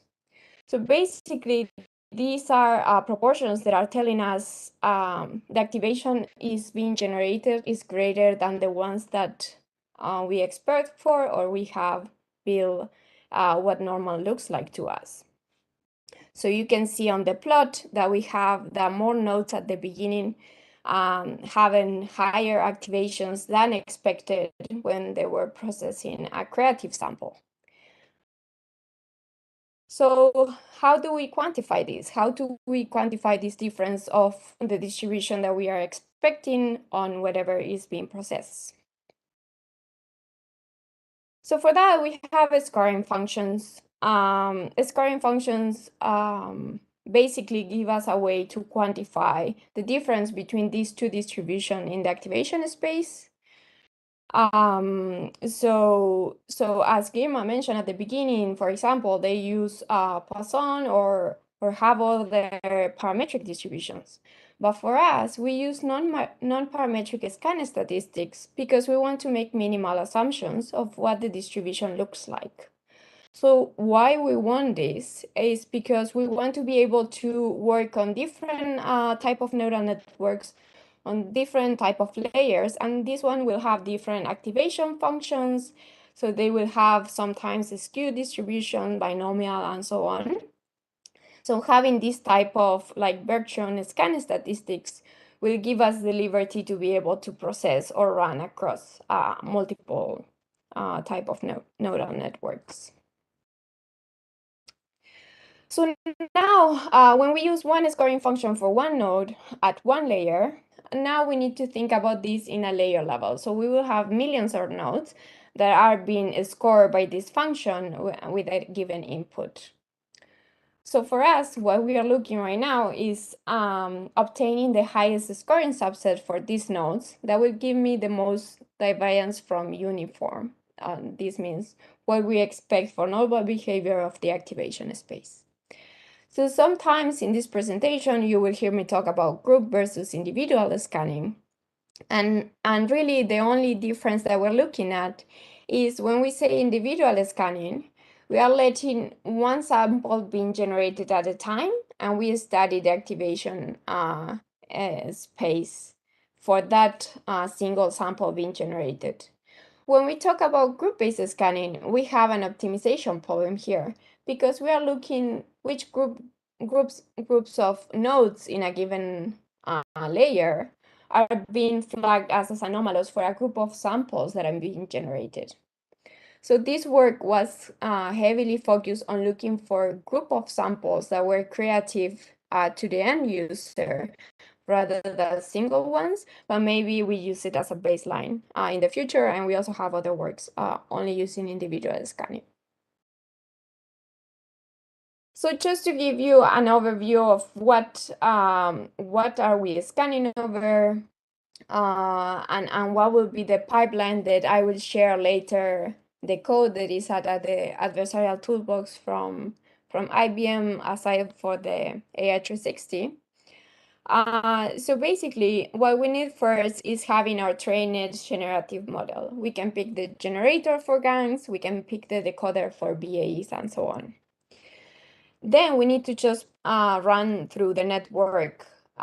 If it's a GAN, it's gonna take from noise and it's gonna generate. If it's a decoder, it takes from the latent space and it's gonna do a forward pass generating.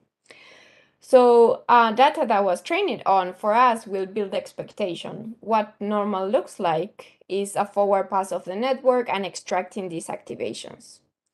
After we have expectation, then we can evaluate. We can pick at random samples that we know that are labeled as creative and samples that are not. and we can compute these proportions to be able to do the search space and have these anomalous scores on them. A part of having a label that returns if the sample is considered creative or not, we also have more information like which nodes are the ones contributing to this score. So what this means is not all nodes of the layer will flag a sample as anomalous. You will just have a subset of these nodes. Why this is important is because this gives us information of which nodes are responsible for creating useful content. So maybe on the future, you don't need to do a forward pass across the whole layer and you can just use a subset of these nodes. This could be optimizing the output of the network, having only quality of output being generated, and also speed up. Your forward path now doesn't have to go through millions of nodes, only needs to do a few thousands. So on the experimental setup, we look at different datasets and different architectures, as I already mentioned. I think the big difference was that the first three datasets that you see, MNIST, FMNIST, and Combo, they were labeled. So there were 9 persons annotating the samples. So they have a sort of labeling if something was creative, if something was useful, non-creative, or just looks like the training data. For Wikiyart, our last work, we didn't have this information, so we needed to do unsupervised experiments and then corroborate with a small pilot. For the networks, I already mentioned, but we use the BAE as a baseline and a gang as a baseline. Our baselines is which models are we using to scan over, and we want to see the performance of it. So as I mentioned, for Wikiyart, we didn't have labeled data from annotators. So basically what we did is we shown to multiple evaluators a baseline. This means the gang generating data without any creative mechanism, and then showing a sample of the subset that our method found most creative. So they can compare and see if the generated one creatively was better than the other one, or if it was creative, and also a short description of what properties makes the sample creative or what makes the property non-creative at all. So this was our way to try to bridge between human perception of creativity and the metric distance that we can get with surrogate metrics in the activation space. So first of all, let's look at the creative decoder. This will mean the BAE data.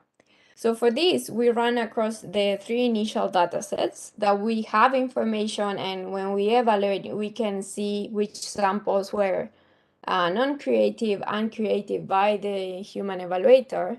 And something that it was interesting across all datasets is that activations for samples that are being flagged as creative or not, they are very different.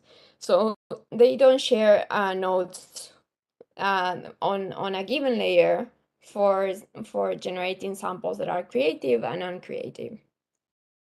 But when we move to more complex datasets, we can see that we can find some overlap, as you can see on the left, where non-creative and normal samples are starting to mash up together, but at least creative samples are still being different nodes that are being activated. On the right, you can see a table because we were trying to inspect both the activation space, this means inner layers of the generative product, and also pixel space. And something interesting that came out is that we are not able to detect or differentiate samples that are being creative when they are at the pixel space compared to the activation space that we will have a higher detection capability. Also, what you see there on percentages is different ways to evaluate our our method for detection of creativity. What happens if of 100 samples, 50 of them are labeled as creative? How well can I detect that? But what happens when my proportions goes down? What happens if my generative model is not that good and only 10% of the samples that are being generated are creative? Can I still detect that type of granularity information? And we saw till that barrier of 10% we are able to detect, but if less of 10% of the samples are not creative, we are in a pickle because we will not be able to fetch that common systematic pattern across the samples, and we were not able to detect them. So this gives us boundaries on in which context we can work and we can detect.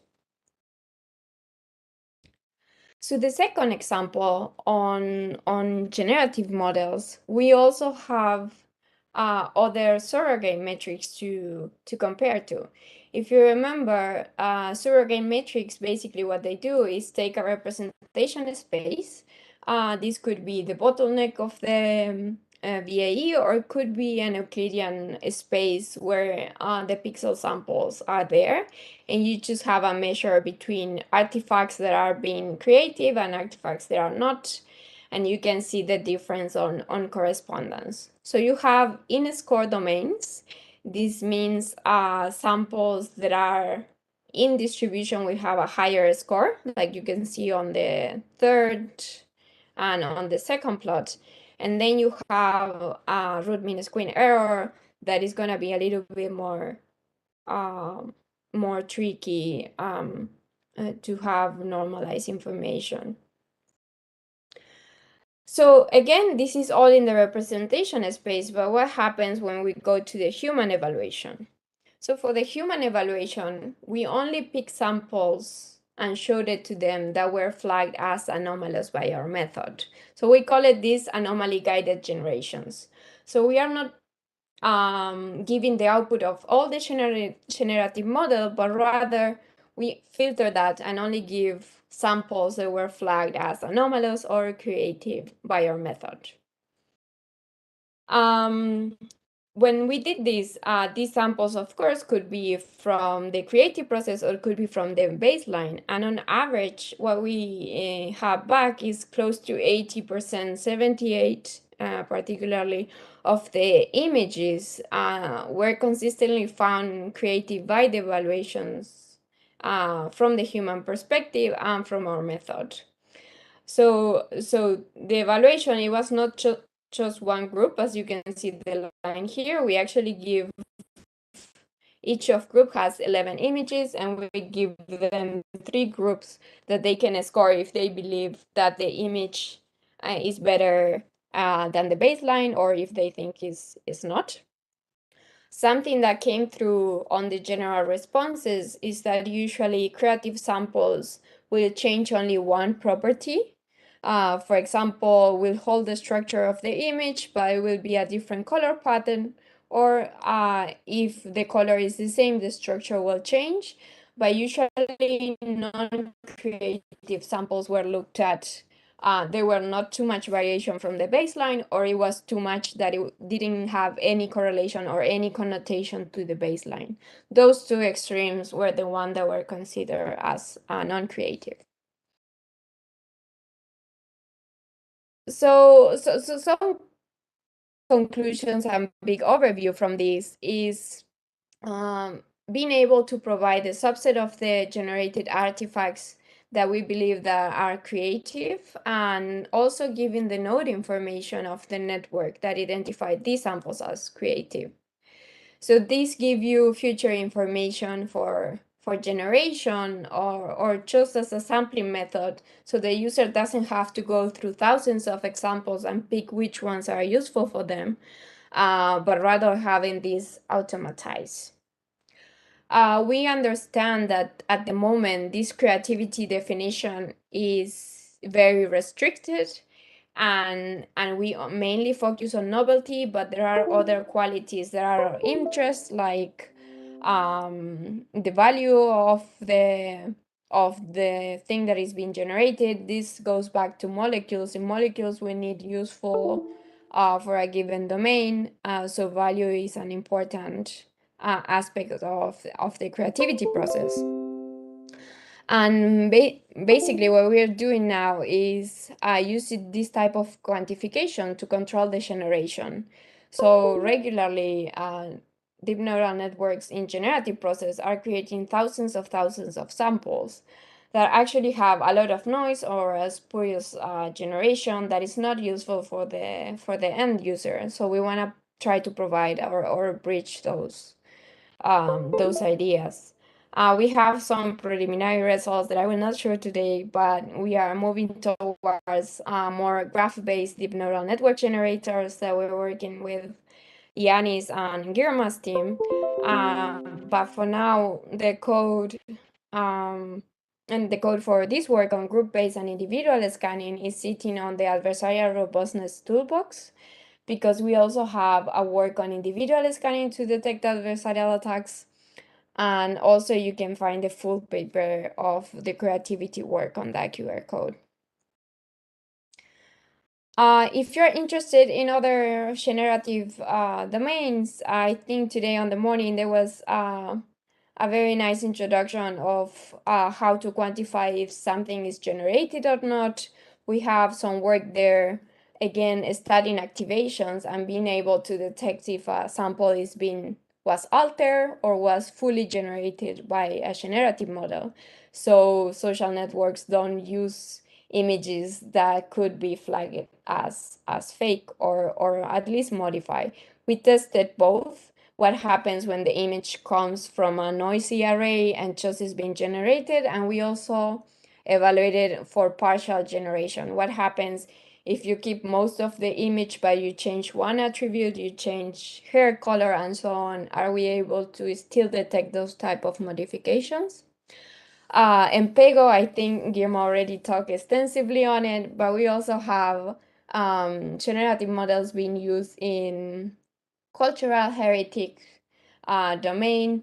And basically what we are trying to do is in paint or complete fragments of Iberian vessels with this type of network. So these are other applications that we are being collaborating in the domain. Well, thank you very much. Hope I didn't bore you. I tried to speed up. I know it was a very long day with a lot of content. So now, please, any questions? Happy to answer. Thank you so much, Celia, for this presentation. Very interesting. And you got a preview because I'm actually presenting this next week at the conference. So you got actually a very fresh out of the oven presentation. Thank you. And maybe it's a good opportunity for you to practice on your presentations, and maybe we'll challenge you with some question now so that you get ready. Thank you so much. Creativity is something that we mentioned this morning, and as one of the limitations. And I think one of the questions that we ask today is, in terms of research, how can, in your opinion, how can we make, because you address how to quantify or qualify the creativity aspect of models, but I'm sure that there is a research on how to make this model more creative. Yes, how to deassociate this dependence on the training, on this pattern that has been learned, and how to be able to mimic the human brain. I'm not sure if you have an idea or give us some insights into this. Is there really research on that? So there is different space. I don't know if close to creativity, but there is a lot of work on reasoning and how to make these models to work on multiple tasks in a human-like way. I think it's very new domain to work on. I think it's a lot of moving forward. But coming back to generating creative content, something that we are working on, and actually the baselines that I use are Creative Decoder is work done by Pael. So this is ways to tweak the nodes in the inner layers to try to modify the path of the generation to incentivize these more creative samples. So in their work, they have different ways to pick these nodes and modify them. And now what we are moving forward is like our method already picked up that these nodes are important. Let's just focus on modify those and follow those pathways and see if the content that is being generated it has better quality for human perception wise. So I think creativity wise, we are trying, I think there is a lot of work on sub-modularity, not use the whole network to generate, just learn the best paths for output generation. And I think that's a strong, I would say, work towards. The other streamline is sampling. So if you I think if you saw in the first presentations that they were showing BAs and the latent space where you usually sample your initial vector information and then you pass through, that sampling moment is very important. And if you have functions that can give you that an early start of that sample space in a given location will give you a creative output, then knowing how to sample that space is also very important. I think those two are good streams for creativity content. Thank you so much, Celia. Let's see if in the audience here who has a question around this topic of creativity, generative AI. Any questions? No, I think you presented clearly. Celia, I would like, on behalf of the organizing committee, to thank you and thank the whole IBM team who contributed today in this event. And we wish you all the best in your future endeavor on this research. Hope we can meet in Tunisia next week in August. I will try to make it personally. Thank you very much. Thank you so much. Thank you. Professor Fauci. Sorry, just let me repeat what Girma says. If you're working on trustworthiness, machine learning, we are having a workshop. Reach out to me by email or Girma. Happy. We will be at the end of August in deep learning in Daba, but happy to catch up even outside of the conference and see what you're working on.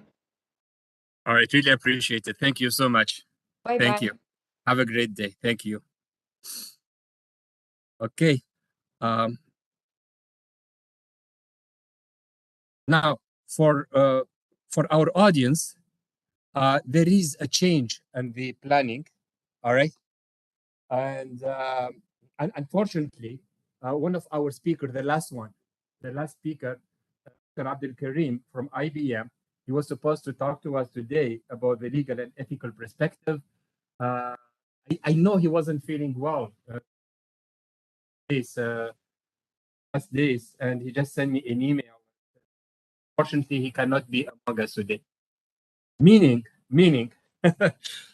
that we were left with one presentation. Okay, so now it is what's the time? It's 2:37, 2:40, right? We're gonna take a break, okay, and we'll reconvene at 3:30.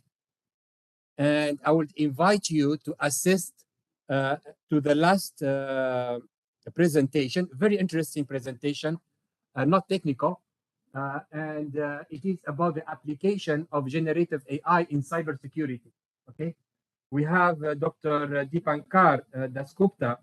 He's an IEEE fellow, an IEEE distinguished lecturer that IEEE Tunisia invited him, and he's going to talk to us about adversarial machine learning and defense strategy. In other words, how hackers are using the generative models to attack, and how cybersecurity professionals today, what are the measures that are put in place to counter attack this type of adversarial attacks. So, so this is the plan. We stretch, we relax, we go to a break, we reconvene at 3:30. From 3:30 to 4:30, we'll have one last presentation, okay? And then the cocktail, which is supposed to start at 5:30, will start at 4:30. All right, so a lot of drinking and eating for the afternoon, okay? So we're gonna take a break, then then one presentation, then a cocktail. All right, sounds good. I think it's a good opportunity also to relax a bit. I know the program is a bit heavy, and I think it's too hot outside. Nobody is eager to go home. I don't think so. Here it's cool. We are having fun. So please, because to be honest with you, some of the speakers, when we put them at the end, they always complain. They say, "Hey, Fawzi, you put me at the end. Most of the audience will be leaving by that time. Why don't you put me early in the morning?" And I always said, no. It's the presence is the same, morning, afternoon. And I'm so scared that for the next speakers, I'll be on my own here. Huh? So please stay with me. Don't leave me alone. Okay. So let's take a break and we'll reconvene at 3:30, inshallah. Okay.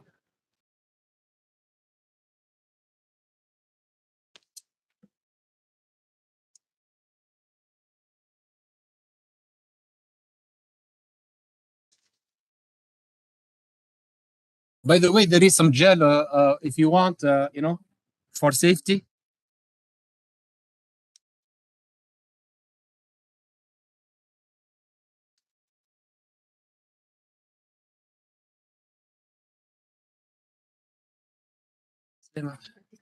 Ça va?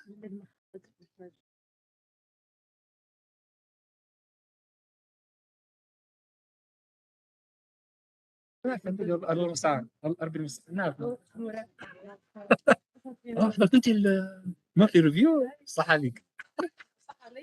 صح عليا. لا شفت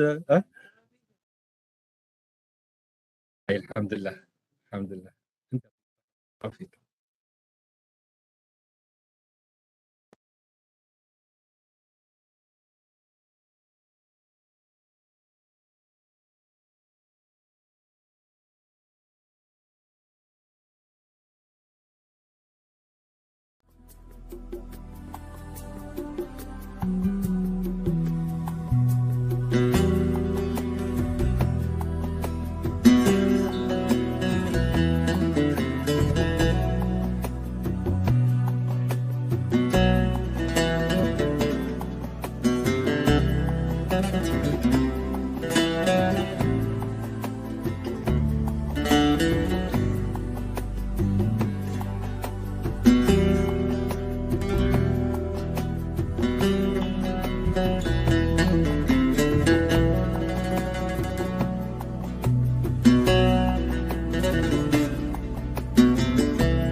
Hi, everyone.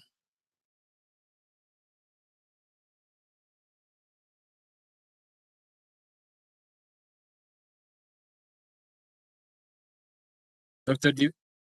Dipankar? Hello?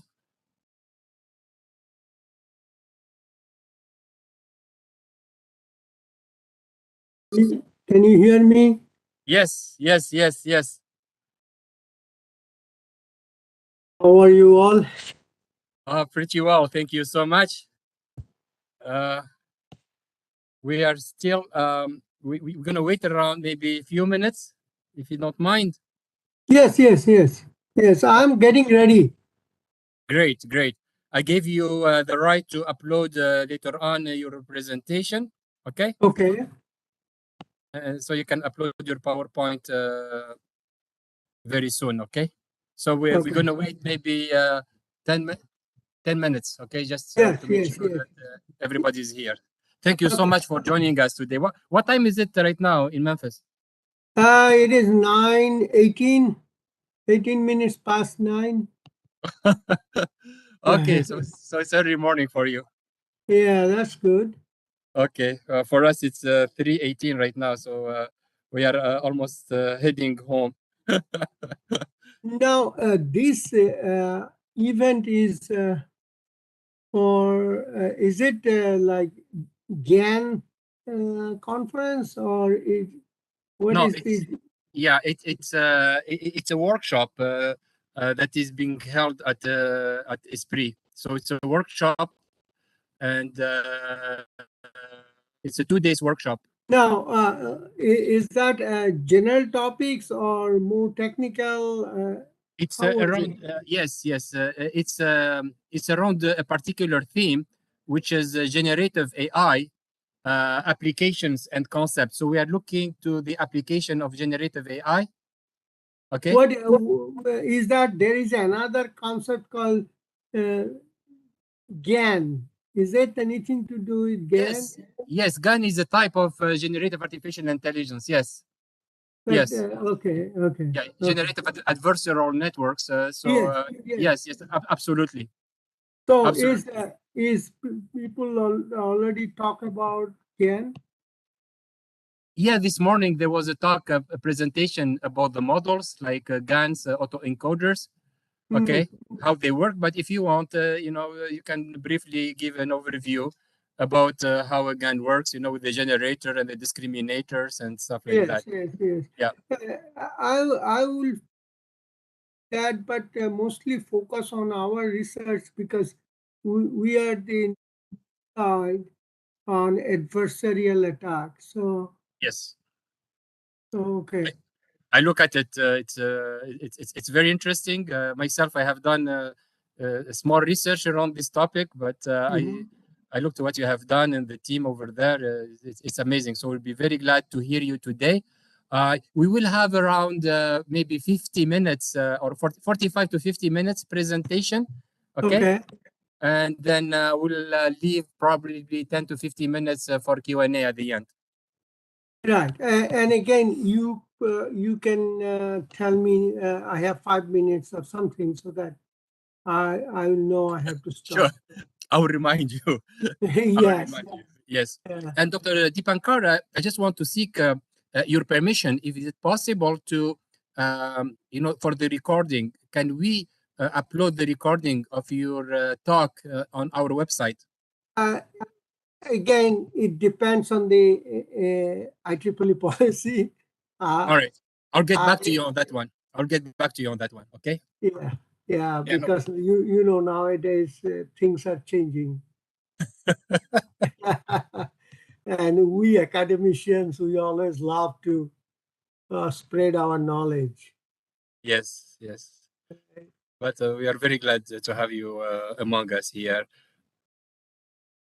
Okay, thank you. Okay, so I'll let you prepare yourself, and then we'll come back in 8 minutes. Okay.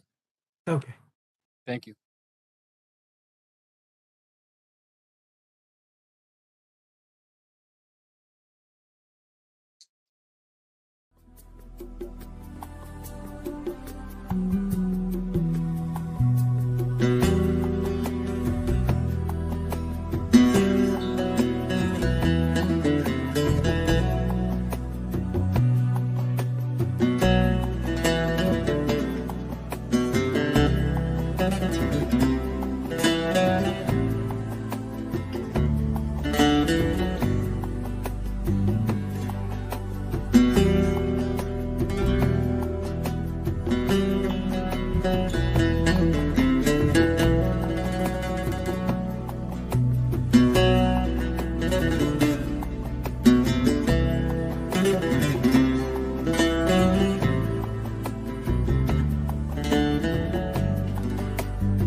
We can start.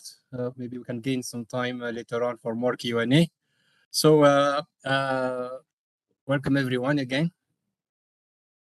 And our next presentations is going to be presented by Professor Deepankar Dasgupta. He's an IEEE fellow and an IEEE distinguished lecturer at the University of Memphis in the USA.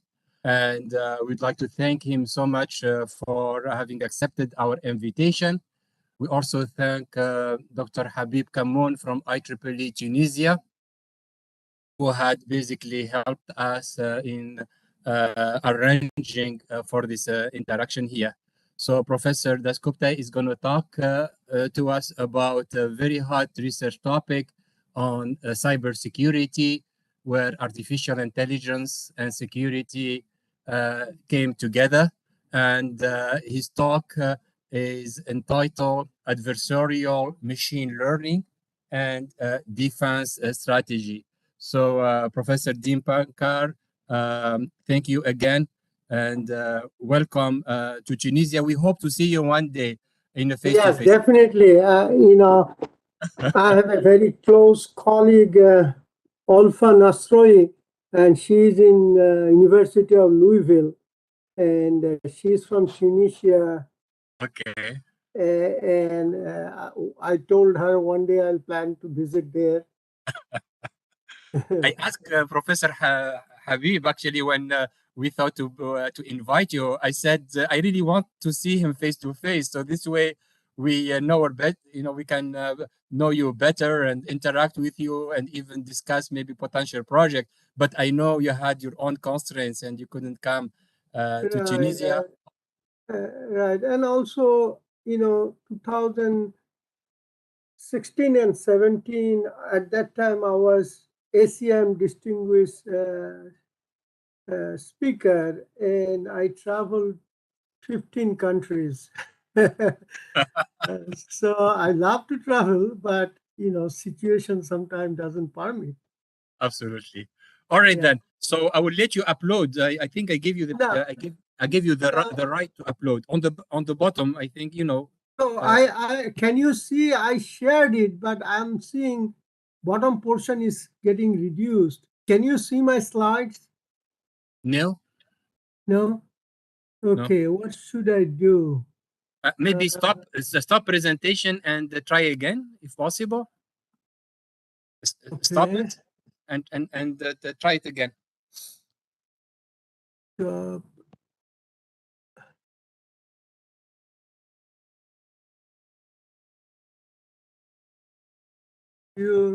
you see now? No. No. Huh.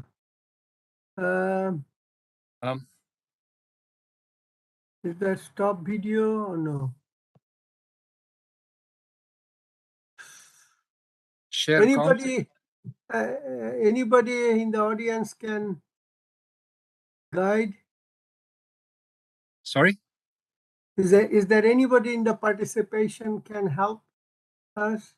It's on the bottom, right? On the bottom. Yeah, you on have the bottom, there is a share content. Yes. And I did that. And then you select which window you would like to open and you click on it.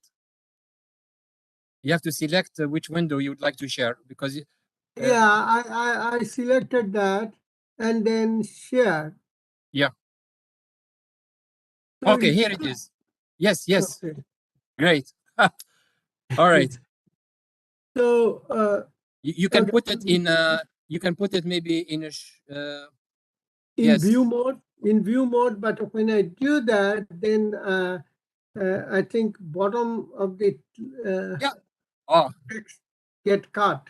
Is that? I think that's okay, yes. But I don't know at this point whether I can change anything. But I think we are good with that, right? Yeah, we can see it here. Maybe but if we zoom out, it's no. Yeah. So should I start? Please. Again, good afternoon, everybody from Tunisia. I'm here in the morning hours. We have 9:30, almost 9:30, yes, a.m. And you have 3:30 p.m. What a wonderful world. We can nicely talk to each other. And today I'm going to talk adversarial AI/ML and defense strategies. Just to give an historical perspective, my PhD was in AI/ML in 1990 to 1993. And since then, I was applying all this in different areas of application. And my primary focus was in cybersecurity. So here is my, before I go to the actual topic, this is my primary research. You can see my core areas. I extensively worked on evolutionary computation. That was my PhD dissertation.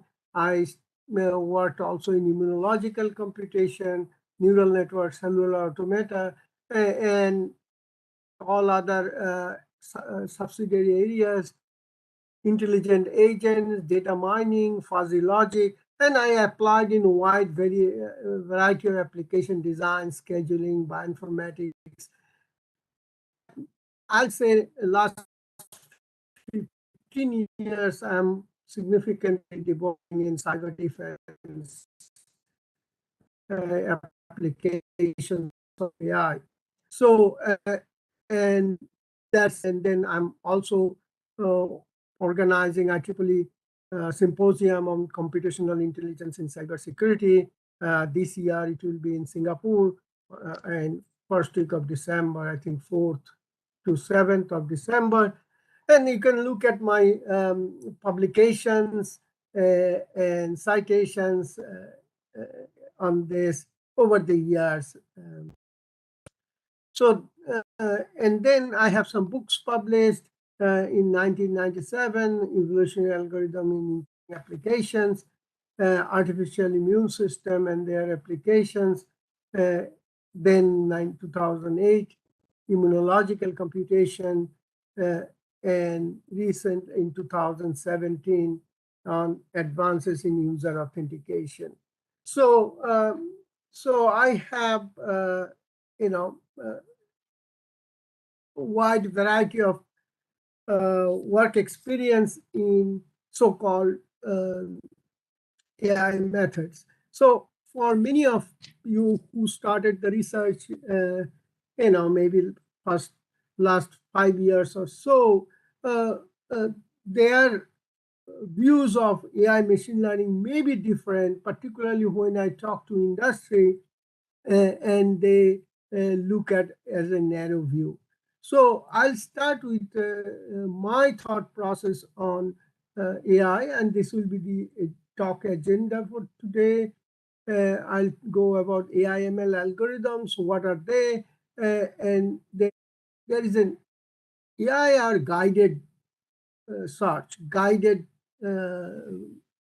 algorithms. So how bias can come in, then adversarial, whether making it weaponized or making it offer business benefits. So those are the areas that today's talk will focus on. Then we need ethical AI. We need some regulation for greater good, and that's I'll emphasize on. Then I'll go with the summary. Now, to start with, that AI ML techniques are not. I gave a talk in 2020 and 21. The title of the talk was AI is not magic. It is computational logic. So mathematics and statistics are underlying building blocks on all computational algorithms. And there are more than 50 AI ML algorithms. And you can see in old days, machine learning was non-symbolic AI. Actual artificial intelligence was symbolic AI. And there are many other ways people supervised, unsupervised, and general AI, narrow AI from the application perspective. But the important thing is there are some model-based, which based on the model will capture the, what you call the physical problem, and then formulate it, and then we'll see how that model fits the data. So that is model-driven. Majority of the machine learning are data-driven, but they rely on data quantity, quality, and reliability. So how reliable the data is. Now, again, learning models include supervised, unsupervised, semi-supervised, reinforced, real-time, incremental, online. All different terms are used for different learning algorithms.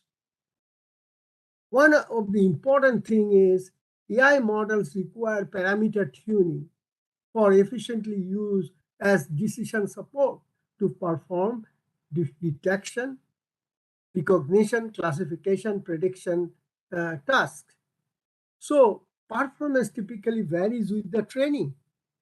How the learning algorithm can capture the data sets, historical data, and it varies. If you want to make it too learned, it will become specialized. If you make it too general, then it may not be able to detect. So false positive, false negative, all comes in between. Now, from my perspective, again, if anybody has any other thought process, please raise your hand or speak. I will stop and listen to your question. To me, AI is not equal ML. Again, terms are evolving. Things are, people are redefining things. To me, the superset is the algorithm, then AI. ML is the part of AI.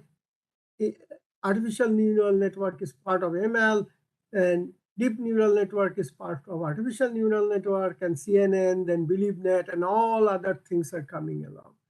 Of course, each of them has many other branches that can go around. So with that view in mind about AI ML, I'll go with, now you can see the applications of AI are exponentially increasing.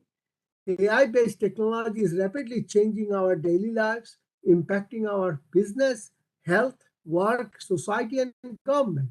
So, you can see the citations are mentioned here.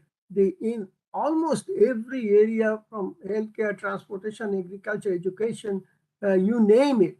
Now, it is true that using some of this technique that helps to improve in the decision making, and that decision making depends on many other things.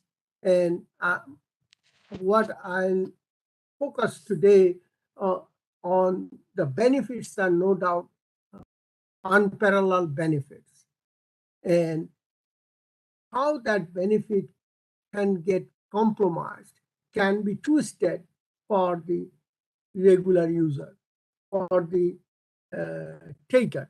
So for whether it's a bad use of AI or weaponized AI, or whatever the reason is, how that can affect. So focus will be not how the AI can do good to the humanity, but focus will be how some algorithms can cause damage in a larger scale without the people knowing it. So you can see AI-powered businesses are booming, and you have customized dresses and that on your body size, anything you will put it, then it will make the dress with color, context, everything that you are looking for, which is good. Now, in this case, we had published recently a paper, how biasness can, business aspect, it can reduce the search space, and instead of giving the customer not all possible options out there, but giving a limited view of the possibilities. Why? Maybe the search engine or the provider have some vested interest with certain companies, not what is available out there. So there we can do not have the actual picture of what is available.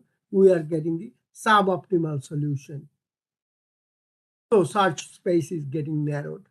And more danger will be in AI. There are a number of papers published that you will see the AI is being significantly used and continually being used in diagnosis, treatment, personalized medicine, drug development, and all these are very positive moves, but you can see, according to the report, global AI in healthcare market size is projected to be 194.4 billion, with the considerable size from 2021 to 2030. So, and as I said, the AI is not magic. It is a computational logic. One of the issues is reproducibility of the results. So if you do the development and everything, then you do the deployment, then the parameter tuning, you cannot do much. Then the learning can get disrupted. Second thing is that many a times the algorithms or methods those are used, they are not actually AI algorithms. And why I feel that if I use a support vector machine, if I do a regression method, if I do a gradient descent, these are, and again, all AI methods are underlying is the mathematics, statistics. So why don't you label them as statistics? Why don't you do the mathematics? Why everything have to be labeled as AI? AI algorithms need to be more flexible, solving more complex, which classical mathematics cannot solve it. So you can see the business success. Again, majority of the application you will see in the field of image analysis, image recognition, but signal in general, audio, video, signals also are used for AI training. So here, glaucoma and other disease, because it can take image of the retina and can detect the image changes. So without any glaucoma effect or without any neuropathic effect, the image of the eye and with effect. So the image recognition techniques are in wide use, and that has more direct benefit. So AI, as I said, my focus will be not on the benefit side. My focus is on, we need to be aware of that even if we get the benefit, how we can safeguard the bad side, how we can safeguard the misuse of AI techniques. So you can see data bias, and most of the news, if you go through that, the biased data can cause this, that, so and some of which can lead to unfairness in different downstream learning tasks. And historical data unbalanced, because in real environment or data from the field, you may not have each class data in a balanced way.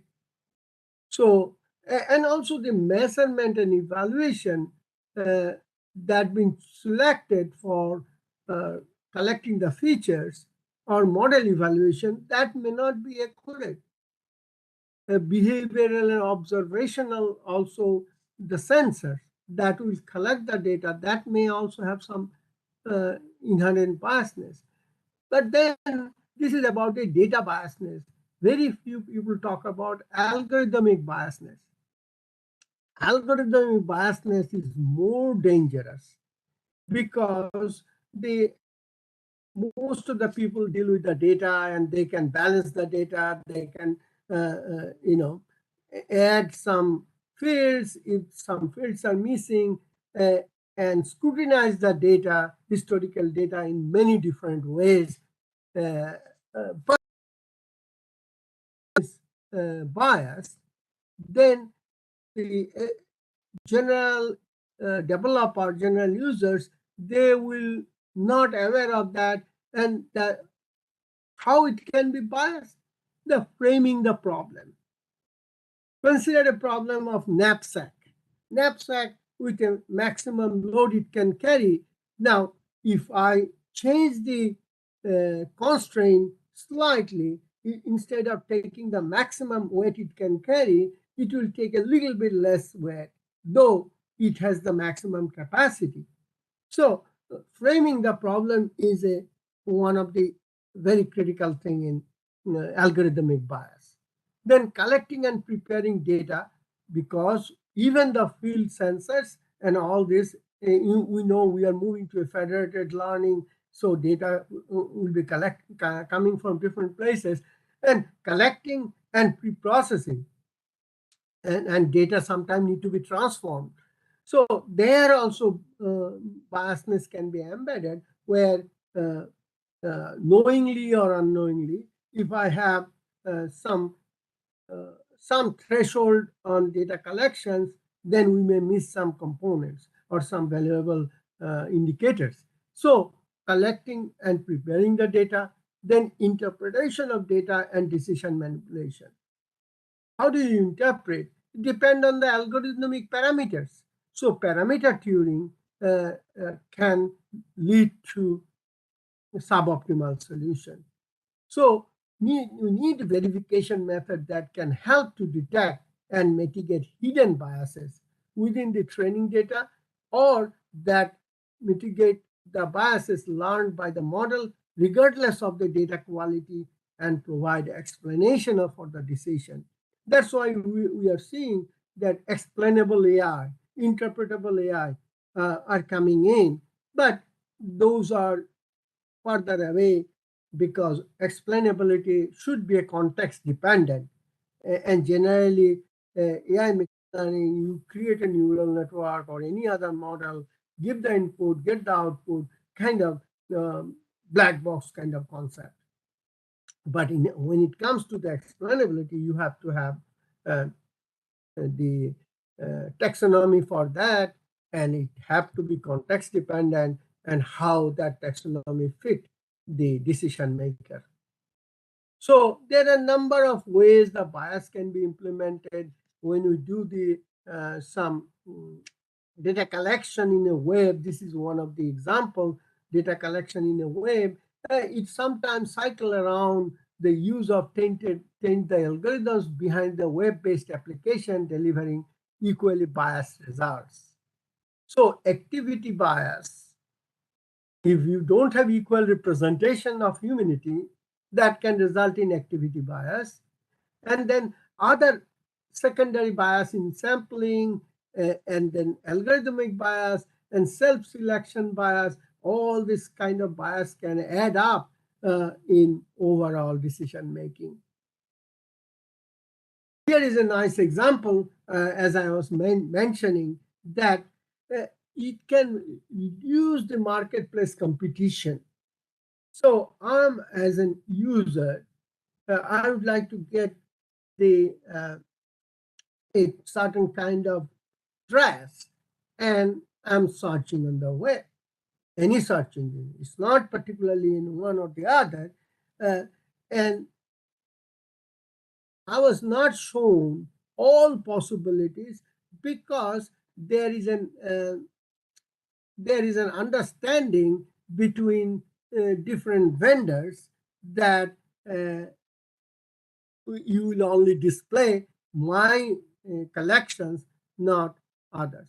Now, it is illegal when human does it, but when collective multi-agent engage in price fixing or establishing trade terms, then who is responsible? That part is, is still not clear. For example, price gouging or price fixing in a petrol station or gas station, if the owners call or increase the price, that is illegal.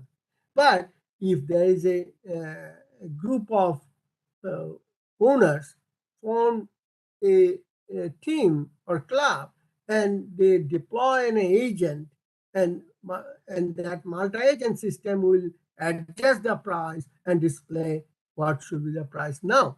Then who is responsible? Is the algorithmic agent or the owner? In many cases, owner even doesn't know how the algorithm works. So they are just using it and getting benefit. And that's where the marketplace competition can get reduced. And there are many, many cases that are coming up. And that's why people need to be more educated and understanding the AI, what it can do for betterment or what it can do for reduce human ability. So another, you may know that Amazon's internal hiring tool that penalized female candidates, commercial face analysis and recognition perform that are much less accurate for dark-skinned women, light-skinned women. So these are all different, reported cases. Facebook ad recommendation algorithm that likely perpetuates employment and housing discrimination regardless of the advertiser's specific target audience. So these are few examples of biasness that are in the market, and it will continuously grow because, again, as I say, AI is not a magic. It is a computational logic. So how the logic will work in different perspective and how the parameter tuning need to be done dictates the decision. That is one aspect. And another aspect is the data is balanced, is the data is unbiased, and that's the data side.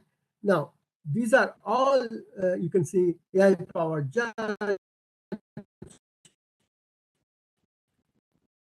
So if AI make a decision that someone is guilty or not, that will also be an issue in coming years. So face recognition system in legal also raised some questions. You can see civil rights experts argue that the technology could lead to wrongful arrest of innocent people because nowadays in a face recognition, even in a crowd, these are coming on because, as I said, that image has nice features. It's a pixel, and pixels are put together to form the frame, and bit by bit or this region-wise mapping, matching, pattern matching of the pixels. There are nice algorithms to do that. But that may not be the whole picture. So, as I'm saying, that always AI can take dual role or multiple role. Can be an attacker, can be a witness, or the victim of the attack. So you can see that AI-based tools are used to interruption of services, taking control, breaches, cyber attacks, malware. There is a nice paper recently published from Norway. It is called Weaponization of AI. And they had a good collection of information where they showed that how AI can be weaponized in different cyber domains. And you can see, and the defensive AI that our team mostly engaged in, techniques are providing defense in depth, proactive, reactive patches and authentication, access control, testing, and surveillance. But it is a cat and mouse game, so who will win depend on the flexibility and adaptability that is incorporated in the AI, either in the offense side or defense side. So that's lead to the point that these are AI uses, and you can see security of AI need trustworthy AI to prevent data manipulation and Trojanize the AI algorithm. So that leads to our adversarial attacks. So far, we talked about that data was incomplete, data was biased, but it was a kind of, innocent justification. But in case of adversarial attack, where the adversaries are doing something to come up with a result that they want. So, and that's the adversarial, and it can happen during the training and testing phase. It can happen at the data processing phase. It can happen at the model place when the any AI/ML technique, and it can happen in the decision-making place. So these are some examples. I'm quickly going through because many of you already know that an object, in this case, is and with some random noise of certain type can make a wrong decision. So, and there are hundreds and hundreds of examples nowadays. You can see here, there is a stop sign, but with some adversarial noise, if you can add, it can change the sign in a different way. And that has shown there is a competition now on image recognition and image forensic. So because here you can see the original face with some noise. So the face recognition system is identifying as someone else. So what that resulted in is a whole area of social media,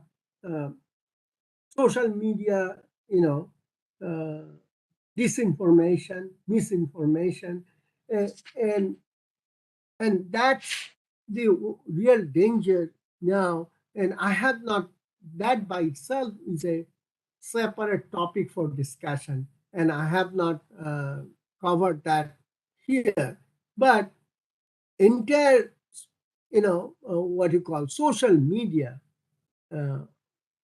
is full of disinformation, and people are doing it on a regular basis for different motives. Some are doing it for fun. Some are doing it for or some causing damage to someone. And image manipulation is becoming so plug and play, easy, even in mobile devices, and that become kind of a widespread. And you can here I classified that adversarial attacks are either model-based or evasion-based or data poisoning. Evasion may be a white box or black box, either way. And then poisoning attack is misclassified sample during the testing by injecting a few crafted adversarial samples. And that's what the topic that you all are discussing is coming. These are different ways that can happen. White box, black box attacks, gray box attack. Again, black box attack, you just randomly put something and then during the training phase, inject or modify the data sets, and logical corruption, changing the weight space of a link, that require more deeper knowledge and other manipulation in the activation functions and intermediate layers. So that will be more white box, knowing what the changes are making, and that's in the way architectural changes, weight change, and other. So you can see, and gray box is in between aspects. So that's the different attack scenarios. So adversarial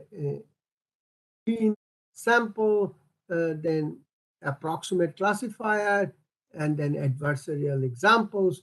So the whole thing is making the results may not be in every case, in specific cases, change the outcome. So that's the goal. And there are, you all know this cipher data, reminisce data, a number of data sets people use it as a benchmark to do that. So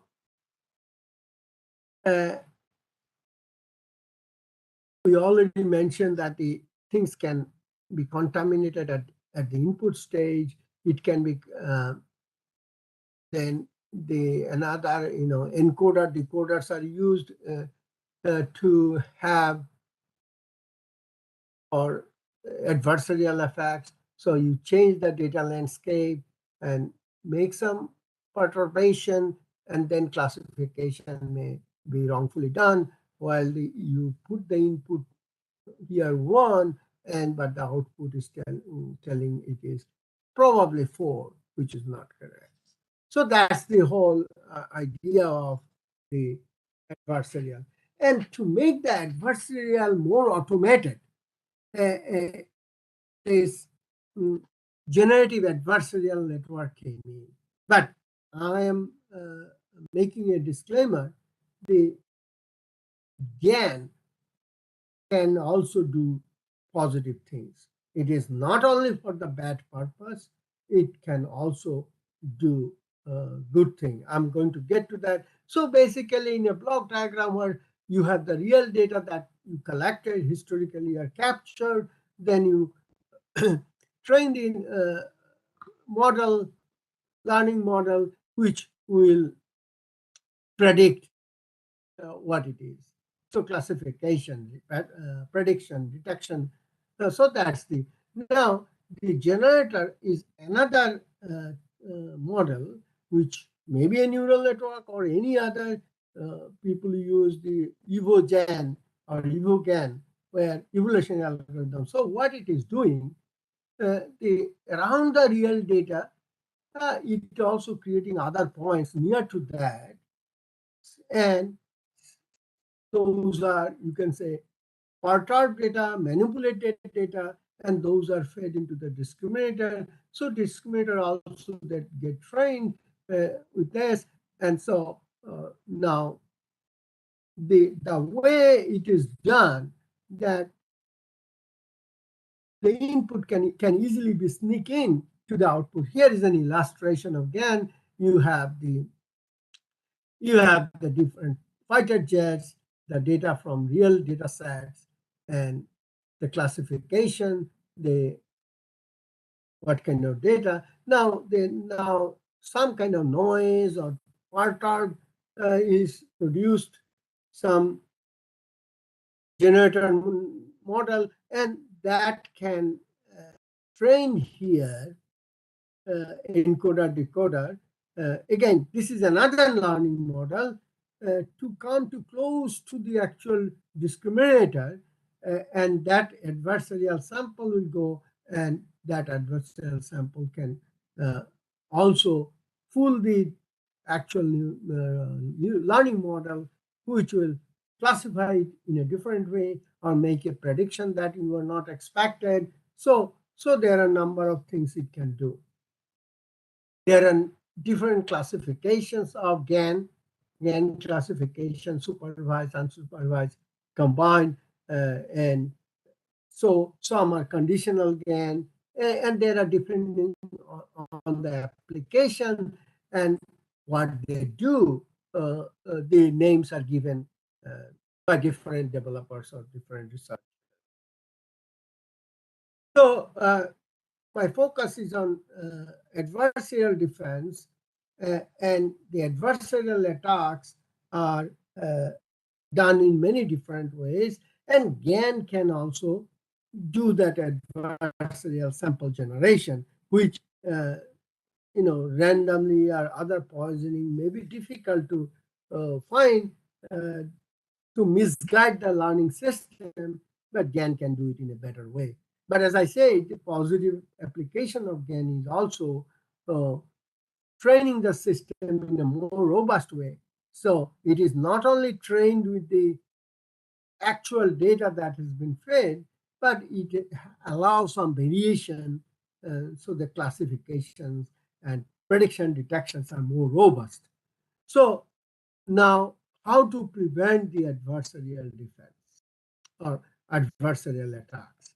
So there are many attack points, right? We have seen input modification, sensor devices, communication channel, even through which the data is flowing, particularly in case of federated learning and model structure. And then defense is preparation technique, testing validation, all different kind of attack.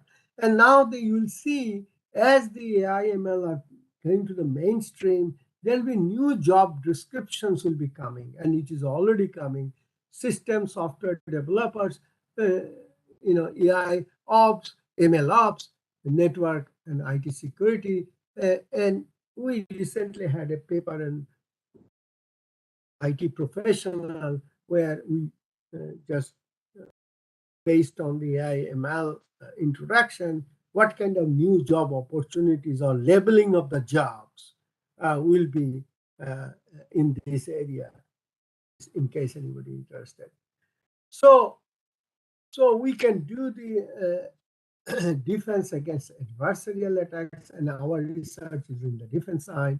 So adversarial training, reduce the classification error. Not only the adversaries do this adversarial input, the security people or the good guys, and also make sure those variations can be checked and can be detected, and classification error can be fixed. Gradient masking, many of the attack techniques use the gradient. The way the search landscape or pattern landscape moves. So if we can mask that gradient, so the attacker methodology, whatever mathematical formulation they use, they discrete, so it cannot find the slope or the gradient to move slightly outside the actual learning space. Defense distillation techniques, where the target model is used to train a small model and exhibit smoother output surface.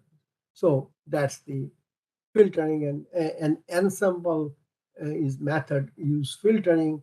And there are other methods people are using with a local clues or clues, like some in case of deepfake, in case of audio video manipulation. So how to identify eye movements, body postures, if it doesn't follow the physics. Those are different characteristics that people are trying to find. One way a group are trying to make things to misguide, make it adversarial, and another group trying to find out how that can be prevented. So that is what is going on.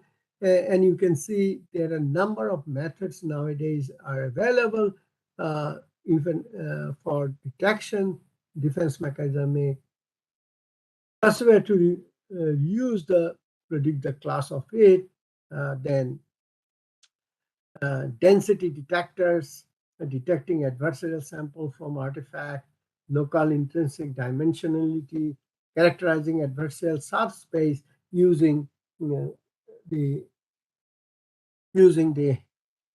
local information, and number of other methods. Now I'm going to talk in next few slides what we have a couple of papers recently published on the how to prevent and detect the adversarial manipulation.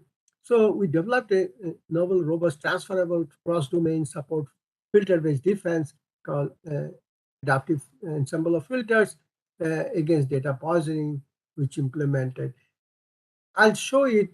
So using X in the class and how that class. So there are three different ways data manipulation or decision in the AI algorithms, AIML algorithms. Okay. One is manipulating the input. Another is model. Third is the decision space. So with input impurity or the model change or decision space. So, so this is our approach, adaptive filter ensembles. And you can see that these are clean data, then some error is embedded. So some perturbations of the data is done. Then we have an ensemble of filters. So these filters are individually tested on different attack types, a wide variety of evasion attack, poisoning attack, and they shown certain accuracy in detecting certain attack types. Then we created a library of filters. Now, those library of filters are then passed through for a given problem domain or a given data set. It passed through different filters, and we found a filter sequence or a set of filter sequence, not a single filter, a set of filters, which works well for that kind of problem domain or that kind of data with significant accuracy. So as I mentioned that that the modified training data is now going through, and then there is an output filter to make a decision also.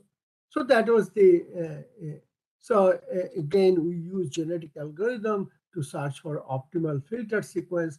As I said, we have a library of 30 plus filters, and using the genetic algorithm, those who know what is genetic algorithm is, it has many names: evolutionary algorithms, evolutionary computation, and there are many models, evolutionary strategies, evolutionary programming. So you will see many names, but basically it works with a population of search points and try to find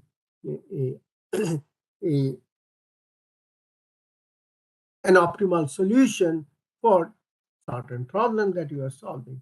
And crossover mutations are mixing operators that will change the population, and so that the population try to converge. So here's what's the goal. We want to find a filter which can accurately detect all possible attacks in our test set, and the filter set is diverse and also can that in a minimal time. So these are the three measures that determines the filter set. So F2 followed by F4 followed by F1 may be a set of filters or filter ensembles to better solve that. But we also not only kept one solution, we collected the Pareto optimal solutions. So we sometimes change it so to make it obfuscated, to make it difficult for the attacker to understand what filters are used at this point of time. So this filter sequence is can equally perform for a given problem or data set. So you can see next we use the concept of dual filter. So we have the input filters and output filters. So this is the architectural diagram of the dual filtering, and someone interested can look into. There is also a patent in the process. So how dual filtering works, you can look at the publication from the Google Scholar. So data of different kinds, some are contaminated, perturbed, and this set of input filters, we call it input filter and ensemble, is used, and that will remove the bad or perturbed data. But if the model is contaminated, right? The output filter will take care of that model contamination. So decision-making space is not only what it comes after the filter, output filter is.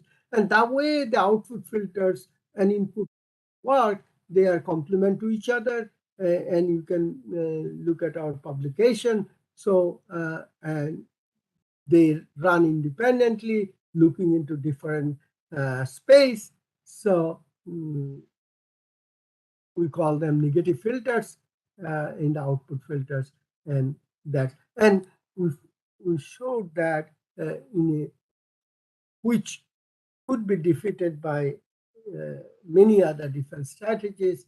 It could better detect by using this kind of filters.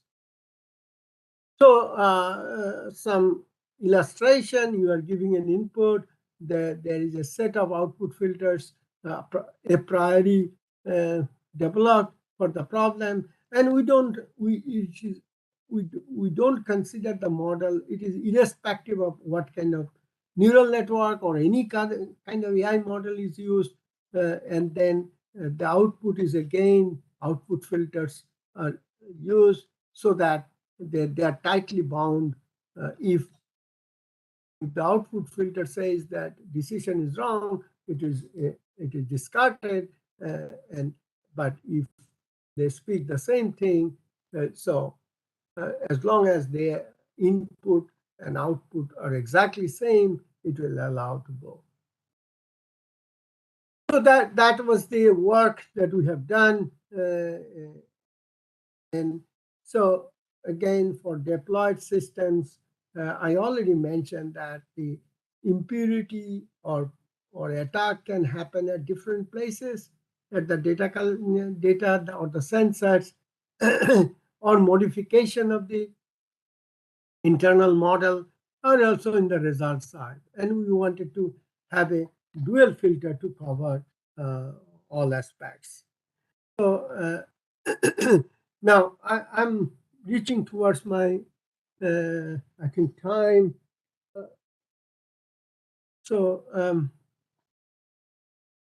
If you look, trust is needed for any AI deployment. That is very essential.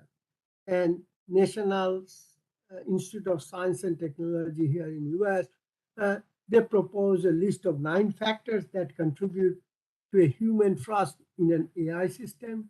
A person may weigh, and I'm going to show that in next slide, weigh the 9 factors differently depending on both the task itself and the risk involved in trusting the AI's decision.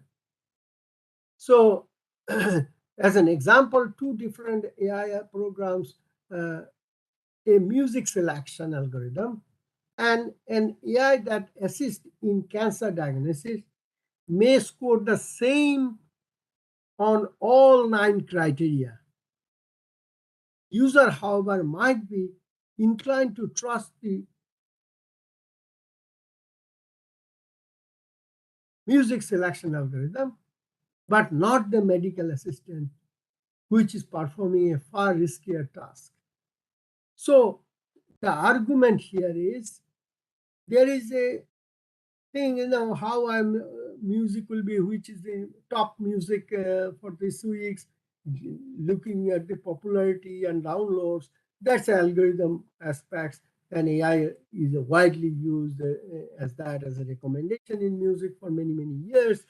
But at the same time, if another AI algorithm used for cancer diagnosis, the trust should be much higher on that, even though scoring are same. So here is what they showed, that music selection, which is a low risk, an AI task, and medical diagnosis, which is a high risk, So judgment factors, even though the measurements are both same in terms of AI algorithms, and what are the measurements of 9 factors? Accuracy, reliability, resiliency, objectivity, security, explainability, safety, accountability, privacy. So even though these numbers are true for both music selection and medical diagnosis, the people trust more on the music selection, but user decision on the medical diagnosis need to be more scrutinized. Not only looking into this 9 characteristics, beyond that's what the focus is. So then there are some concept came on trust toward the AI. So here is the next concept, that 7 connected elements of trust toward the AI. And these are good characteristics, but very difficult to implement and making business out of it. But as I said, for greater good, this needs to be done transparent. It's clear that how the data being collected, when AI being used, how decisions are being made, traceable, are they able to trace AI code and results? Then if you allow that, then the competitive advantage of the company will lose. Safe and secure, responsible and accountable. If someone can audit, they can audit it. Fair and equitable. That's an interesting concept. If the method is a data driven, and if the data is not balanced, or whatever way you call it, if a company has majority employees are men, few are women, then the collection of data will be biased automatically, naturally. So is that how it should work? So that's the question, which is implementation dependent or the context dependent, where it will be.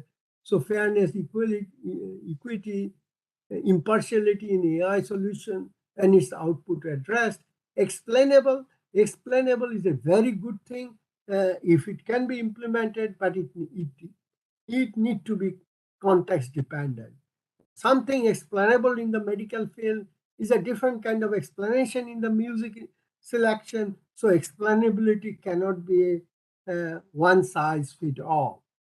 And that's an interesting area emerging and interesting to know, and reliable and trust. So there have to be a degree of trust, how much someone can trust. So trust should be from the receiver side. So receiver or the consumer, customers have to trust with certain degree. And the companies who will deliver the things, they have to provide through testing, validation, that how much they think the system can provide that kind of number which receiver can trust. I'm heading towards, you can see the AI for greater good. European Union has crafted 7 principles for guiding AI development. Again, these are overlapping with the previous slide: accountability, human agency, and technical robustness, privacy, data governance, and GDPR, one of the European data privacy. That will be one of the interesting factors, how AI ML algorithm will address that issue while data privacy can be maintained. Probably federated learning can give some of that aspects. So, so you can see that evaluated address throughout the AI system's life cycle. There is a discussion on regulation of AI, and it seems that some kind of regulation need to come, called Algorithmic Accountability Act, to protect bias algorithm, deepfake, and other bad AI. So you can go through this Accountability Act. It provides wide variety of scope and opportunities to look into when it comes to the business and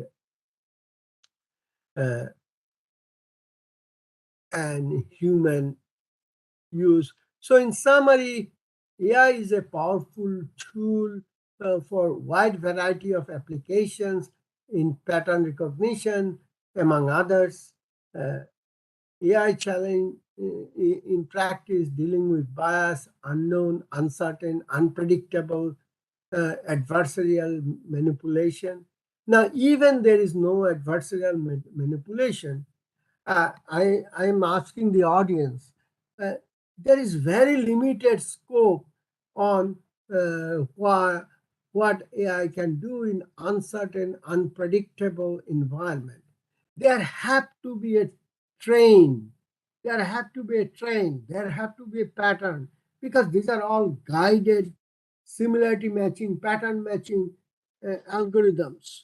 So what it has seen before or what it has modeled with, it will only try to follow that path. So AI is a double-edged technology. It can play multiple roles. Defense, offensive, can be a judge, jury, and executioner in decision making. AI manipulated, synthesized media can spread misinformation and cause real damage to humanity. AI should be explainable, interpretable, and be used with full disclosure, transparency, accountability, and auditability. Fighting fake media and disinformation is a collective effort involving academia, social platforms, government agencies, media, and online users. Because we'll see that our thought process, our perception of the world, perception of human being will be changing with this manipulation. AI technology's impact on human will be far-reaching, and industry leaders need to use ethical AI for greater good. I have an unpublished report, AI versus AI viewpoints. If anybody interested can look into it. With that, I'd like to stop. These are some references I used for this presentation, and thank you.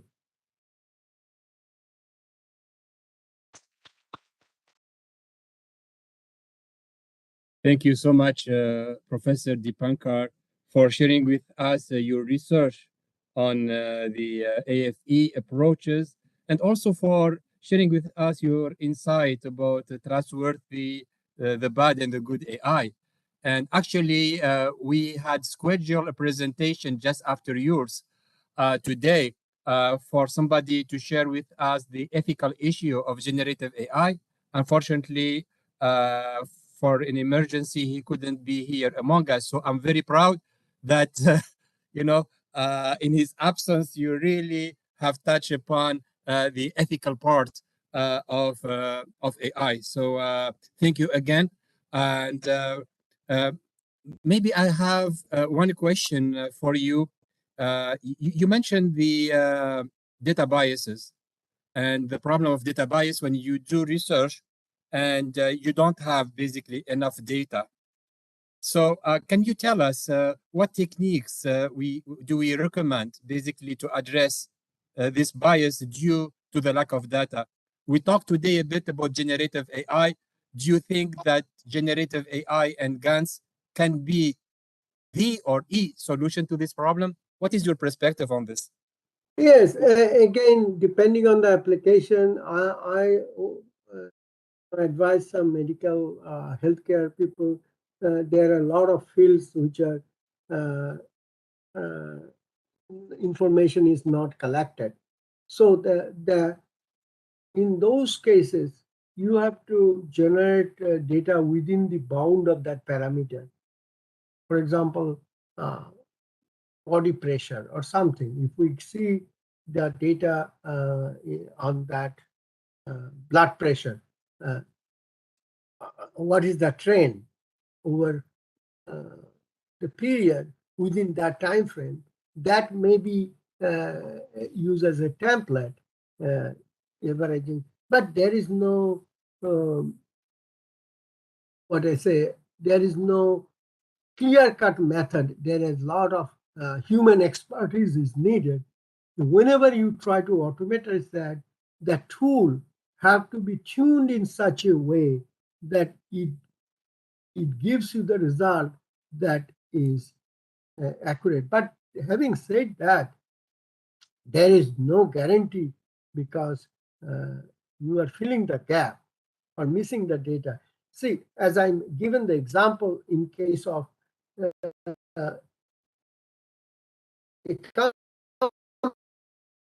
company where of men and women are totally disbalanced, created balanced data. It is impossible, right? If you have out of 100 employees, if there are 80 are men, 20 are women, and the data that will be generating from that 100 people will always be biased. And whatever the data it is, unless in certain aspect, everybody think in a humanistic way, not on the gender way. But as soon as you try to divide people based on gender, based on race, based on other purchasing behavior, then you are bringing some kind of biasness, which is not intentional, but to help guide the AI algorithm. AI cannot run with a random data points. That is not the purpose of the AI. AI have to have build the model of the known things. And known things means you have a, whatever that space is, that space, what objects you are trying to train with, that AI need to know. And that's why I feel, oh, yeah, I used AI and can do this. It can only do this if you train that way. If your data has specific characteristics that you are looking for. So that's the fundamental thing people who are trying to use AI for everything will be struggling with.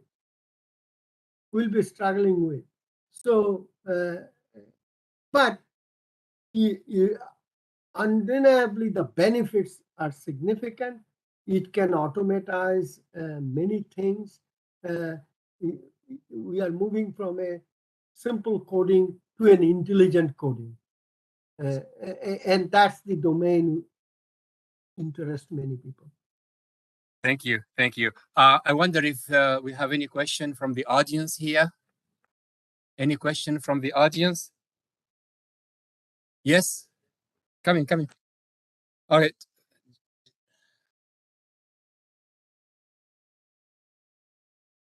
Yeah. So we have one question. Hello. Hello. Thank you for your presentation. It was really interesting. I wanted to ask you about the ways to gain trust to the general populace, from the general populace about artificial intelligence, because as you know, here in Tunisia and many other third world countries, we're still lagging behind in technology, not like the EU or the United States.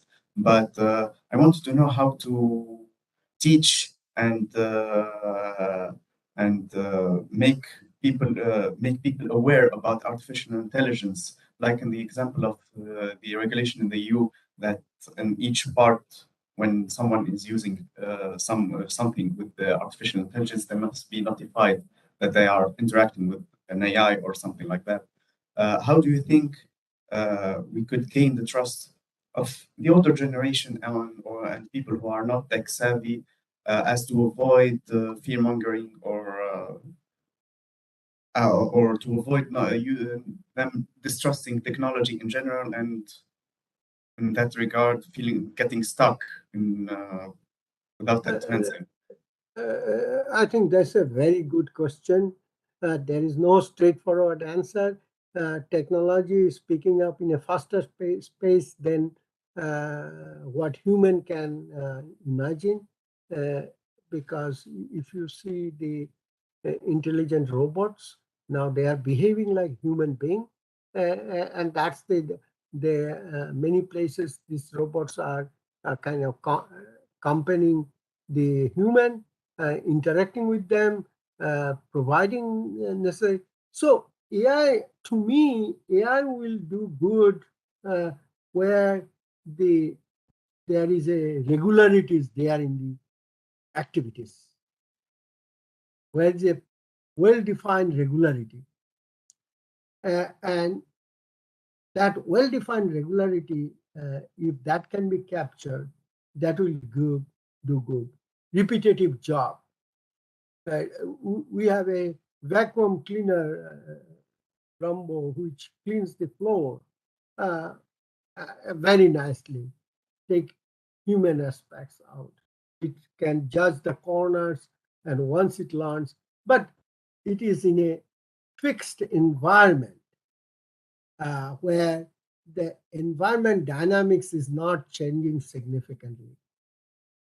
In that case, AI will be good, but where the significant dynamism is there in the environment, if anybody claims that they can solve using AI, I would like to have a discussion with that person, because the whole spectrum, as I said, because of my experience in 35 years, and if you look at my publications, I touch every AI subdomains and applications. So there is no magic bullet, it can solve all the problems. Many a time people use simple regression, and they label it as AI. Support vector machine. It's not a AI technique. In the past, we never called it as AI technique, but people use it for business purposes. So there, as I said, there is no single as there is no single medicine to solve all the diseases, cure. There is no single AI method can solve all the problems, and people are using neural network or deep neural network or as a kind of black box. You give the input, get the output. You don't know what is happening, but that I think is not a good approach. People who will devote time, understand how things are working, all underground mathematics and logic, and then implement it in a way so that for older generation and others, as we have moved from one changes to another, they will always struggle. But younger generation have to understand from the basic. I'm downloading TensorFlow or any other and running some input like garbage in, garbage out, I'm getting. That's not what the learning is. Learning is what it is doing and how it is doing. Thank you very much. You're welcome. Thank you. Professor Dipankar, we have one last question from the audience. This morning we discussed deepfakes and how today there is a very hot research topic on how to detect deepfakes. And if I relate to your recent 2022 research on filtering and the filters, the question is, can we use your approach to detect deepfakes, let's say in images, to decide whether an image is a real or a deepfake? Is it possible, or it's beyond the scope of your research? It is possible. I think we have one publication on detecting deepfake, collecting the features. Now, if you look at the deepfake research, there is a whole body of research where they are using clues like birthmark and body postures. If I'm sending this, my eyes will be in that direction. So all this, localized features are being collected and used to identify things. But detection, one thing, but manipulation is so easy nowadays. even in a mobile device, people can change their color, they can do all these things. This is good for fun and all this. But when it comes to the real world use, then somebody make a funny picture or funny videos just for fun, and other people thought that is the real, and they spread like a fire. And then the news media take, there are 10 million downloads, 10 million views, so it must be real. So that's where the challenge is. And again, if you look at deeper into the image, is a pixel. Pixel consists of 3 colors. So they are represented by binary, 8 bits, or now it is bigger. So if we go from that aspects, I think the solution may come in a better way. So, and deepfake and steganography to me is not very different. In steganography, the way it is done, hiding information behind a media, a carrier, in case of image, that image. Hiding the information because all are translated into binary at the bottom. So binary string, if you manipulate the least significant bit, then you will not see any color change. So, and there are many other aspects. So if we look at how system processes it, if the variation in the deepfake have an effect in the binary code, that's where probably the solution lies. Thank you so much. Thank you. You are welcome. Right. Professor Dipankar, we thank you again for your kind contribution. We hope to see you soon in Tunisia for upcoming events. Thank you again and have a great day. For everyone, I think we are coming to the closing of our event today. On behalf of the organizing committee, I would like to thank each one of you for your participation. I hope we gave you a broad overview. I know this topic will require maybe a week of presentation, but I hope that you have grasped the general picture, basically, of generative AI, the applications of these technologies, and also the models, the mathematical models behind it, the ethical and legal issues that our guests have highlighted today. Special thanks to IEEE Tunisia chapter Esprit and all the team here for helping in the organization of this event, to the organization committee, and I wish we will meet you at the Weita 23. And as you see, the theme of this workshop is new frontiers in emerging ICT trends and applications. So every year we're going to pick up an emerging technologies, and we will look at it from all these 3 sides: the application from a business perspective, the technology behind it, and we will look to the legal and ethical issue. Thank you, everybody, and we apologize for the last speaker who fell sick in the last minute. We wish him well, and we'll see you, inshallah, next year. Thank you so much, everybody. Thank you. Thank you, Professor.